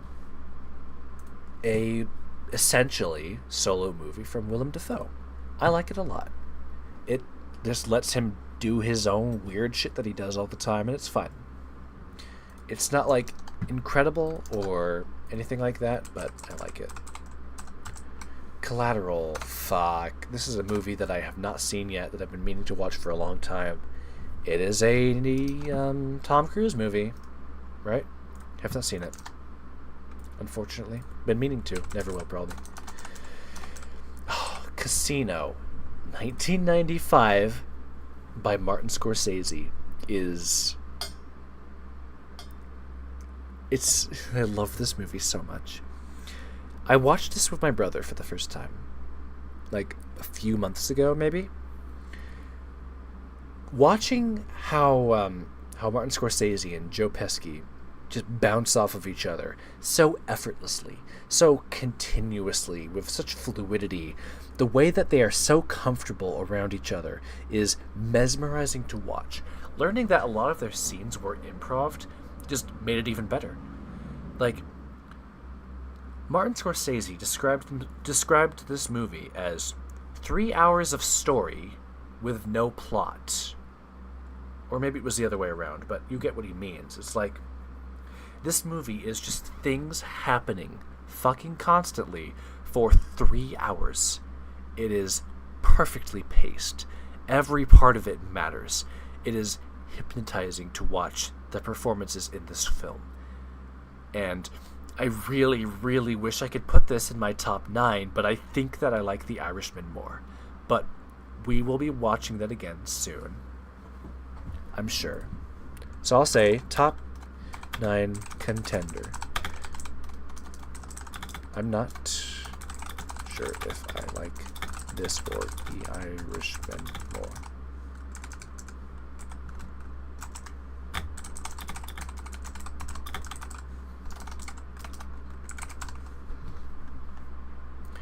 This movie is a landmark, is what I'm saying.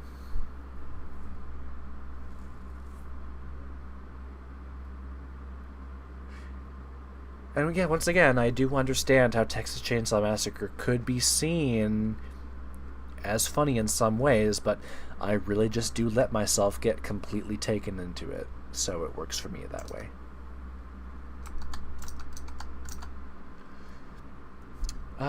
Next up is The Color of Money,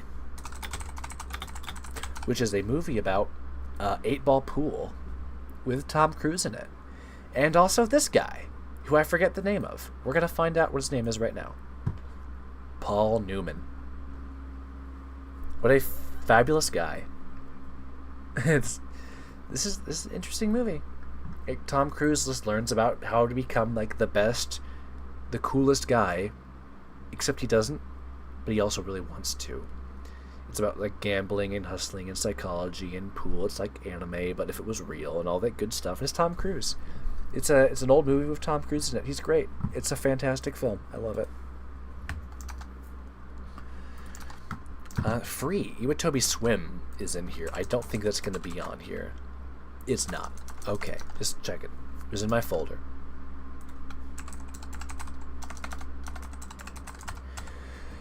Goodfellas is in here. I really have to see this one again. I really, really do. I'm going to have to... I don't know when I'm ever going to have time for all this, but like, once again, I love this movie. Not as much or as instantly or as potently as Casino, but like, this is a good movie.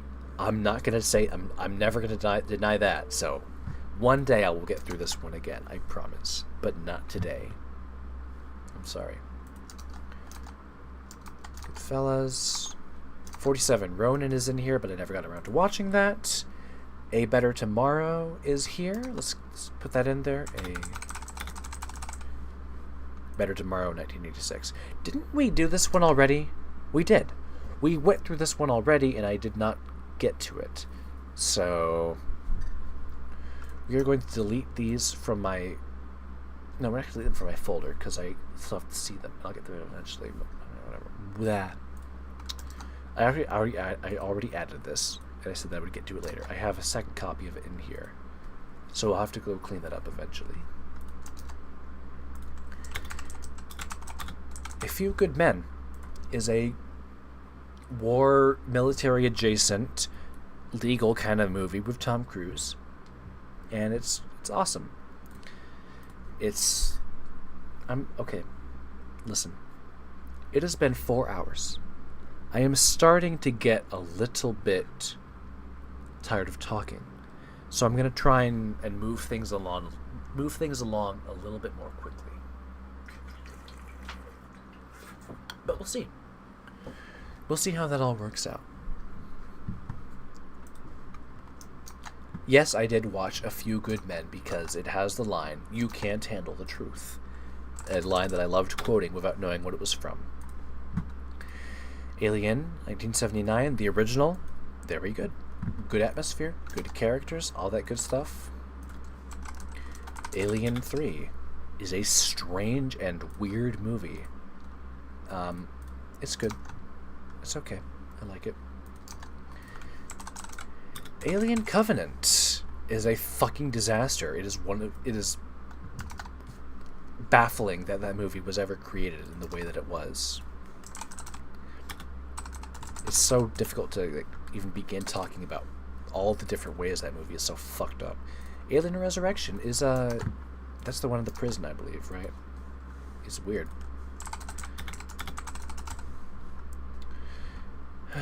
Alien vs. Predator, the original. Paul W.S. Anderson. He's a bit of a fucking weirdo, but great for him. Oh, I just put in the wrong one, so let me put in the other one right now. Alien vs. Predator, Requiem. Cool, because of the ending scene and because of the weird fucking shit they do. It's interesting, alright?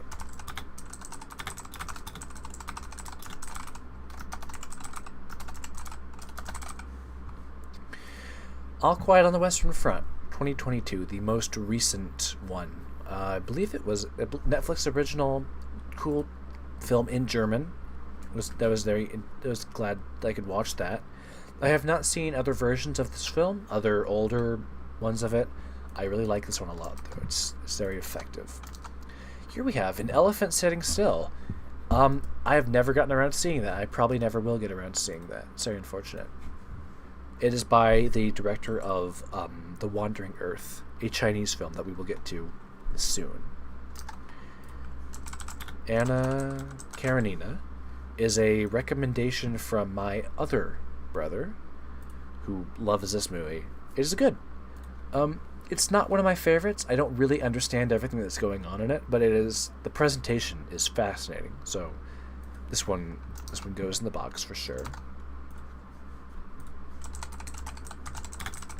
Apocalypse Now by Francis Ford Coppola is a nightmarish, insane, horrifying thing, and it is beautiful at every second.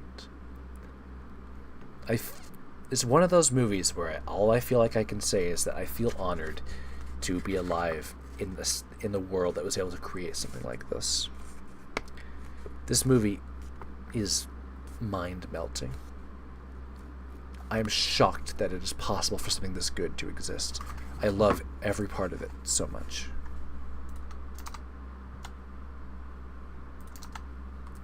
Then here's Arcane. I believe I have a second download of this for some reason, so I will be deleting this one from my folder. Beastars is in here for some reason, which is not a movie. Bringing Out the Dead is in here again. We already got that one. Champion 2018 is a Chinese movie about arm wrestling that I did not really finish the whole way through. And this guy, the reason that I watched this movie is because this guy, the big guy here, is the character from Train to Busan. Actually, no, so this is a Korean film, then, isn't it? But Train to Busan is a pretty good movie. I wanted to see this guy in something else, so I looked for this. And I forget why I stopped watching this, but like parts of the way that lines were delivered or like the scenes took place were like very strange. And I believe it's a cultural difference, but like usually I'm fine with that. But for some reason this movie really bounced off me and I could not finish it.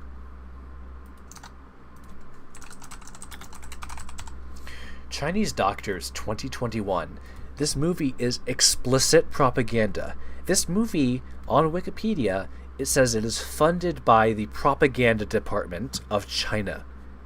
It is a movie about China's response to the COVID-19 pandemic. It's a movie about how awesome doctors are. And it is fascinating to watch. And I actually do really like it for a couple different reasons. It is interesting. And I don't know, I don't know how much of what happened in the movie is real or realistic, but the narrative of the movie is interesting enough without being like too miserable. But like it is literally propaganda. This is a propaganda movie that I am watching and saying I like. It is absurd, but it's a weird one. I don't regret watching it in any way, I'll say.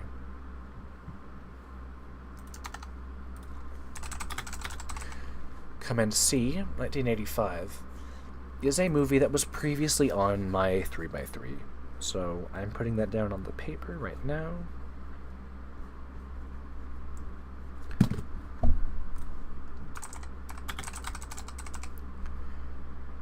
I have to rewatch this again before I can really speak more about it, but it is jaw-dropping. I really don't have to say a whole lot about this, honestly. It's incredible. That's all I have to say. Dead Demons, Day Destruction is in here, which is not a manga. Which is not a movie, it is a manga.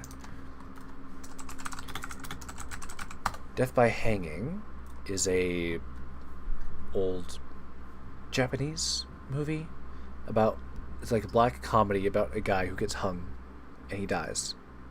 Sort of. Not really. I love this movie. It was a recommendation from my good friend Ben Saint. Shout out to you, Ben Saint, if you're watching this. It is absurd and fascinating and surreal, and I love it. And one day I want to rewatch it again. Django Unchained, Quentin Tarantino. It's a very excellent movie. Not one of my favorites from him. I really just appreciate so much more of his stuff better. Downfall, 2004, is admittedly a movie that I watched in part because it was memed so much, but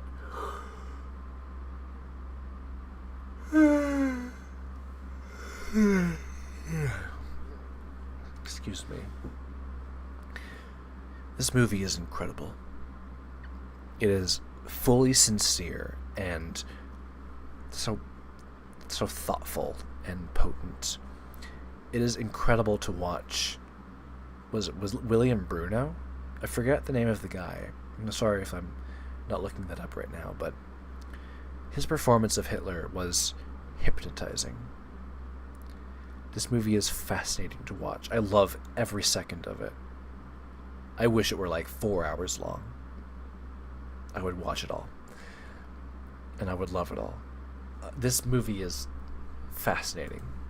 I really appreciate that it exists.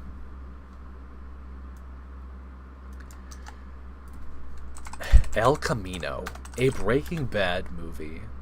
Hold on, where is it? Not that one. El Camino. Fucking hate this. I have good reasons for this, but it's difficult for me to remember all of them off the top of my head. But El Camino is a absolutely miserable movie to sit through. And I don't know. I'm not a big Breaking Bad fan in general. I watched it again not that long ago, and most of the show is kind of miserable. I really do prefer Better Call Saul. Breaking Bad is a show of high quality with a lot of intolerable elements for me. Some of the characters, some of the situations, I just really do not dig. I think that Better Call Saul is a better show overall. Just throwing that out there, because we're not going to get to Better Call Saul in this stream very much, I think. But El Camino is it's trash, as far as I can tell. Okay, then... Fuck. Enemy at the Gates is a movie about how fucking cool snipers are, I believe, right? Let's just double check this, make sure I'm not misremembering. Yep. This movie is peak, like, misguided fantasy about what, like, war is in some parts. This movie is an inspiration for a few different Call of Duty games. So the documentation is that I read. And I wanted to watch it because I'm such a huge fan of some of the Call of Duty campaigns. And this movie is just so miserable and like so like fantasy. It's not being like power fantasy, but just like absurdist like bullshit. And I don't know, I really just did not care for this one at all.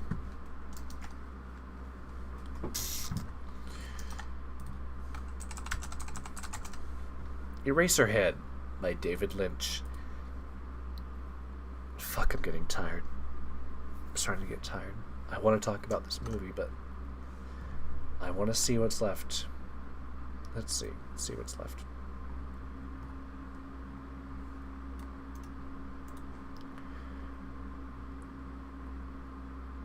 What? 399 folders left. Are you fucking me right now?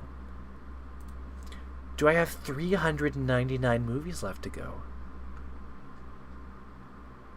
I am going to die doing this. I am going to die today. This stream is going to be the last thing that I ever make. When am I going to end stream? Well, I've gone about 400 movies so far, I think. And I have about 400 to go. So it's probably going to be another 4 hours or so. And, hey, if you want to stick around, power to you, buddy. But holy shit, I would not expect anyone to do that. So, yeah. Eraserhead is a fucking nightmare to watch. It is beautiful and insane and twisted in all sorts of fucked up ways, and I love it. And unfortunately, this is about the only David Lynch thing that I have ever seen, and this is a real blind spot for me, and I really want to watch more of his stuff one day. Oh.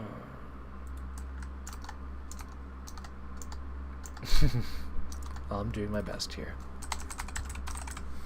Extraction 2020, a Chris Hemsworth movie, really well done, focused urban warfare scenes with lots of really good continuous shots, very focused narrative, very small scale kind of movie, really effective at everything it does. I love this movie. We'll get to the sequel later. We'll get to it in a bit. Oh boy. Fat Pizza 2003. This movie is mind-melting. It's like it's like an early 2000s comedy. It's fucking unhinged. It is incredible though. And it's difficult to explain why without telling you to just go see it. But this movie is a masterpiece, I will say. Fight Club, 1999, a movie that needs no introduction. It is incredible. I do not need to really say anything about it. I would love to rewatch it one day. Flags of Our Fathers, 2006, Clint Eastwood. I watched this movie on the recommendation of my good friend, Noah Caldwell-Gervais. And I was not disappointed by it. It is a really good, this movie and another movie that we'll cover in just a second are two movies that tell stories of what happened at Iwo Jima, just on different sides of the conflict. This is the American side. What happened at Iwo Jima, the aftermath of what that did to the soldiers involved, how being a celebrity in a post-war situation can fuck with your head, and all that kind of interesting stuff. I like this movie a lot. It's very good. I'm getting hungry, by the way, also. I'm starting to need food. Game of Thrones Season 2, 3, 4, 5, 6, 7, 8. Can delete those all. Do not need to see those ever again. One folder for Game of Thrones is fine. And that's not going to be on Letterboxd. Ghost Dog, The Way of the Samurai, 1999. A recommendation from my brother. This movie is fantastic. It's very artistic, very thoughtful, and interesting. I guess maybe you might say it's a little bit like The Equalizer, but really not at all. It's very difficult for me to explain what this movie is about, but it's this guy. He wants to be like a samurai, and he's awesome, and there's a lot of stuff that happens in this movie. It's fantastic. I really like it.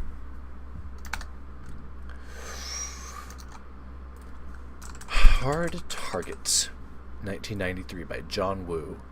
Did I actually watch this movie, or did I not get around to it? It is... No, I didn't see this. I was supposed to watch this with my brother, and I never got around to it. And I am ashamed of that fact. And I have not actually seen that.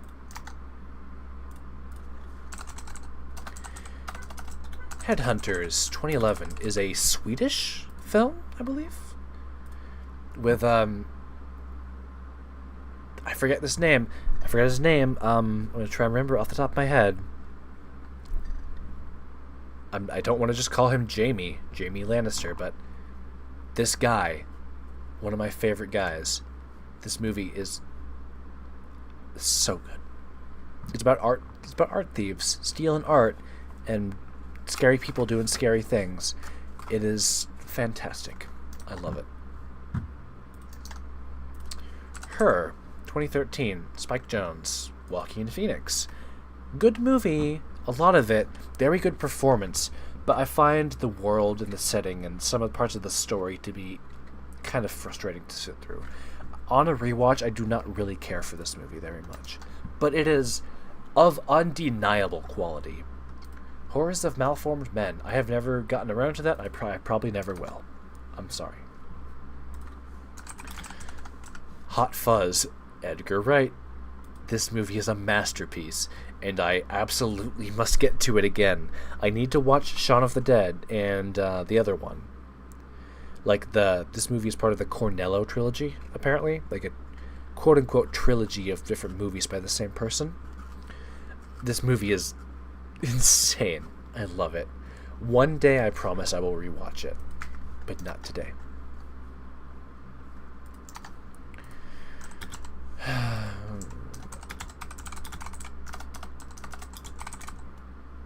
I Stand Alone is a really disgusting, fucked up, gross French movie about a butcher who wants to fuck his daughter.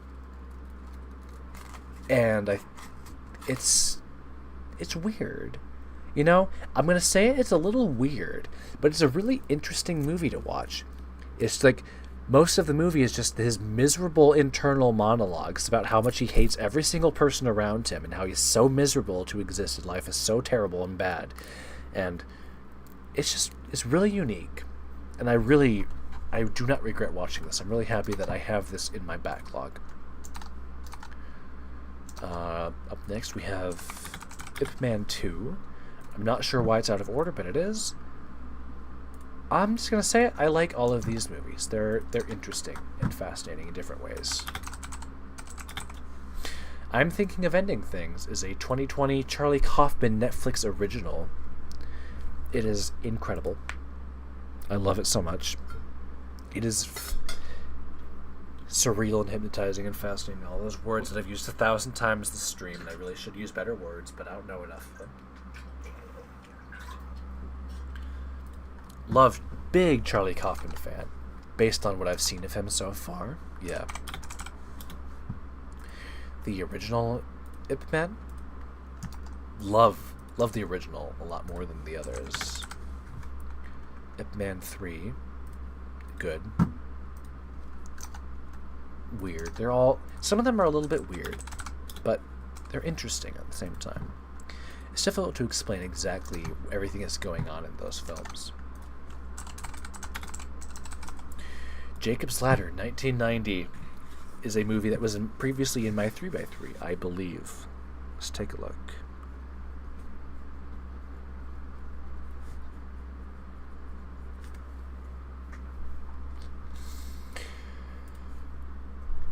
One of the most difficult movies to watch. Not really. I don't know why I said that, but like, this movie is fucked. It is really. This is some head crusher shit. This is some fucked up shit. I love it. I adore every part of this movie. Possibly the best horror. Maybe better horror than Texas Chainsaw Massacre. I would have to go see it again. It's difficult for me to say after all this time. One day I really want to get there, though. John Wick 1. After everything I've said about John Wick 4 this stream, I do not need to explain why I love the original, why I love the other three as well. So we'll just get those out of the way. They are all excellent. Do not talk to me about them. I'm not interested in having a conversation about the John Wick movies at this time. I love them all for different reasons. K-On! Is in here. I've not rewatched that in my adult life, so I'm deleting this. Ah! My fucking jaw just cracked when I opened my mouth. I need to walk around a bit. Here, to sit with Lady Vengeance for a while. I just need to stand up and stretch my legs and remind myself that I'm still human. Ugh. You know, I guess I'll just turn my fans off for a bit again. They've been on for a few hours.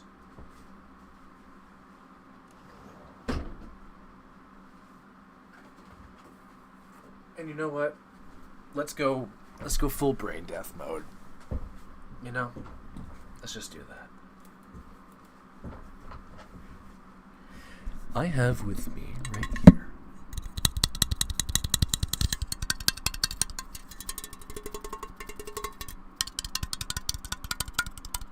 a delicious can of Monster Energy. Let's take a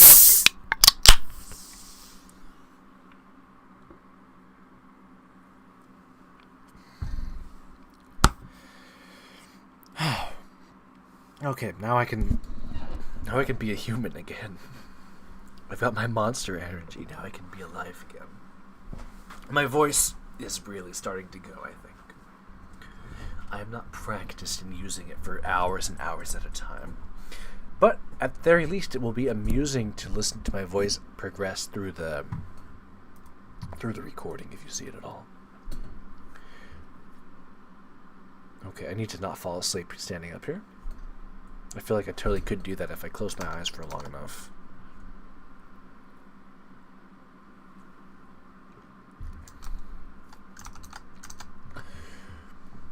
Lady Vengeance is the third movie in Park Chan-wook's so-called Vengeance trilogy, similar to Lars von Trier's Depression trilogy.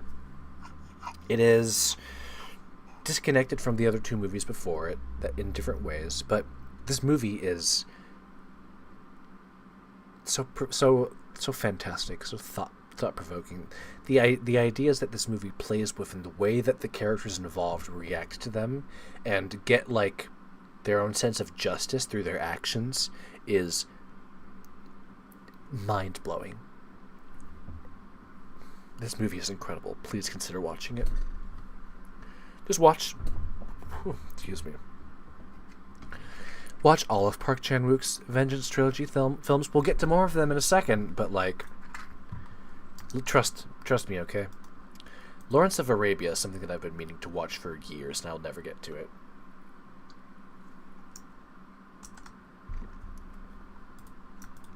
And there are two of them in here. That's weird.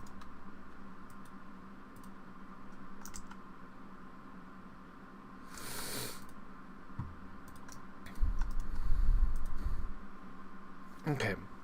Try not to fall asleep. You try and, like, use my head more and think better for a second. Letters from Iwo Jima is the other film that I was talking about earlier. This is the Japanese perspective of the conflict at Iwo Jima during the end of the Second World War. Also by Clint Eastwood. Same guy. They were released like the same year. These are both fascinating movies to think about. I love them both very dearly. Light Sleeper, 1992, is a movie about Willem Dafoe being a cool drug dealer guy who can't sleep very well.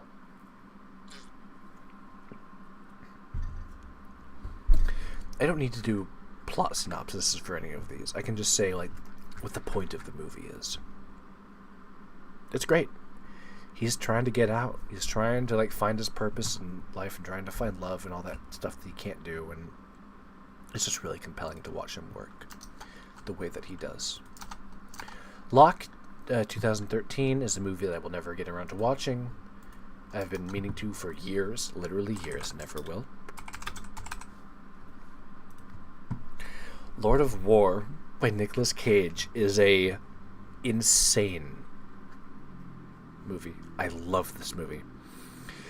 Nicolas Cage's performance in this is just so fascinating to watch, and the subject matter of this movie is obviously fascinating.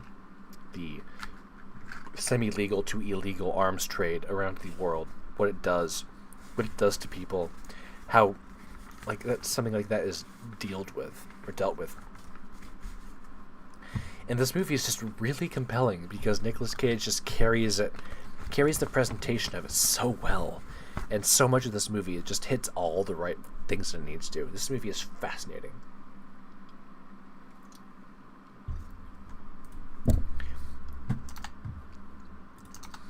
Okay, here we go. Now we're getting into the shit. Magnolia by Paul Thomas Anderson. Just writing this down on my piece of paper.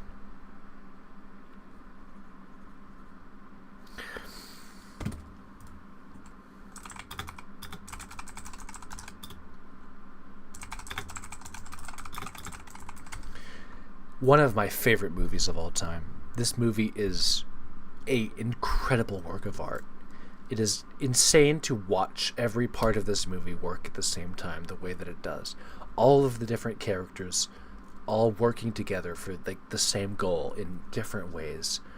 The way that everything progresses in this movie, like towards the conclusion, and everything that happens at every other point in the film is just a joy to watch. This movie is goddamn incredible. It is one of my favorite movies of all time. I am proud to have seen it. I am proud to own it on DVD. And it is just incredible to think about this movie. And I will be rewatching it again very soon. So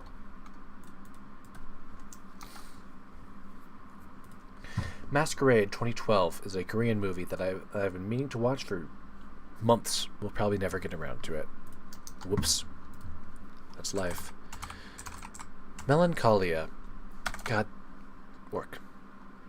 Is another Lars von Trier movie. This is the second movie in the so-called Depression trilogy by Lars von Trier. I remembered the character's name without looking her up. It's Charlotte Gainsborough. This is Kirsten Dunst, but the Charlotte Gainsborough is in this movie as well, and we will cover her more in future in a little bit. We'll get to more about that once we get to a different movie. And this is a really, really strong movie. But we'll talk more about Lars von Trier in a bit. Memory 2022 is a Liam Neeson movie. He makes a billion of them all the time. I just wanted to watch a Liam Neeson movie that was recent just to see what he was doing.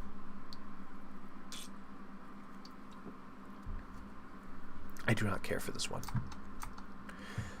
I'm going to check if Honest Thief is in here. It's not. Okay, so we are adding that as well. And what... I don't remember what year that was.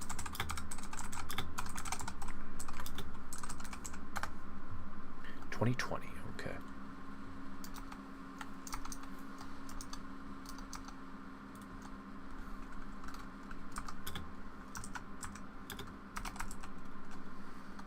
'2020. That was a long time ago.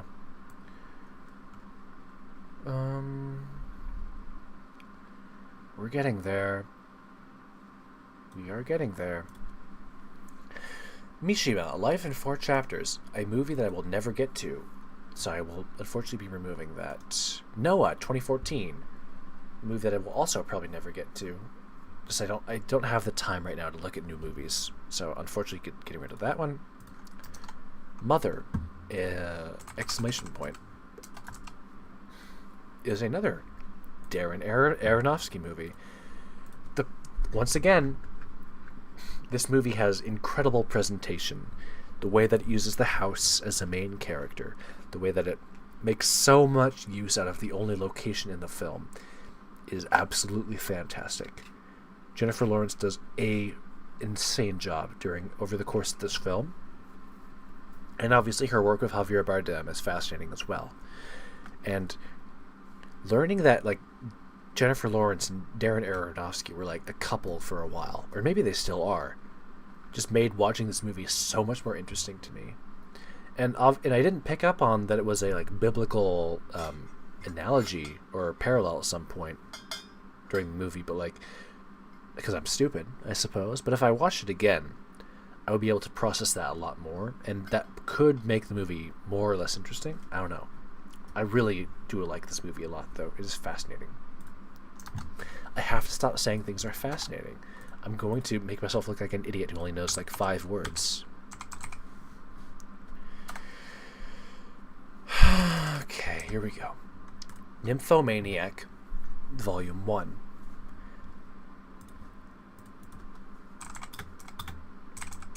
I believe this movie is in my current top 9, I believe.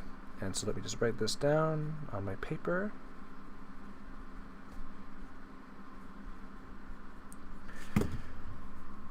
And let's also put in part 2.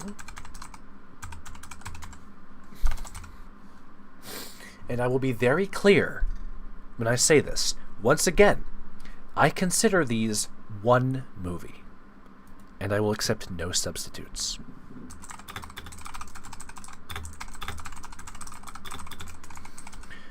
This movie is a mindfuck. There's no better word for it. This movie is difficult to describe to someone, I think. But I absolutely just adore this so much. Lars von Trier is one of my favorite directors. I love the style that he uses, and the way that the story is told in this movie I really like as well. And Charlotte Gainsborough's performance in this is brutal, to use a word. I will rewatch this movie soon, very soon. I'll try, because I'm going to have to rewatch all of my favorites to go through everything to see what my current favorites are. But I'm pretty sure that this is still going to be in here. This movie is otherworldly.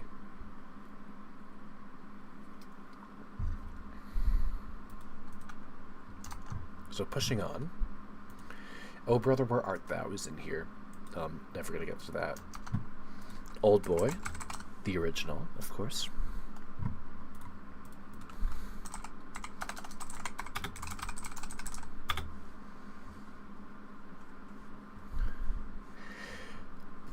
I don't need to say anything about this movie, so I won't. And I might even stop saying, and I'm just gonna have to just accept that. Yeah, I'm gonna save my voice. I'm gonna save my time and stay awake more easily. It's fucking Old Boy. I really just don't need to say anything about it. Headhunters is Norwegian. My bad. Yeah. And I forget exactly why I was gonna watch Mishima, Life in 4 Chapters. I forget who I saw that by. I haven't had a chance to watch as many movies recently because I've been busy doing other things. So it's Old Boy. I don't need to say a single thing about it.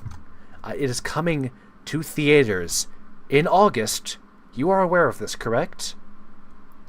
I believe August 20th is when Oldboy drops in theaters again. So get fucking ready for that.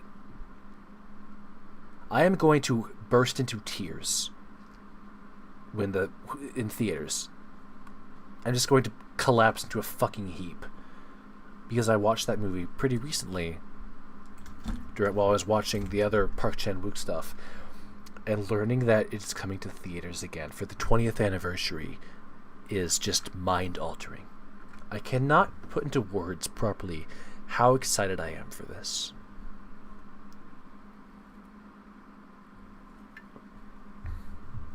So you had better be ready for that.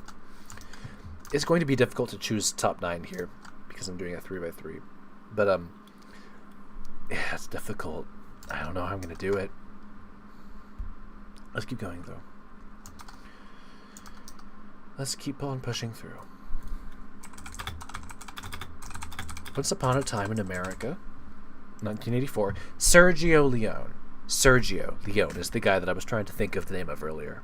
The guy who I want to watch Western movies by for a fistful of dollars and for a few dollars more, stuff like that. Once Upon a Time in the West, all those kind of things. Once Upon a Time in America is a film that I watched, I believe, shortly after watching Once Upon a Time in Hollywood by Quentin Tarantino, which is a fantastic movie that we will cover very soon. Once Upon a Time in America is just a beautiful film that is difficult to explain to someone just by talking to them about it. You really have to sit down with them and show it to them. What this movie accomplishes is just so beautiful. And the time that it covers and the characters that it shows over time and the way that things evolve is just so incredible to watch. I absolutely adore this movie.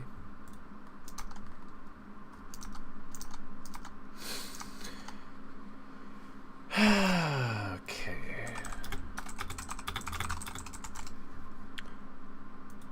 One Cut of the Dead is a Japanese movie recommended to me by my brother. It is a movie about people making a movie about zombies, but the zombies are also real, but the movie is also like zombies in the movie, and it's complicated to explain, and this is trippy to watch. This is surreal. It is incredible. It's like difficult to explain, but it's a movie about making a movie about a zombie apocalypse during a zombie apocalypse about a movie about it, you know? So think about it. It's really quite special. It's great. And then yeah, here it is. Once Upon a Time in Hollywood. There was a point in time where I said that this is my favorite Quentin Tarantino movie. I do not believe that now, after I've seen the other things he's made more times than this, but like this, I feel like this movie did not get the credit that it deserves when it was first released.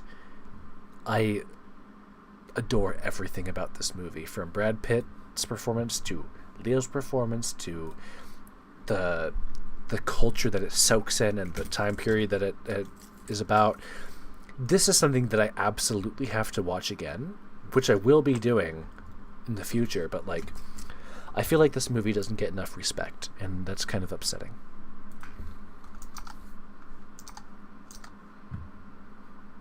Cut of the Dead, Pacific, okay.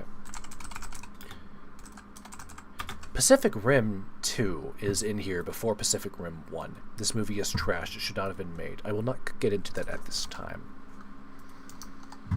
Then Pacific Rim 1 is an interesting movie. There's a lot of good stuff in this movie and a lot of frustrating elements. I think overall it is definitely a lot more good than bad. But parts of this movie are frustrating, and I wish that some ideas had been explored more, or that they had had more time to develop the world that they were playing with. But I do like this movie. It is good. It's not my favorite. It's not one of my favorites, though. Up next, Parasite. This movie needs no introduction. I adore this movie. This is basically what introduced me to Korean film, I believe. A few years back, when I was still like learning how to watch movies intelligently, this movie opened my eyes to like watching foreign movies, basically. I have a great deal of respect for this, and it is a fantastic film. Everyone knows that. I don't need to get into that. Parasite is incredible. There are 2 folders in that here, so I'm going to delete one of them. This is a folder that is not anything here. We can pass by these. Then we have... Please tell me that Perfect Blue is on here. Perfect Blue by Satoshi Kon. I have described it in the past many times as essentially a Charlie Kaufman movie, but anime. This is peak head crusher. Peak, like, brain-melting psycho shit. This movie is beautiful. I love every second of it. And I got to see this in theaters. I got to see Perfect Blue in theaters. I took my brother and my other brother. And one of them described it as sickening. Which is the greatest thing that I could have hoped to hear from him. So, yeah, this movie is a masterpiece. Nothing else needs to be said. Pig 2021 is a Nicolas Cage movie. It is an artist movie about the joy of cooking, the joy of food, the joy of the impact that you can have on other people's lives with the stuff that you do, and how the things that you do for other people matter, and your impact on other people's lives is something that matters, then that you should treasure. This movie is really fucking interesting. I like it a lot. Nicolas Cage, great guy.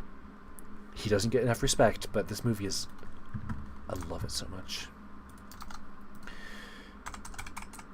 Pinocchio, 1940s on here. There was a very short moment in time where I was trying to rewatch all the old Disney animated movies, and I made it to this one, the second one, and then I couldn't do it anymore. I hate this movie a lot, kind of. Don't remember enough of why exactly, but it's not, I don't like it. Predator, the original Predator, good movie. Don't need to say a lot about it. Predator 2, also a very interesting movie. Love the setting, love the premise for this one. It's really cool to watch. I actually really do like both of these movies. I saw them like last year, so because I was going through all these old movies and stuff. I do like these 2 a lot. And then, of course, you compare that to Predators 2010 with Adrien Brody. I love Adrien Brody. I think his role in this movie is really cool, but I fucking hate this movie. Then, keep going down the list, and it's Prometheus. This movie is... It is absurd that a movie this fucking baffling and terrible could be made, but it happened. Ridley Scott made Prometheus. It is just difficult to imagine how that happened.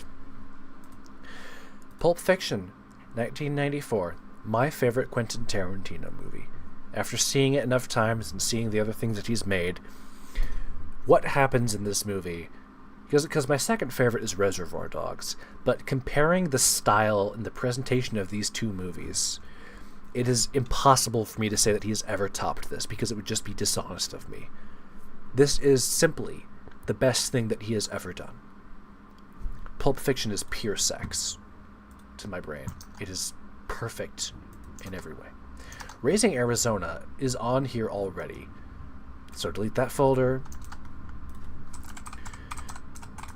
Ratatouille, very good movie. It's about cooking and art and stuff, and that's good. I like those ideas.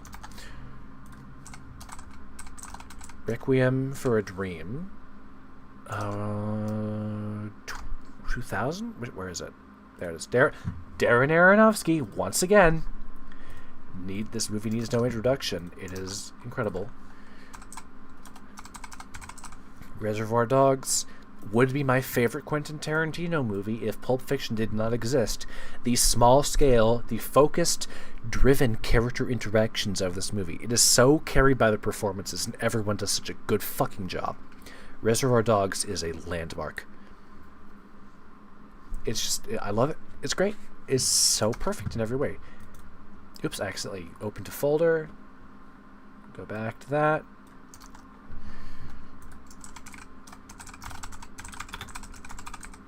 Saving Private Ryan. One of the best war movies ever made. I don't know if it could make it into like my top favorites list or anything, unfortunately, just because I've seen so many other things. I have not actually seen Scarecrow. This is a recommendation from my brother that I have not gotten around to yet. So that is, unfortunately, I'll try and download some more of these later as I go on through my life, but like, cannot promise. Scarface is a movie that I watched fairly recently, like last year. And I was surprised that it was actually like super fucking good. After seeing this and like a movie from this kind of time and seeing how fucking excellent it was, I am really excited to rewatch The Godfather now that I'm not an idiot baby and really be able to appreciate that. I'm very excited about that. I will do that eventually. But Scarface is fantastic. Very, very excellent 3-hour-long movie.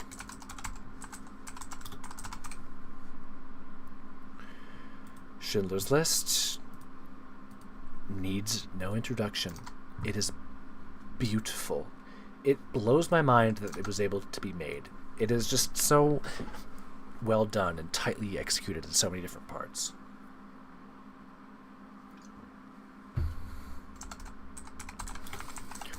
£7 is a Will Smith movie.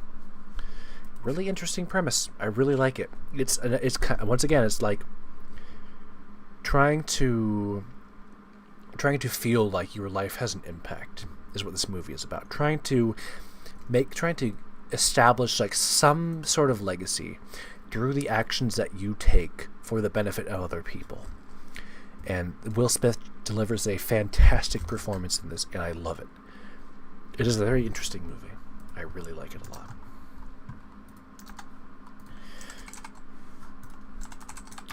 Seven Samurai, a movie that I watched because I forget exactly why.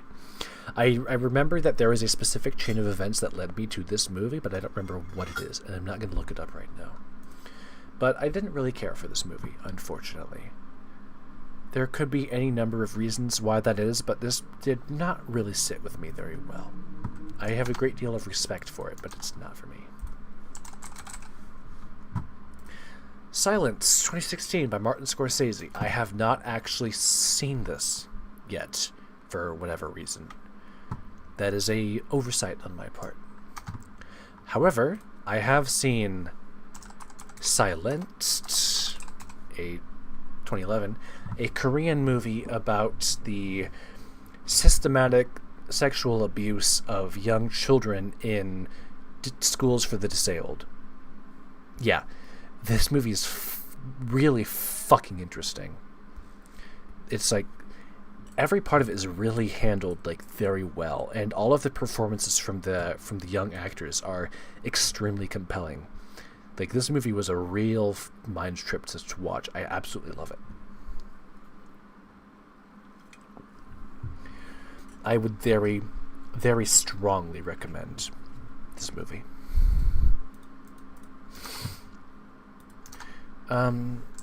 Snow White and the Seven Dwarfs. Again, I tried to rewatch all the Disney movies and I couldn't because I got bored or whatever, distracted. It's okay.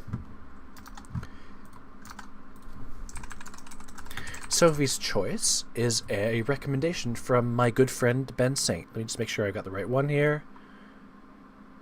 Yeah. This movie is weird and brain trippy and like it's kind of schizophrenic in some aspects. It is really interesting to think about, though. I want to watch it again one day soon. No idea when I'll ever do that. Once again, big thanks to my good friend Ben Saint at patreon.com/Ben Saint.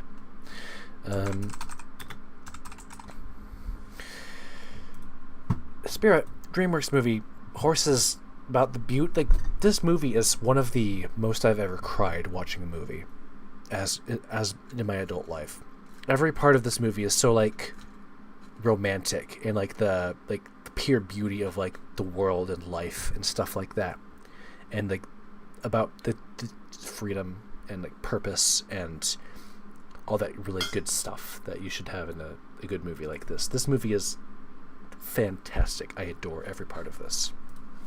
One of those really great movies that from a kid that I just like watch to this day sometimes. It is absolutely amazing. Straw Dogs 1971 is a movie that was randomly recommended to me on a 4chan thread. I just saw a picture of it, said, wow, it's a really cool poster right there. I watched it. It was amazing. It's like this weird kind of fucked up story about like this guy in England somewhere with his wife trying to do his work and be an artist and live a peaceful life while trying to deal with these insane people around him in his life, and like he goes insane, kind of, sort of, not really. It's difficult to explain this movie efficiently in passing conversation, but this is really, really excellent stuff. I really like this movie a lot.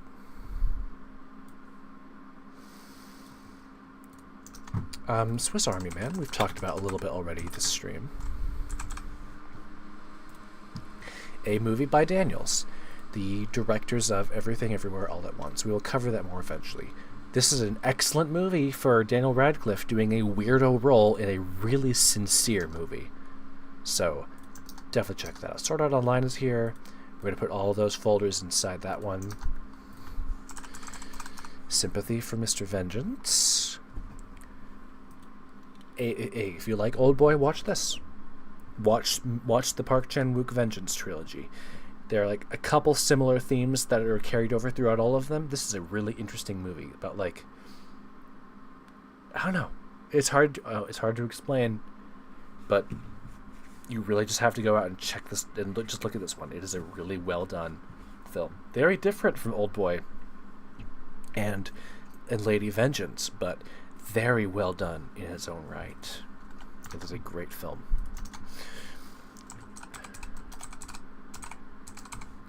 How do I spell Synecdoche, New York? I had it. I really want to put this as one of my favorites, but I don't know. I don't think I'll have enough space for it.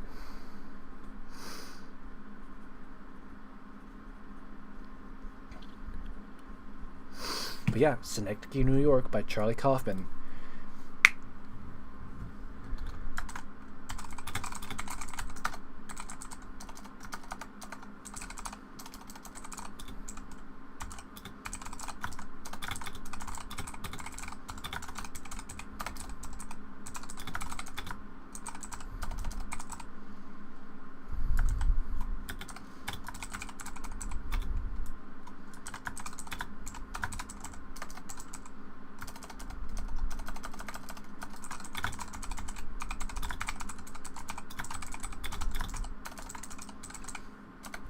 And where is the lie? You talk to any gay furry out there, they will tell you Synecdoche, New York is a fantastic film. And I really want to put this in my top 9 list. But there's no way that I'm going to have enough room for all of that. And I don't know if... And I might have to be kicking some movies out once I watch them through enough. We're really going to have to see. It's going to be very difficult for me to make any kind of choices on this in the future.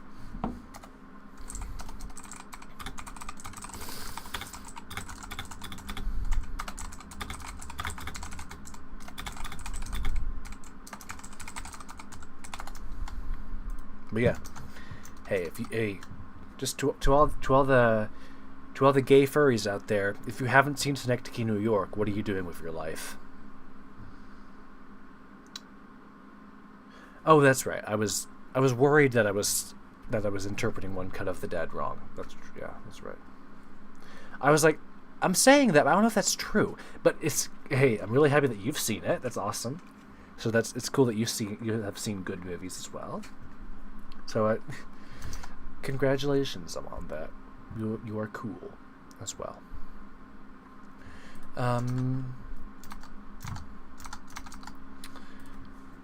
Taxi 2004 is a weird movie with David Letterman, or whatever it's called, like just some fucking weirdo night host guy, and he's driving a taxi, and it's a cool comedy movie. Those early 2000s comedy movies are really quite something, I tell you. Like, it's real cool stuff. Terminator 2. This movie needs no introduction. It's perfect. Terminator Rise of the Machines. I like this one.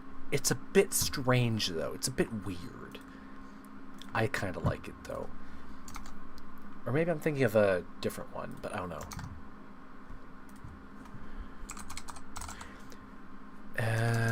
Terminator Genesis. Just stop. That movie is just mean. I might be thinking of Terminator Salvation. Hold on. Which one has what's his name in it? No, not this one. Okay. This is like the one with the guy who turning people into Terminators, isn't it? Some of these movies are pretty fucking interesting sometimes, but like, lol. The Terminator franchise has not been treated well over time. Florida Man. No, it's Florida. I've typed in Florida Man like subconsciously. The Florida Project. This movie is a head trip. This movie is absolutely brutal to watch. The picture of life that it paints in this this fantasy idea, or like this absurd version of American culture, the way that it's like situated in like near the places that it is during the time that it is, and like the picture it paints of growing up in this kind of world, this kind of like culture that surrounds what these people are dealing with in this situation, is brutal stuff. Watching this movie was like kind of sickening at times, about how like just how much despair there can be at in some places. And like I really recommend this movie. It has Willem Dafoe in it.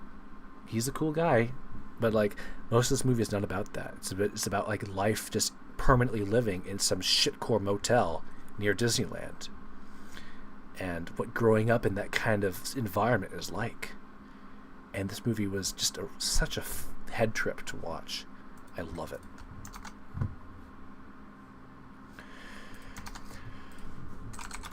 The Grey, 2011, is a Liam Neeson movie. It's good. It's very effective storytelling in the setting that it takes. Like I don't know. It's hard for me to explain just off the top of my head. It's very good.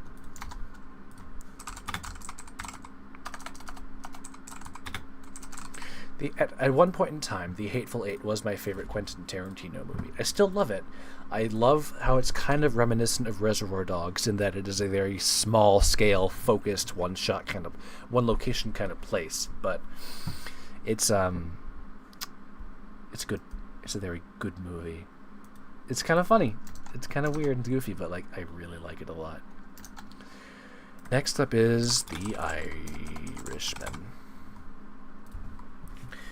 Putting this on my list as possibly one of my favorite movies of all time. I have to rewatch this in Casino, but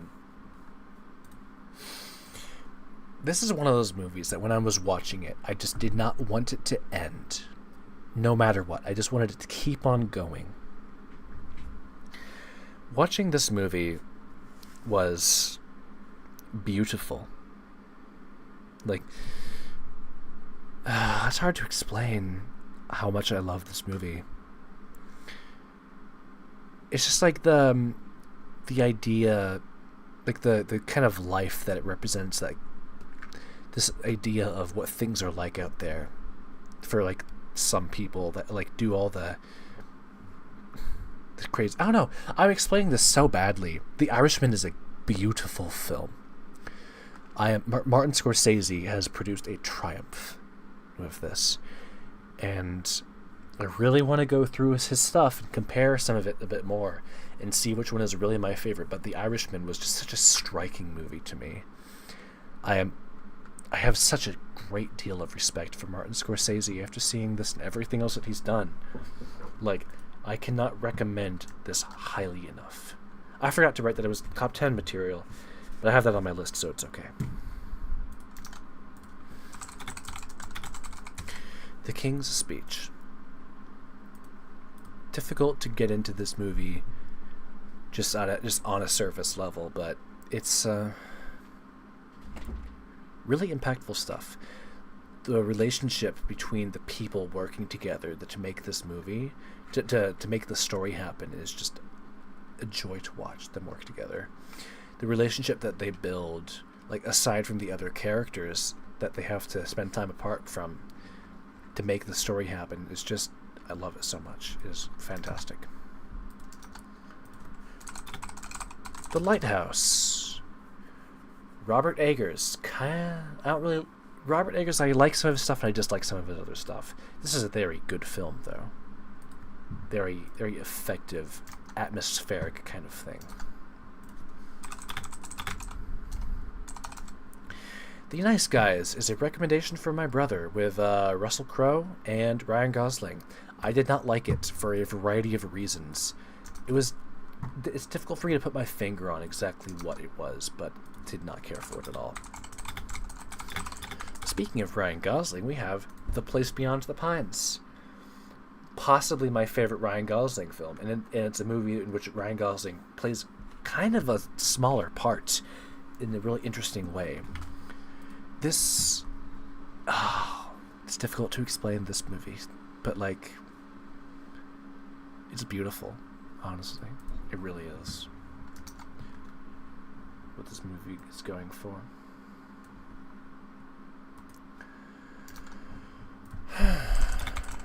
The Platform is a 2019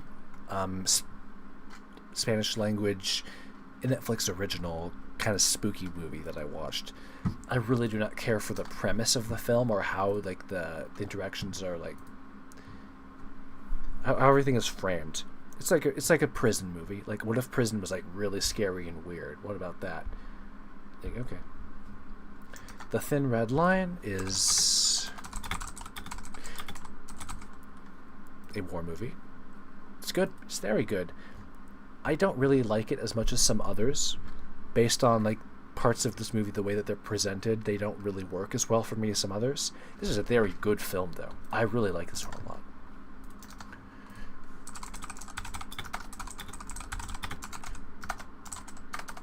Truman Show needs no introduction. I don't like it, though.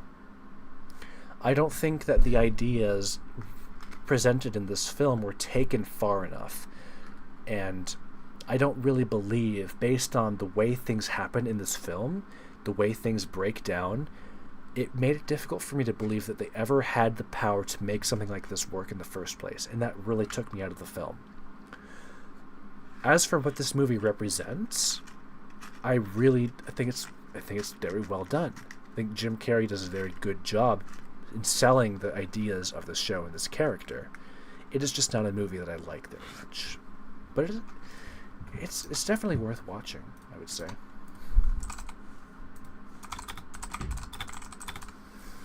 The Witch, Part 1, The Subversion. I think this is a Korean film. It might just be like an English part of the time, though, but like this is just some real shitcore stuff. It's like scary, edgy anime power people. They go crazy and they attack a lot of people. Sure. Real cool, buddy. Not a huge fan of this one.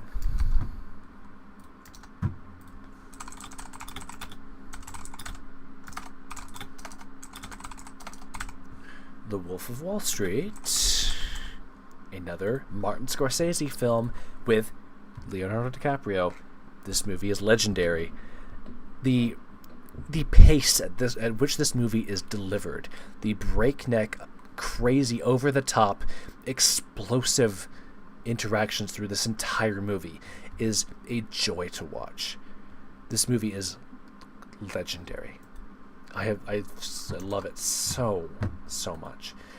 The Battle at Lake Changjin is another explicit propaganda movie that I have not had the time to watch yet, and I will never get around to it.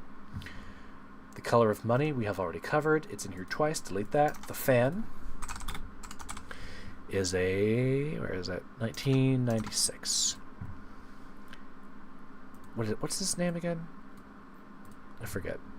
Robert De Niro. It's an old, like, Robert De Niro movie kind of guy about this obsessive... It's about baseball. The Fan is about baseball. It's about how the culture of the sport and the way that people interact with fandom or people they look up to or celebrities and stuff like that can completely overtake your life and ruin everything that you have. It is absolutely great to watch. De Niro's performance in this is just really excellent, and everything in this movie is delivered so well. It is obsessive fanaticism perfected. Love this movie. This was a recommendation from my brother, I believe, so yeah, great stuff there. The Fifth Element needs... I don't know if this needs very much explanation. It's a good space hunk movie, very aesthetic and creative. Mia Jovovich, I believe I forget how to pronounce her name. It's cool. It's kind of weird. It's kind of cool. Gary Oldman disappears in an explosion, and it's fantastic. The Green Knight is a A24 movie that I could not finish because it was so fucking boring. I watched part of it. The Horse Thief. God, this is still in here.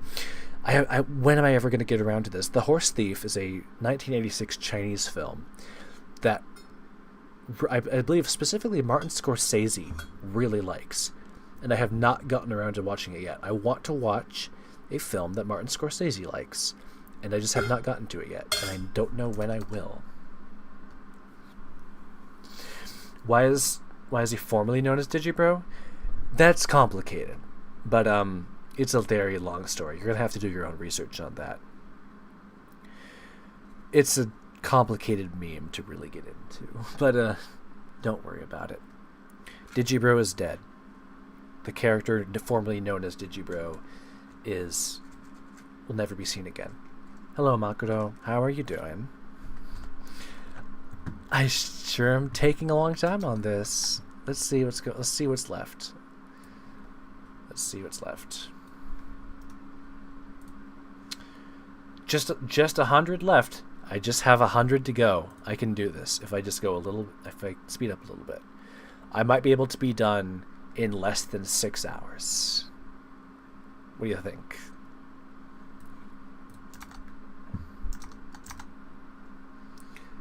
What am I doing? You know what I'm doing. Are you reviewing every movie that I have seen? Yes. In a very short blurb kind of form, I am going through all of my movies to check which ones are my favorites, so I'm kind of just reacquainting myself with everything that I've seen so far. I've not gotten to Interstellar yet. It's going to be near the very end. So, it's boring. Spoiler alert, I don't like it.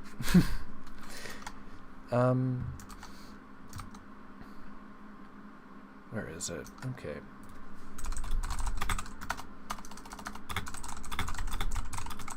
The House That Jack Built is a Lars von Trier movie about cool serial killer guy, and it gets really trippy during the end. He goes to hell and he meets Satan, and it's awesome. This movie is insane, and I love it. Not a whole lot else I can say about it right now, but like the artistic nature of this movie and the way that it's presented is just incredible to look at. I adore this movie.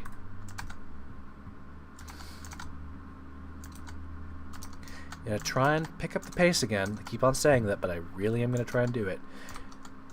The Last of Us, by the HBO show, is probably not going to be on here, is it? Nope, it's not. Lol. But Chernobyl is, though, so don't look at me.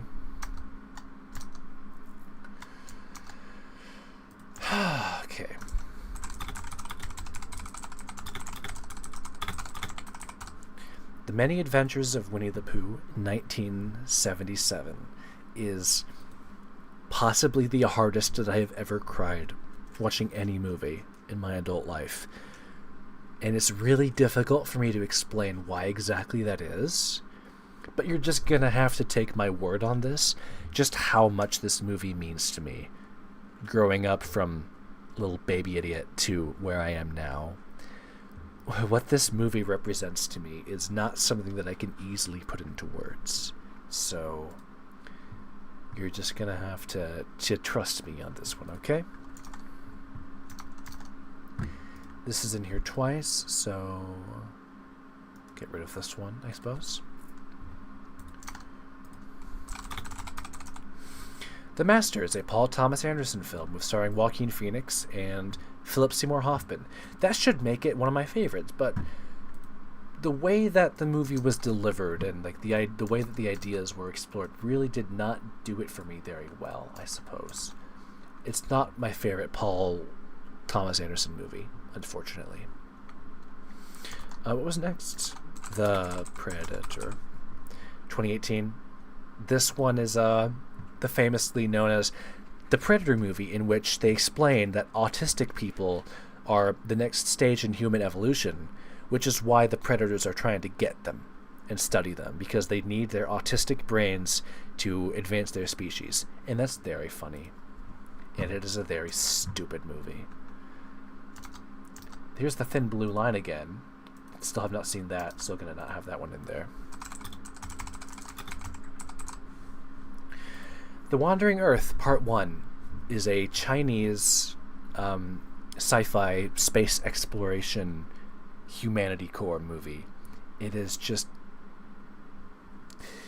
such a beautiful thing that has been collected here. The Wandering Earth Part 1 and Part 2 are, when put together, are just such an elaborate construction on such a grand scale.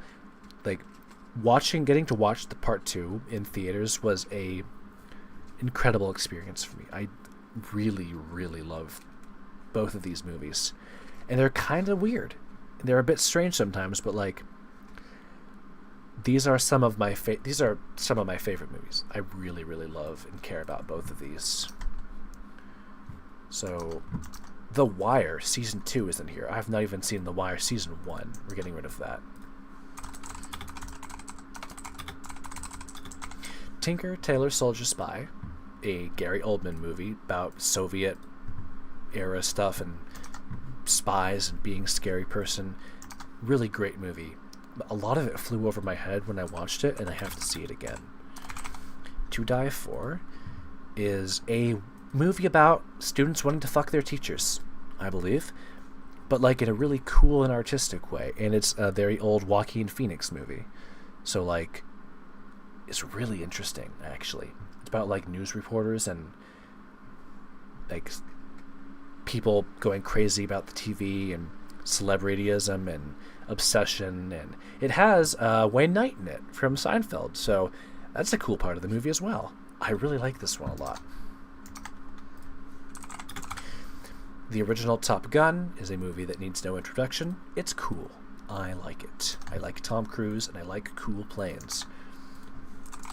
Torque 2004 is impossible for me to explain using words. I would simply have to show it to somebody else. This is peak head crusher for me, as far as this movie goes, which is a word that I made up that I will not define right now, but this movie is just really something else. It's hard for me to explain, and I won't even attempt to right now. Train to Busan is a Korean zombie apocalypse movie about how cool trains are and how scary things are, but it's pretty unique in some ways, and it's interesting, and it's a lot of fun, it's cool. Training Day 2001 is a really fucking interesting movie about being cops in New York and how weird people are and what it's like to work in this kind of environment, and to work to live in this kind of like society and this culture that this movie represents. I'm explaining it very badly, but this movie is really fucking interesting.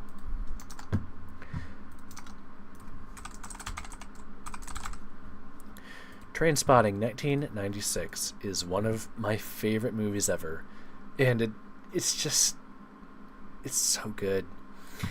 It's so like insane and goofy and over the top and surrealist, but like also fully sincere all at the same time. Old Ewan McGregor movie. Ewan McGregor is a young idiot child man with like a cool buzz cut, doing drugs and going insane, losing his mind, and being.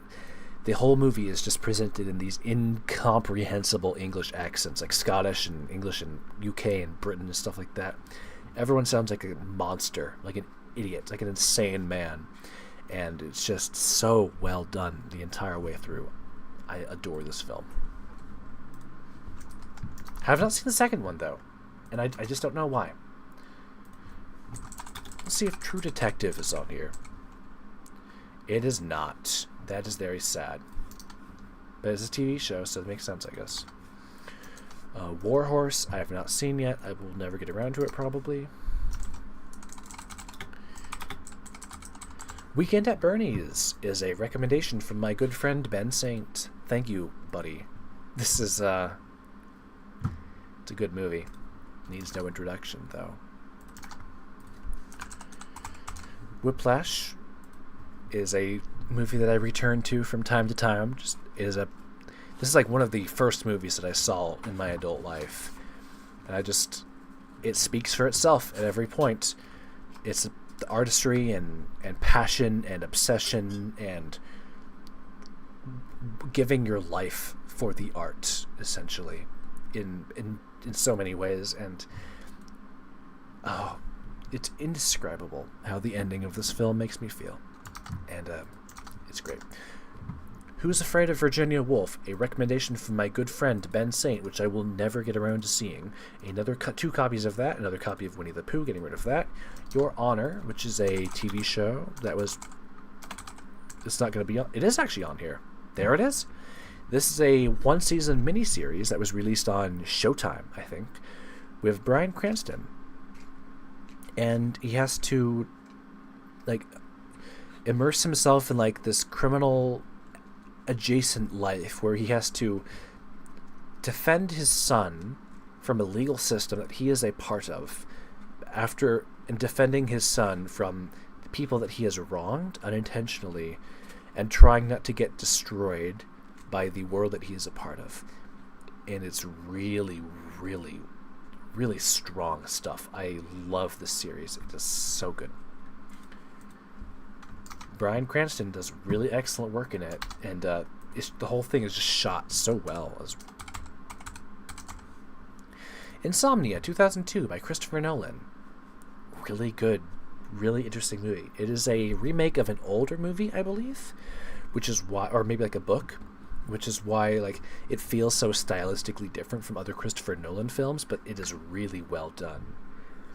The performances from, I always forget his name, from Al Pacino and Robin Williams as well. He's in this movie as well. This is the first movie I had ever seen that has Robin Williams as a live action actor doing a sincere role. I had never seen that before. It blew my mind. I had no idea that Robin Williams was such an incredible guy. I kind of knew that subconsciously, obviously, but I had never seen him in action, and it was a really great experience to see that. So yeah, love this movie.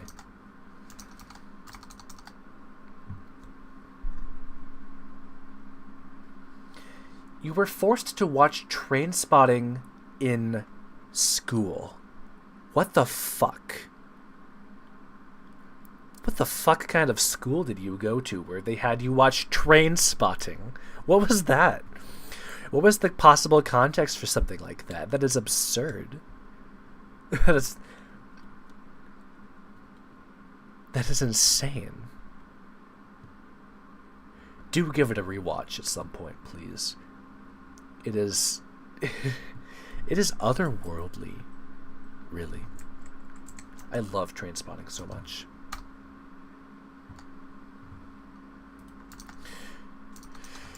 Oh, we can work through a couple more of these pretty easily. Batman Begins. Really hate all of the Christopher Nolan Batman. I really think they are like his worst films that he has made.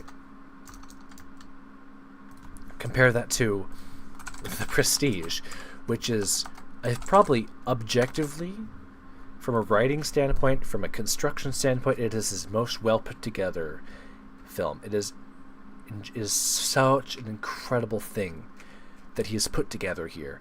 You can rewatch this over and over again and see more things and understand more of what's going on, more to pick apart. The performances from God, I'm so bad with names today because I'm so tired.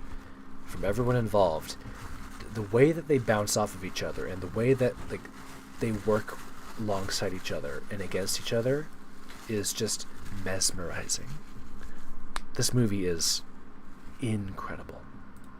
It is Nolan's best work, alongside with Tenet, I would say.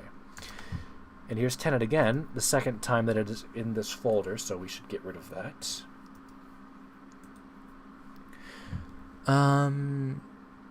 My computer's getting mad at me, so we're not going to delete that one. Dunkirk is already in here, so we'll delete that. The Royal Tenenbaums. Now we're getting into the Wes Anderson movies. Tenenbaum. I cannot type. Wes Anderson. I like it.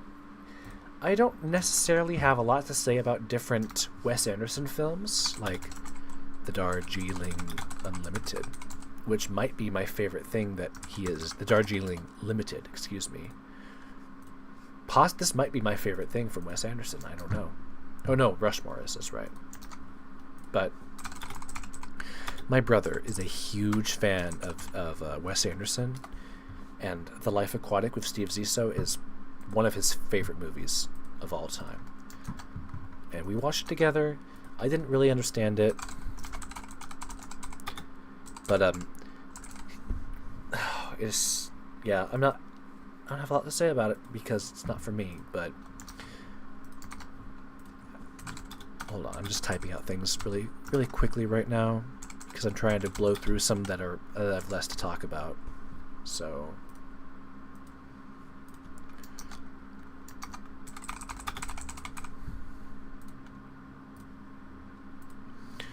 Bottle Rocket, very good.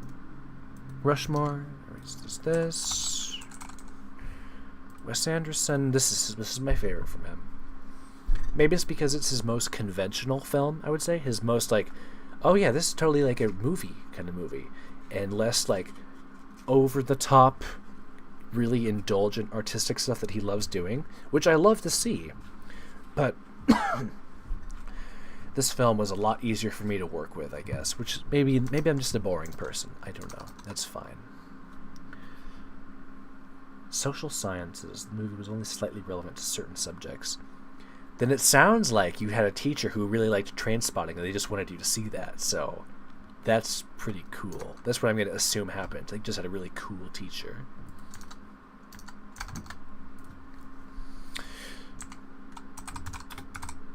Pitch Black. 2000? 2002? 2000. It's the first in the Riddick movies, something that I never watched any more of. This is a good movie, though. It's, like, interesting. There's a lot of cool stuff in here. And now we're getting... Oh, look, we're almost done. We are really quite almost done here. We have to go through Transformers. 2007. I will just take a moment here and I will try and talk about the Transformers films a little bit. The more that I see of his work, the more that I am convinced that Michael Bay is just some kind of tortured, autistic genius. And Transformers represents, like, his perfect vision of this insane, like, alternate timeline in which 9/11 happened again. And this is not necessarily my original interpretation, but this is what I appreciate from him the most. Like, the miserable, almost cynical consumeristic patriotism represented in the Transformers movies is such a weird thing to watch. It is so insane to watch the way that Michael Bay works with people and with actors and the way that he delivers his films. It is such a strange experience, and some of the older Transformers movies capture this irreplaceable, this insane, perfect ideal of what like big robot movies can be in this way. The indulgence, the absurdity, the over-the-topness, the just pure like, what? Mixed in with Michael Bay's tendencies to be this absurd, miserable idiot man who who puts 9/11 in every movie that he makes because he loves 9/11. It's just really a unique experience to watch. Transformers are a movie that gets better the more you watch it because you think about Michael Bay more and you learn more about what's going on in his twisted mind. So for that, I really do appreciate Transformers 1 and the second one. And they kind of get bad more and more over time. And like once we lose Shia LaBeouf, they really just go to the shit. But like, there's a lot of interesting stuff here to work with, which is, yeah, they're quite something, I'll say. Which one was it? Age of Extinction. And Last Night. So we got those in there as well. Now, Transformers, Insomnia. Already added that, so delete this. Asteroid City, the newest film from Wes Anderson. Very good. Very excellent stuff. Another really thoughtful, carefully put together ensemble cast movie. Very stylistic, very relaxed and like fun in a lot of ways, honestly. Really just like really chill movie. It's really cool. I like every part of it.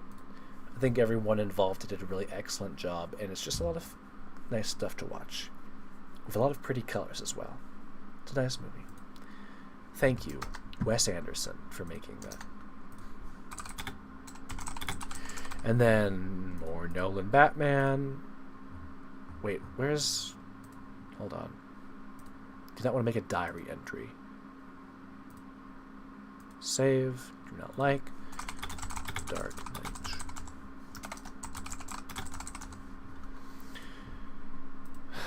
That's all the Nolan Batman movies. And then The French Dispatch. We're almost done, really. Another Wes Anderson movie that I respect more than I appreciate, I suppose. I really like his work, though. Extraction 2. A interesting movie that didn't need to be made, and I really wish it hadn't been made. But what happens in it really justifies, like, some of the things that they were able to pull off in the filming of it, and like the execution of it, really make it worth its while. But compared to the original, I really wish this film had just not been made, unfortunately. I'm happy that Chris Hemsworth got it paid, though, because power to him for all that. Memento is my third favorite Christopher Nolan film. It gets better every time you watch it. The performances are impeccable. Every part of it has room to breathe without wasting any time, and everyone bounces off each other so effortlessly, and it is just so consistent and well done. Bravo to Nolan for this one, really. Interstellar is boring. That's all I have to say. I hate it. Interstellar, Rick and Morty, Elvis. From Baz Luhrmann again. Really excellent stuff here. Like comparing this to The Great Gatsby 2013. This really is kind of more of that. The presentation of this film is quite fantastic. And Austin Butler, really, really strong performance from him in here. So love that. Jack Ryan. Avatar, The Way of Water. I like it. It's kind of weird. I do have a soft spot for Avatar. I'm not gonna say that I don't. And then here's Honest Thief from Liam Neeson. It's okay. I remember literally nothing about it though, besides like the very basics. So who cares? And I believe that this is everything. I think I've gone through my entire list now. Let's take a look.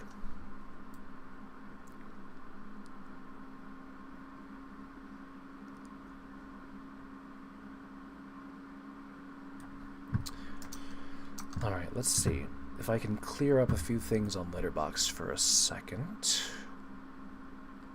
If I can go to like my extension settings for the ad block and like, can I change like some of my settings to like, let's disable this for a second and refresh this page. Here we go. So let's zoom out a bit. And I will, here, let me just remove this for a bit and just let this sit here. So, home, this is my, where's my list? Where's my list of everything? Profile? Favorite films, I have not selected any. Recent activity, there they are. Recent reviews, selecting New York, recent reviews. Tags, Jason Statham. I'm going to edit that one. I only tagged like one film here, so I'm gonna untag that because it's weird that this is in here. I'll fix this eventually. Let's see. Films. Okay. Is there like a reviews, watch lists, tags, like activity? Can I have like an overview of my profile here or anything? Letterboxd profile? 462 films. That's not right. What is happening here? Have they not all been added properly? Let's take a look. So 1, 2, 3, 4, 5, 6, 7, 8, 9, 10, 11, 12. 1, 2, 3, 4, 5, 6. That is 72 films per page. That's 1, 2, 3, 4, 5, 6 times 72 is 420 plus 420. So what is going on? Is Letterboxd just fucking me here? Because we go back to consider a rewatch. Yeah, okay.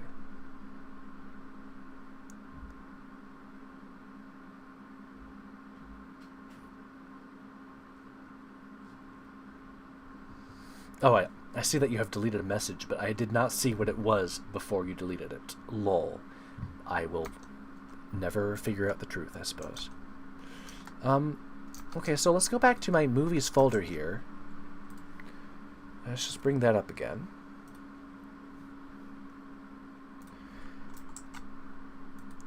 So just looking at this, looking at all these films that I have here, there are more than 400. It says there are 633 folders. Which is, I had to delete a few along the way of things that I haven't actually seen. So there should be over 600 films here.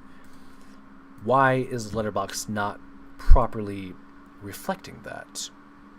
What is wrong with Letterboxd? This is a conversation for another time. However, I'm not going to worry about it too much because I know that I still have my folder. And my folder is perfect and invincible and does not make mistakes. Because I am awesome. Wahoo. So let's see. Once again, here is everything that I have seen.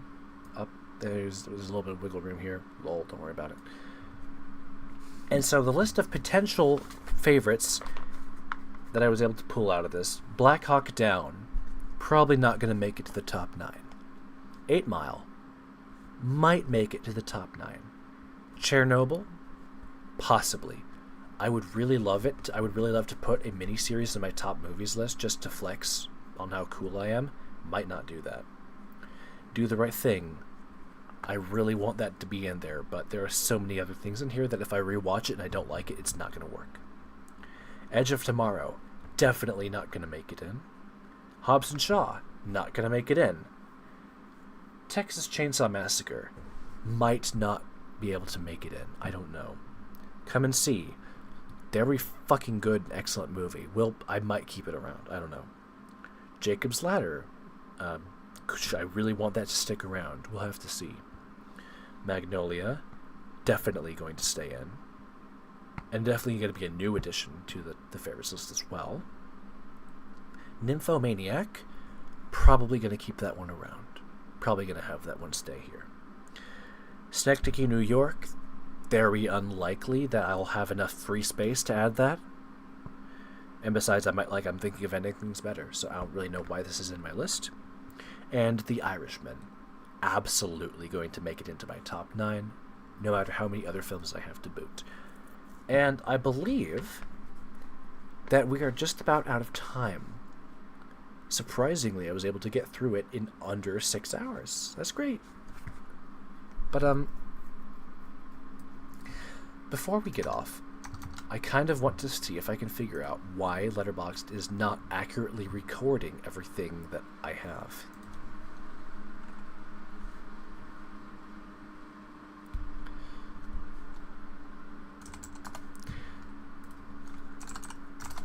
Let's see.